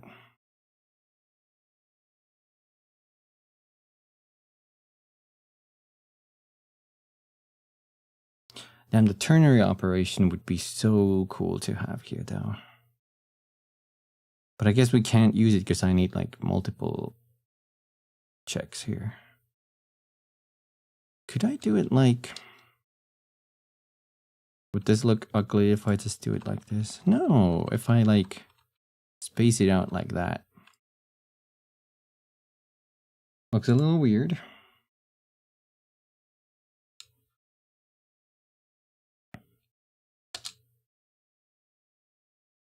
I'll just type choose movement vector.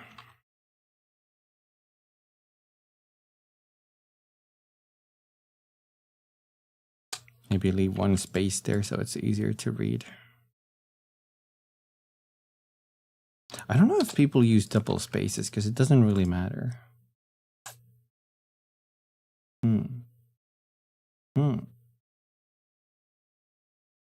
But let's see if that fixed it, because now we're not flipping it if it gets to 0.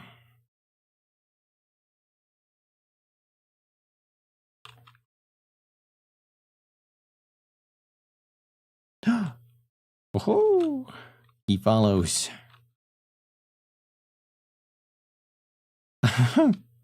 Yeah, that's pretty cool, actually.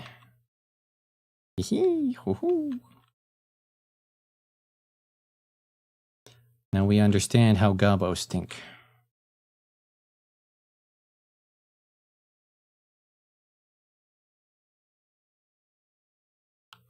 I think I broke him.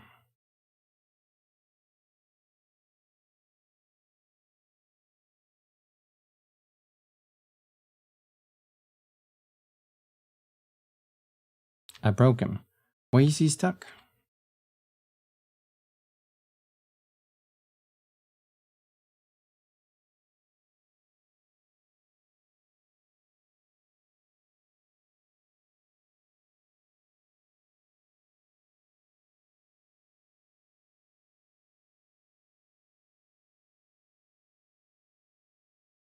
There are multiple points, but he's not moving correctly. Do you think his hitbox got stuck? Let's see if that's what happened.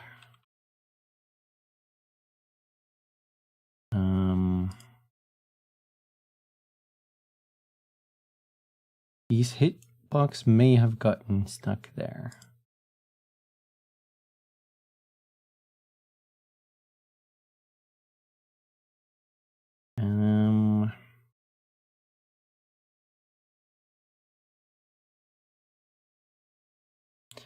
Radius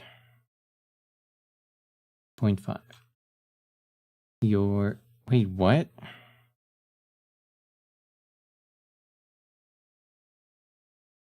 Oh, his Navmas agent thingy was left behind. What happens if we... What happens if we allow the position to be updated in the Navmas agent? Does it follow that? Let's do a test.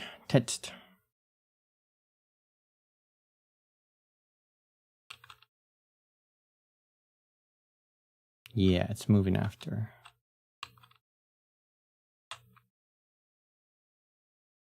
I think we have to move that Navmas agent with him. Yeah. Although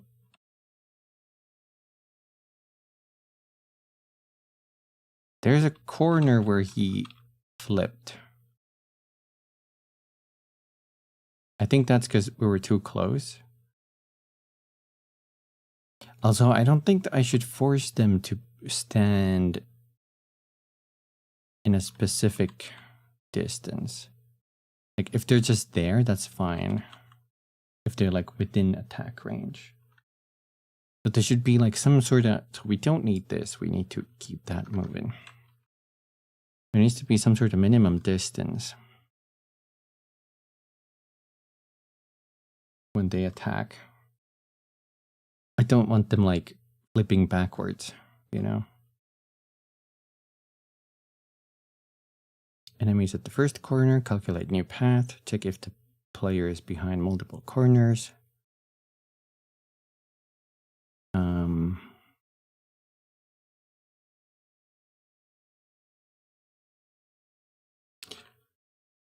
Enemy, wait, comment. Enemy has a straight line to player. Offset. Distance.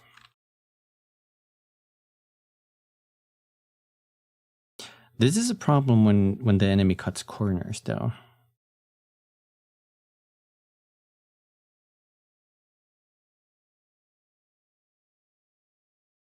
Should this be underneath here? Like, if we are close enough.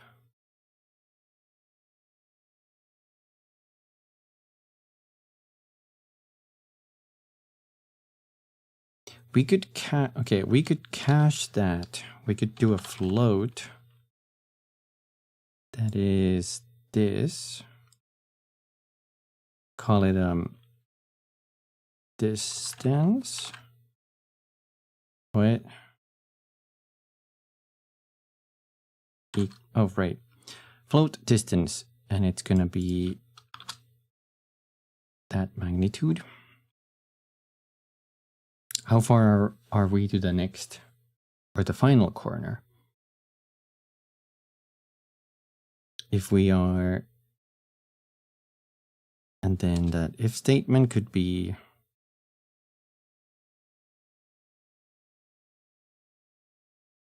let's just call it final corner distance to be more specific. And then we can go final corner distance. If that's smaller than that, then we know we're like super close. There's too many brackets. If final corner distance is less than that, final point reached. This shouldn't happen here, by the way. I'm gonna move this, but I don't know when.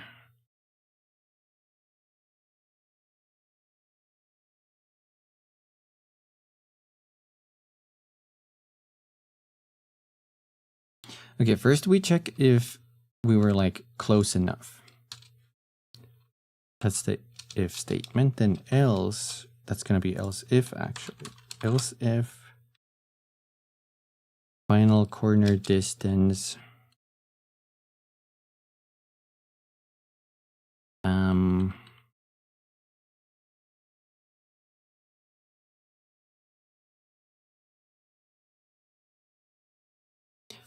what are the options that can happen here?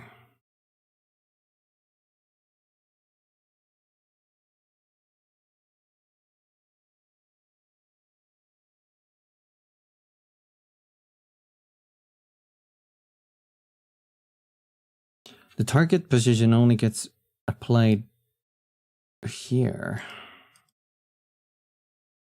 if the enemy has a straight line to the player. Has multiple corners, that's straight line. Does this help if I go here? So enemy is here. Straight line. That distance, if it's like super big, then we haven't reached it. If it's super tiny, like if we're here, like the super tiny, then that's, what about if it's like where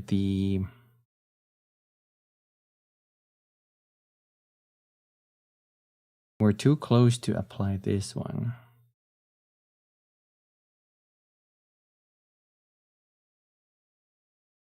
I think if we're too close to apply this one, or offset, then we don't do this offset calculation. Wait, how does this work? Brain is getting fried now.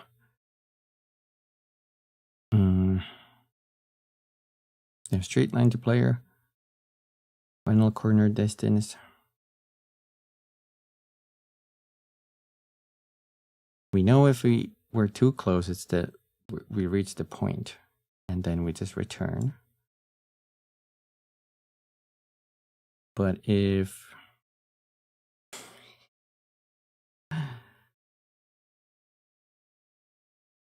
do we have to calculate that distance or cache that distance and then see if we are close to that spot?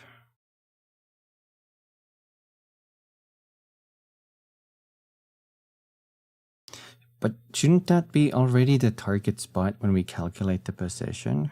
But no, only if it's the... Huh. I just realized it doesn't get recalculated.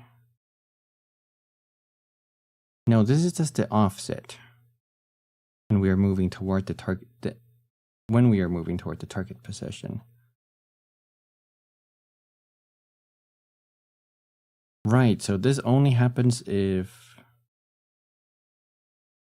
Final. This distance is. Is it the same one as that?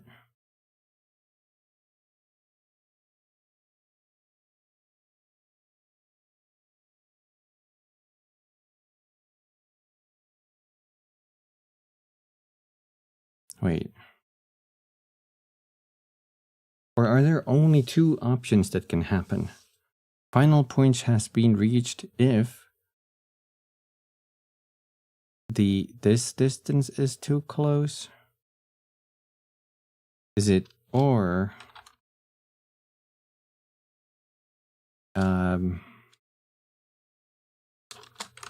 player dot position minus, this has to be in brackets,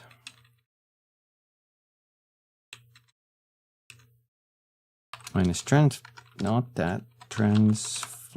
that position dot magnitude is smaller or equal to whatever is our attack distance. Let's use that 1.5 now. So if we are within the range. No, but this might happen. No, this doesn't happen across the walls, I think, because we already know it's a straight line. Yeah. So we know it's a straight line and the enemy is close enough to the player. And the final point has been reached. Final point or player reached. And then we tag it false. Else, we don't even need an else here because it's a return, but maybe it's going to be clearer. And it's going to be else this.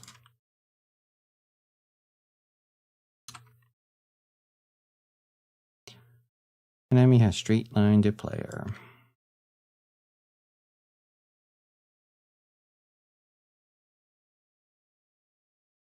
It's the final player point. Exactly. Okay, enemy has straight line to player.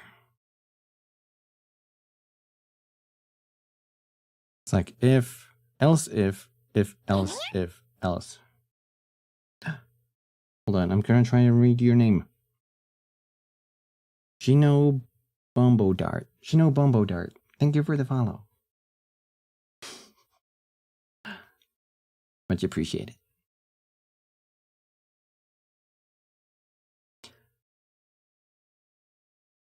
Why is there a block here? It's part of this block.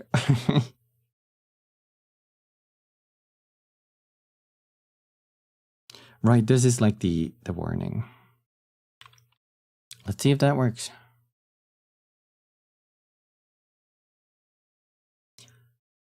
Bam, bam, bam, bam, bam, bam.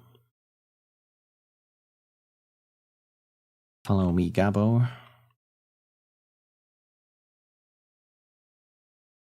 Let's see if this fixed the corner. So if we make him go like that. Wait. That's a weird behavior. Or was it?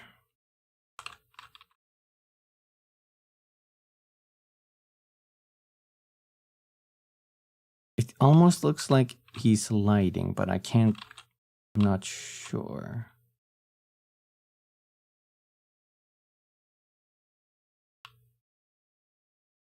Maybe we have to increase the nav mesh stuff a little bit. Let's see. Ground. Because they have pretty big hitboxes. I guess we could...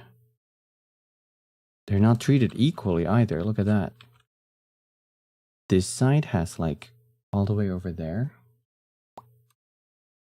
This side is the halfway point. This is not halfway point on this side. I wonder what... What is that? Let's clear that. Tile size.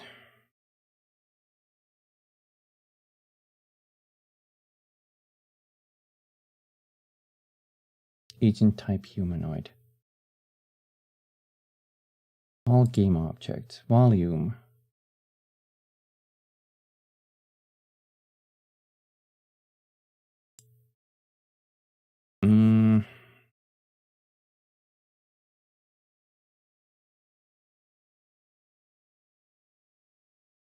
So this one doesn't have any. I'm pretty sure it gave me like padding options, but maybe that's maybe it's the enemy instead that we have to change. Let's focus on the enemy, because we have base offset. Boing boing boing. That's fine. It can just wait. Is that going through the floor? No, it's not. So speed, angular speed, acceleration. Where do I change your thickness and stuff? Or is it tied to my character controller? Let's see. Radius. No, not really. Although I am gonna make that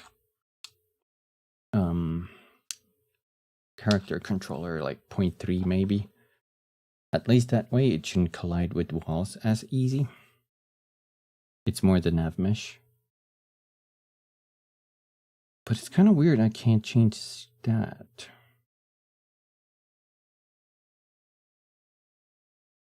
Priority, quality, high quality? High quality.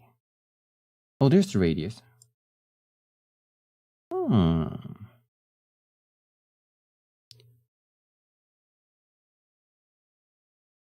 No, I think that's just gonna... It's gonna mess things up. If it's more narrow, I don't think that fixes anything really.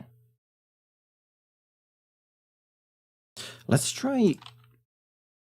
Let's make that 0.5. Let's just try like this. Maybe the collision was the problem there.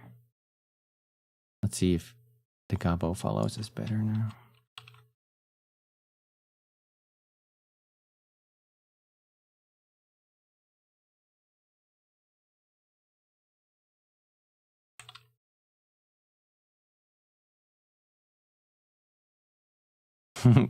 Sometimes it is a little corrective movement. Kind of weird. I currently do collide with them.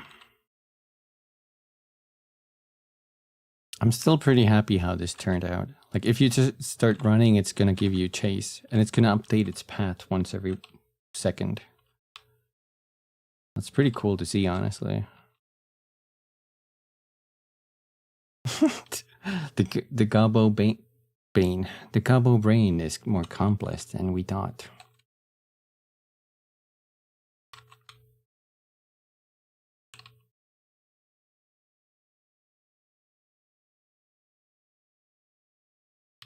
At least it's kind of stopping as soon as it sees me behind a corner like that. That's a really good, I guess, like, starting point, and we can just expand from that.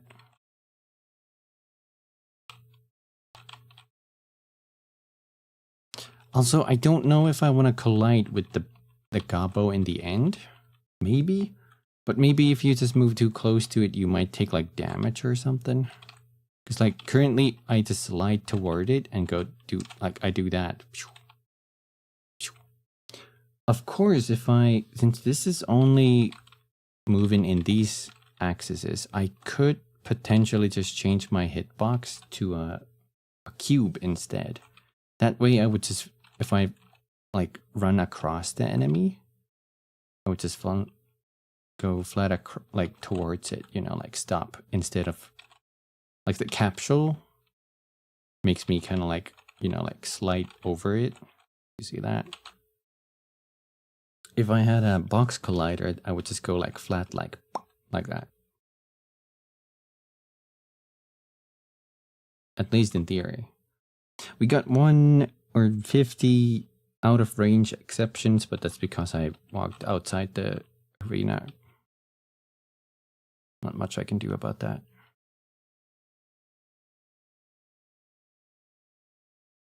Yeah, as long as the player is out of range, then that's gonna happen. That's the other thing what we wanted to do was return like the closest point.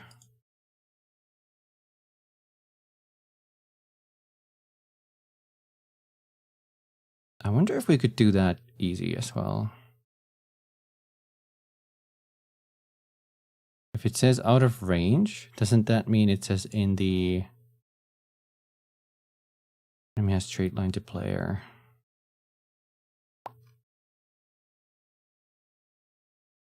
Is it that? Oh, I already wait, let's see. Is it giving that error first?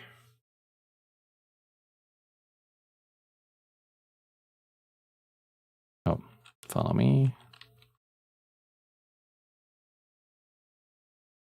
Yeah, it's giving that error. So less than 2 corners in current path.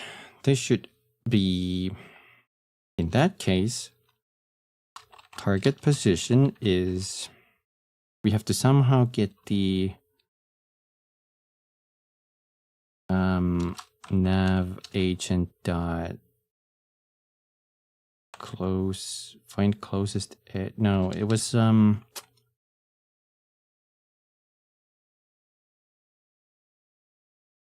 sample path position, I think. Okay, apologies, you're gonna get flashbanged by this Unity's official site again.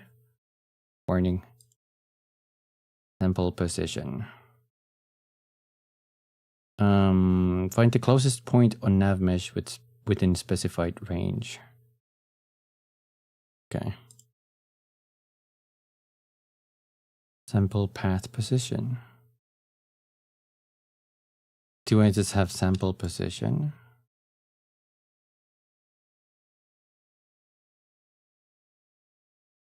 Are you missing a directive or sample path position? Nav mesh hit. Area mask. What is that? Let me see. Unity nav mesh sample path position. This is a 2012.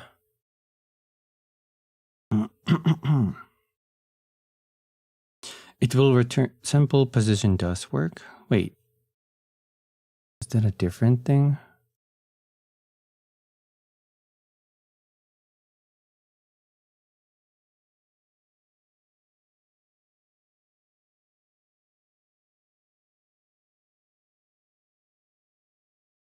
We're gonna go to the flashbang site again. Avert your eyes.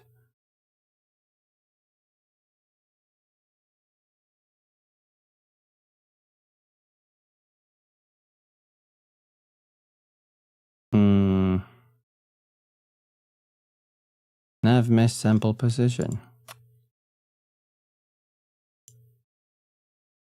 Yeah, I couldn't find that.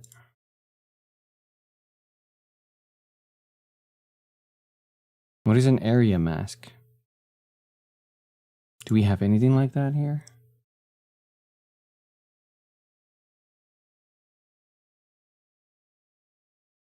Is it humanoid? Maybe. It wants an int. 1. Might be 0. Let's try. Let's go 0. Max distance.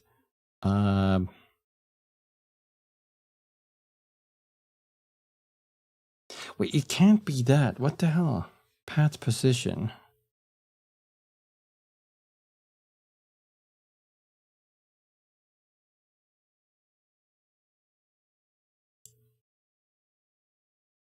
Unity sample position. AI nav mesh at sample position. Nav mesh. Nav agent. So I need a reference to the nav mesh.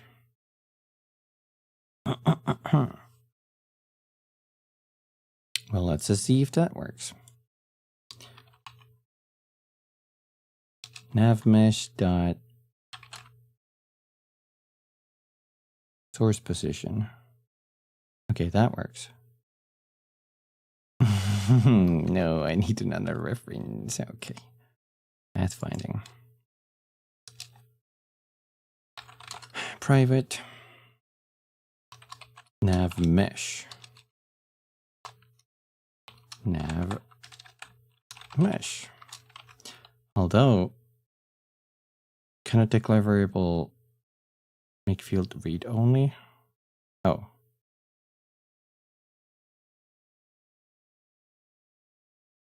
Cannot declare variable of static type. Eh?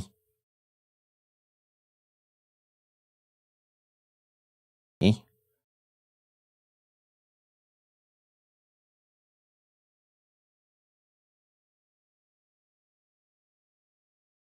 Eh?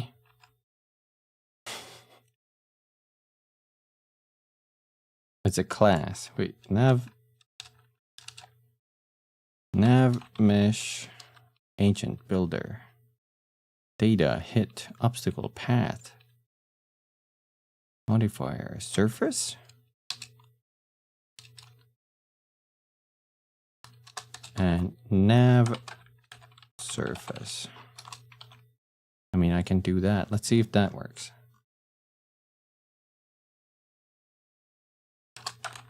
Nav surface dot.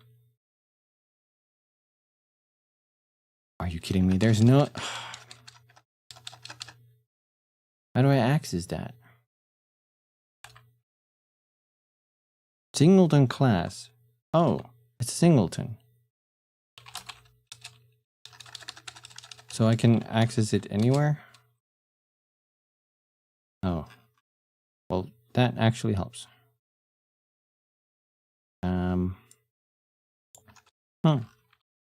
Good to know. Source position. We need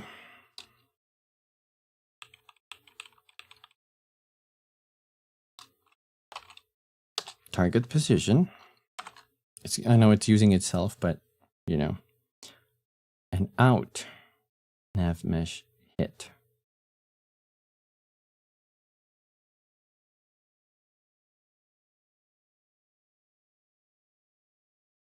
Maybe we break this down. Anyway, let's do out nav mesh hit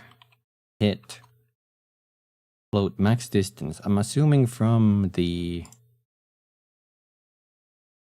area. So let's go like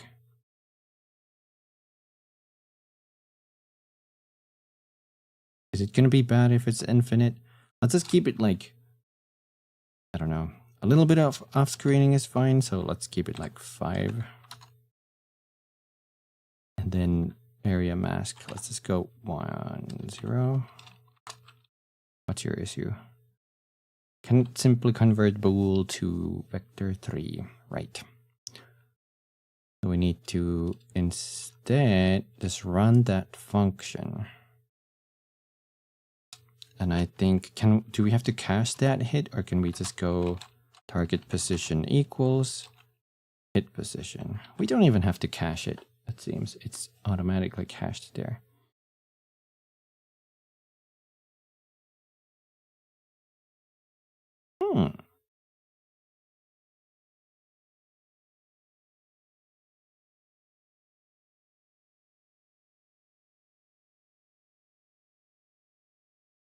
Less than 2 corners in current path. Setting target position to nearest point on nav mesh. I don't know if that's the correct layer though. I guess we're gonna see that. Nope. Click. Humanoid is there at the top, so it's either a 0 or a 1. Did it just... There's a spot in the middle that's missing.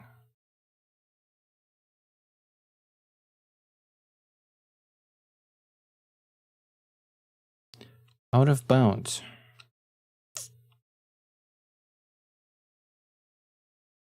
No, it's still not working. So what the heck is that? I think it's using my...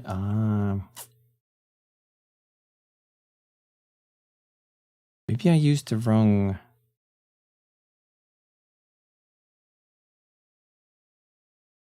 Wait, what does it say? 69.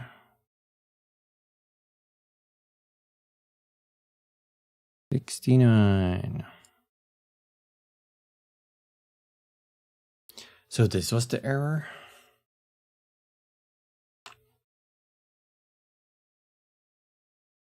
Calculate path to new target. Nice.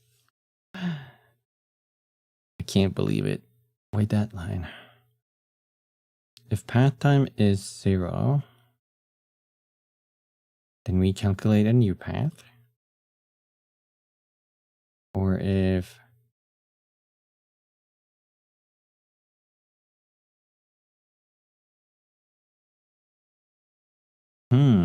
is the error here that we're trying to see the corner number 1, but we can't create a corner because I'm out of bounds?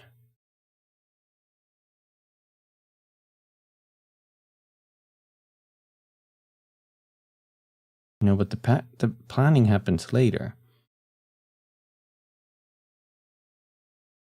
So in this one, we already have a plan. And then we create a new plan. If we didn't have a plan, or if we had a 0 plan, I mean, then that would give an error, but then we would calculate a new plan anyway. From player position. Check if he's behind multiple corners. In this case, or is it because we're trying to access... Like here we're already... Okay. We would calculate a new path. If he's out of bounds, then this would actually throw an error.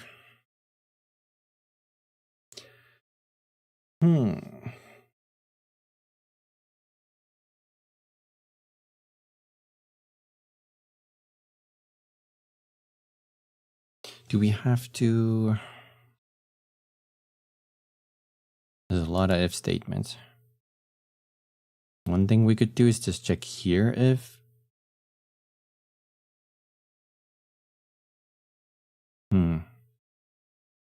If either a complete or partial path is found, false otherwise.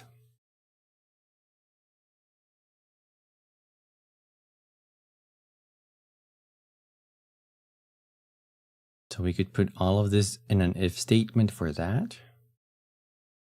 It's already like, it's an if statement, or like it returns a Boolean if it found a path, but it's also doing that path and putting it into the current path. So we could do if this finds a path, then do all of this, else we know that path was not found, which means the player is probably unreachable. We could do that.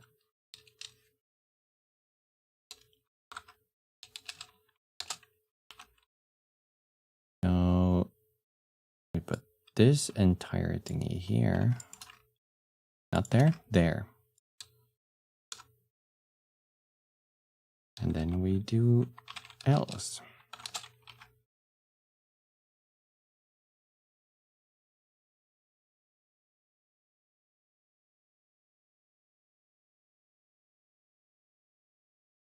It doesn't matter if we reset the path time here. Because we know it went to 0, then we can just reset it immediately. Now, what has to be inside there? A lot. Thank you, DJ. I'll take a sip.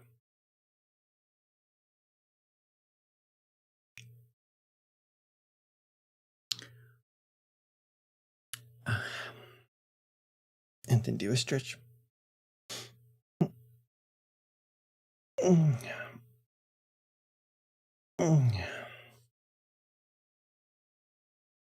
I think.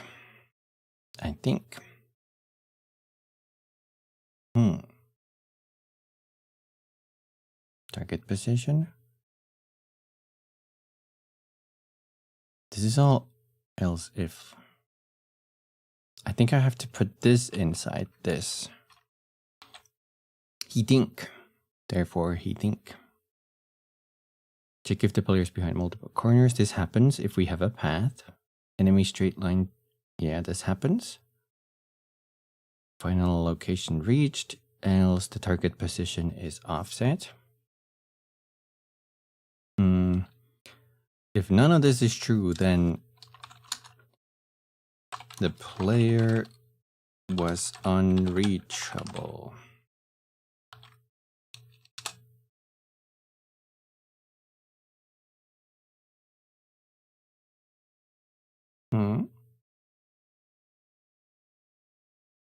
If? What do you mean can't start?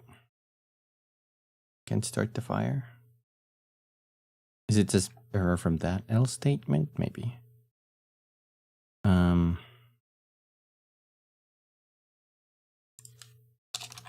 Let's do this. Yeah.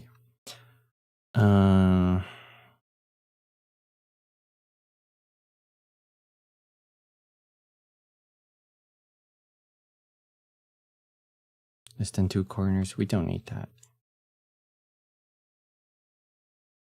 Because now we know that there can't be less than 2 corners, I think. So this one is the player was unreachable. Hitting target position to nearest point on nav mesh. Player unreachable. Setting target position to nearest point on nav mesh. Temple position. Target position equals hit position. And hopefully that works. It's a maybe it's a little clearer, maybe.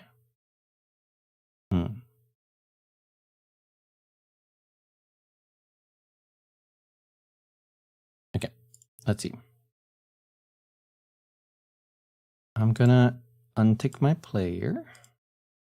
We're gonna go ground, clear, and rebake this.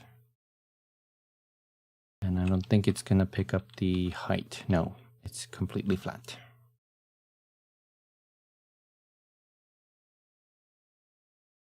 And let's hit play.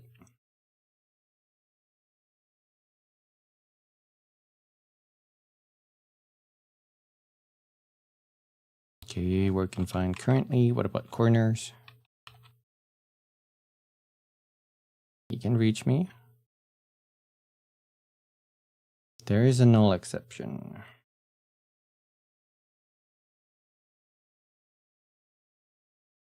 Maybe it's using the wrong layer. Wait, did he? I didn't see that. Or do you mean like he's sprite? I think that goes slightly through the wall. Because of the rotation. Yeah, that goes slightly through the wall when he's in front of it. Let's put that to 1. Maybe that's it. Maybe that's the humanoid.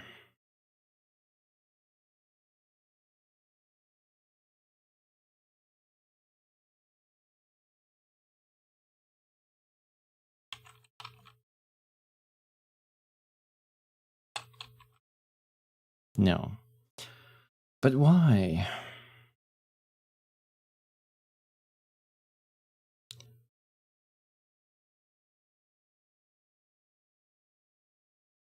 How many points are you making? It's 0 points. 0 points to Gryffindor. You're making 0 points. Does that mean the path worked? But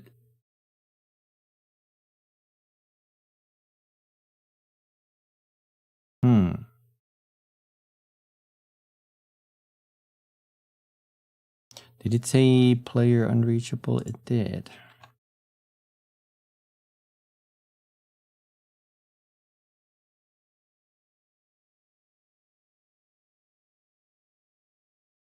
That means the path was not made.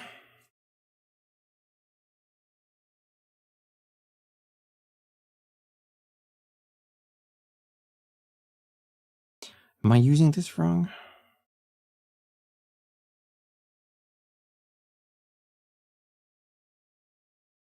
I'm not even sure what is outside of the range.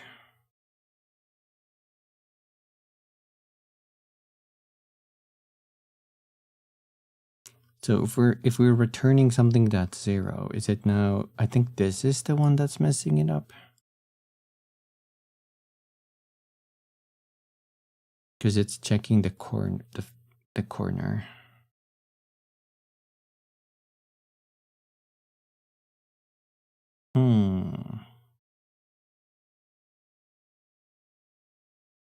We kind of have to check the corner here.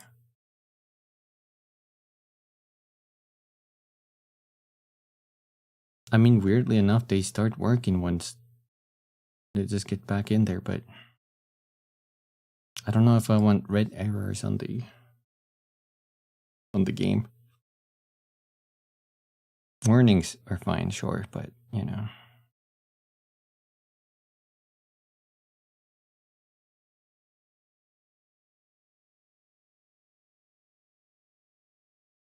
Are there any other ways of checking this? Not really.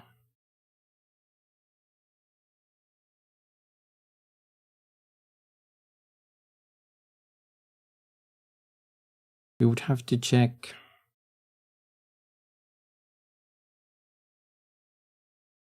I wonder if it's just hitching on this one. Like it can't just find this. Because then we calculate the path.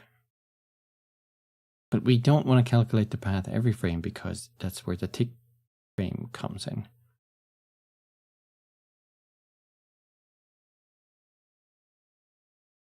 Unless we check the corners for the if statements and do this on a separate tick.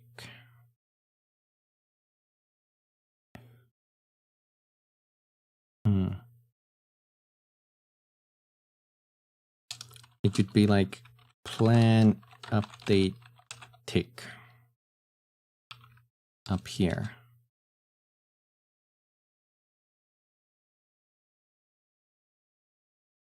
Now it still needs that tick timer check.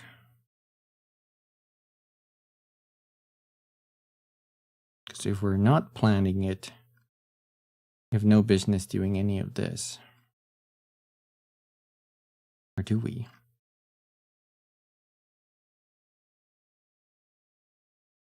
Else we do return true. I've made this so complex.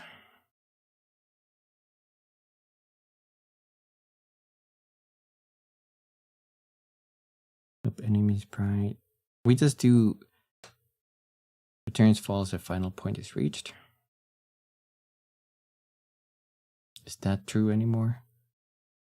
Returns false if final point of path or player is reached.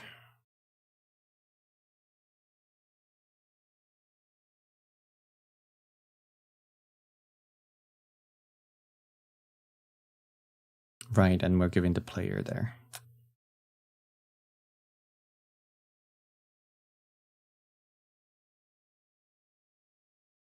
We're just doing that every frame. And then we're going to use this is separate. The movement is separate because it's just checking if we reach the destination or not.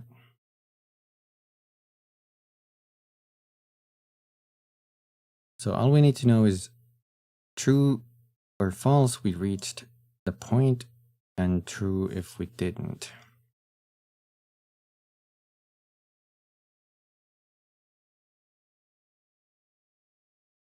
And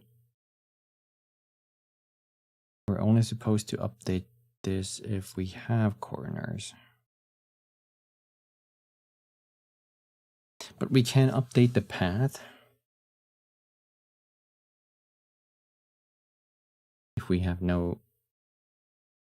Could it just work if we do at the top here? Like if 0 corners?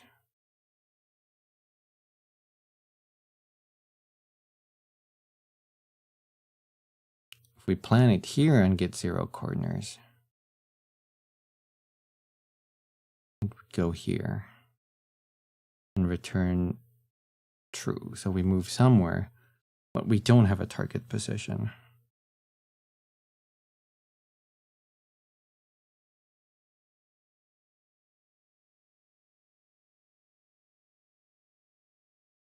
So we're constantly sampling this. Well, this should only happen once because it's in the tick. No, we are not sampling this constantly, only once every that. That's why this is giving me the error.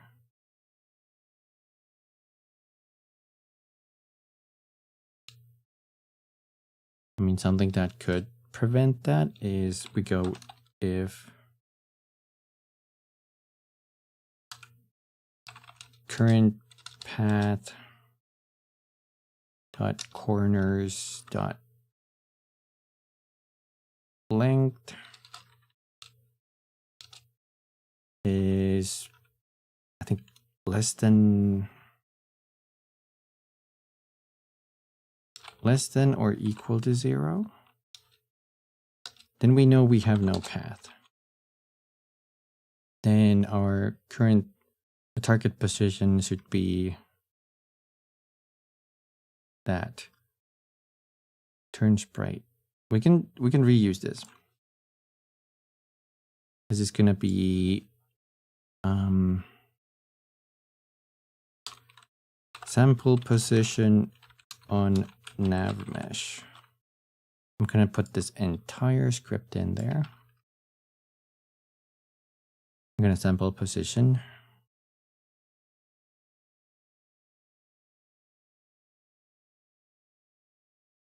I guess we should return that. I'm gonna return a vector 3. Return.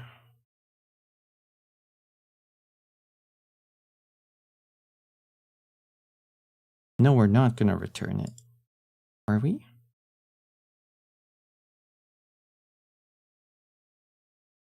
No, because this is already assigning it.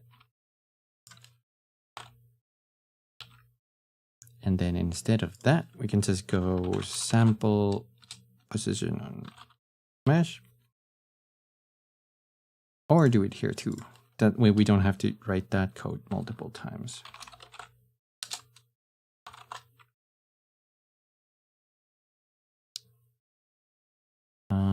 But then it's gonna do this. But we can break out of it if we just go return false. I wish there was a code to skip here. There might be, but you know. Return true. Actually, not false, because we need the same one at the bottom there. I think that's gonna. Hello. At least avoid that whole, you know, issue. Maybe.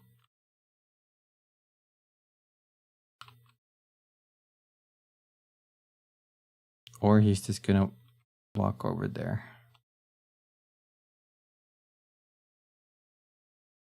Hello.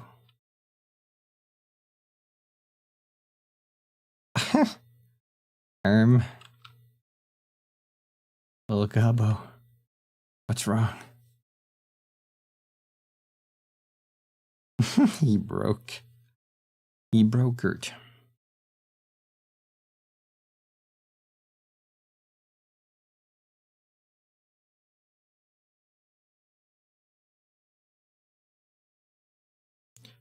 Oh, is it because it's never going out of here? It did move a little bit for some reason.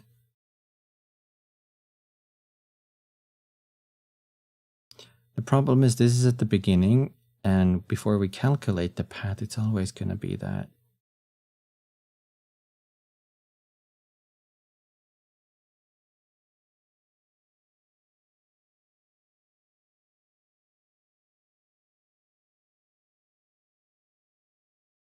What if we set that current path time to 1? So it's like it has a little bit of time in it.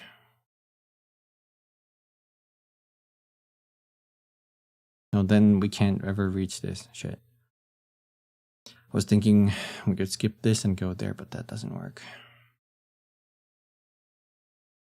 This is a tough one. This is a tough one. I have been streaming for 5 hours, 22 minutes. What the hell? What the hell?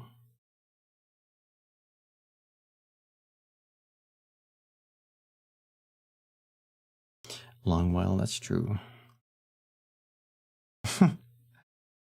My brain. My brain. That doesn't work.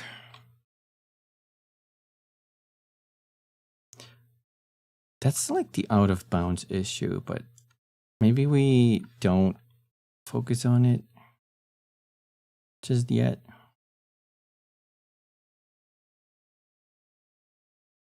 Simple position on nav mesh.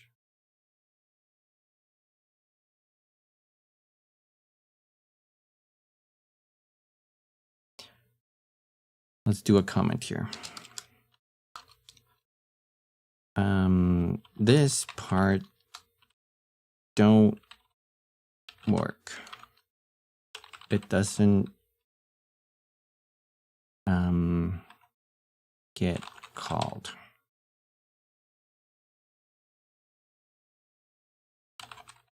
Because of the corner check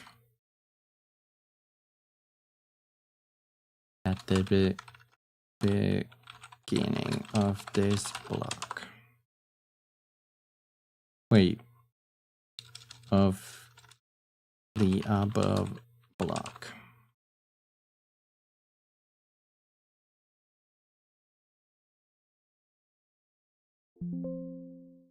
That's a nice sound. I like that. Anyway, I think this is a good spot to end because I actually do have to go eat and stuff. I have to finish that pizza I bought. But, oh my goodness. The Gobbos moving. He's moving.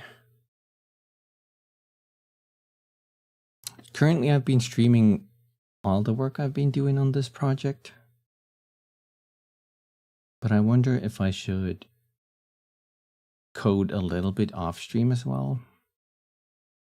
Yeah, he moving flipping too. This is pretty cool. I wonder if I should do some like maybe like refactoring off stream, and then I could just, you know, go through that. Yeah, because I think there's a lot I could just simplify on my own. If I have time. Yeah. And we could maybe get some like more progress that way. That's a big stream. Okay, though. That's great. We got a whole bunch done. Almost. Well, more like I got stuck on stuff, but I somehow managed to fix most of my issues. The out of bounds is an issue, but ideally that wouldn't happen. You know, if I just bake the maps and, you know, nav meshes on all that stuff. Oh well. Give me a sec. I'm gonna change my monitor.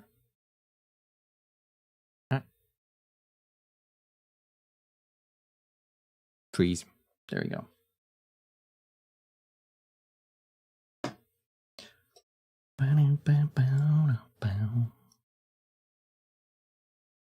Cool. Let me mute this playlist. I'm gonna bring this one up.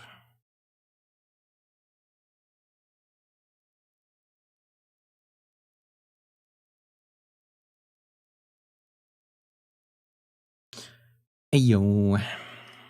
Ayo. You guys know what tomorrow happens? Possibly stationeers.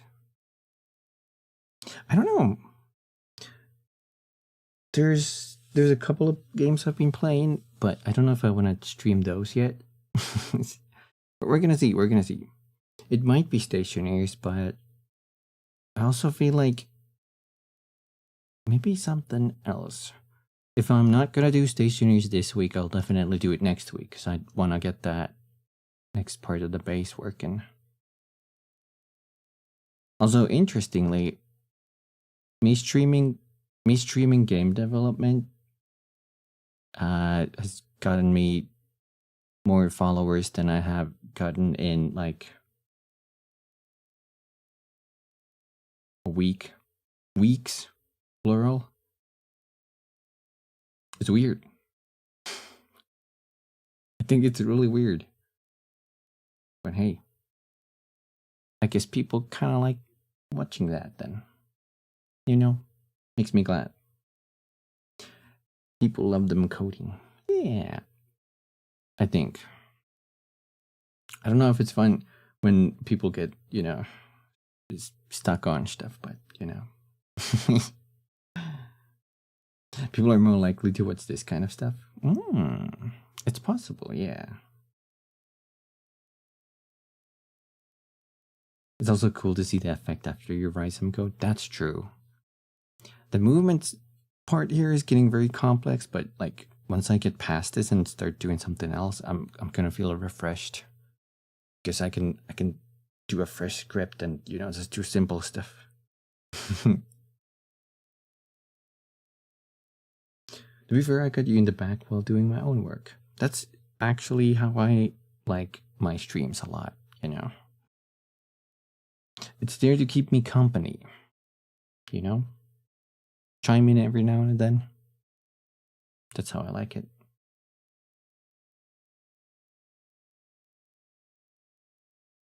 Same but making rovers. You're still playing Mars Logistics. I liked some of the rovers you made, especially the dinosaurs you made on stream. Good times.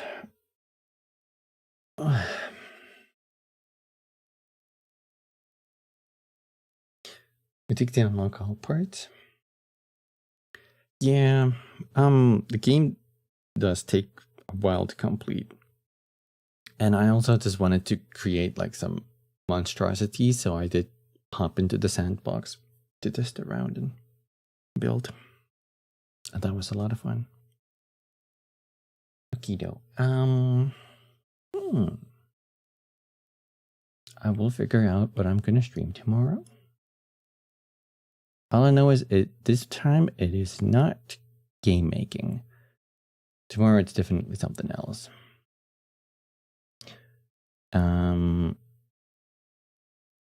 Some kind of game. But yeah. Ooh, actually, we're gonna rate Ketchup today. Ketchup is doing ASMR. Maybe that's gonna be more comfy after this stream. So we're gonna rate Ketchup the Bear on Twitch side, and then be back tomorrow. I hope you all have a wonderful rest of the day, and I'll catch you later.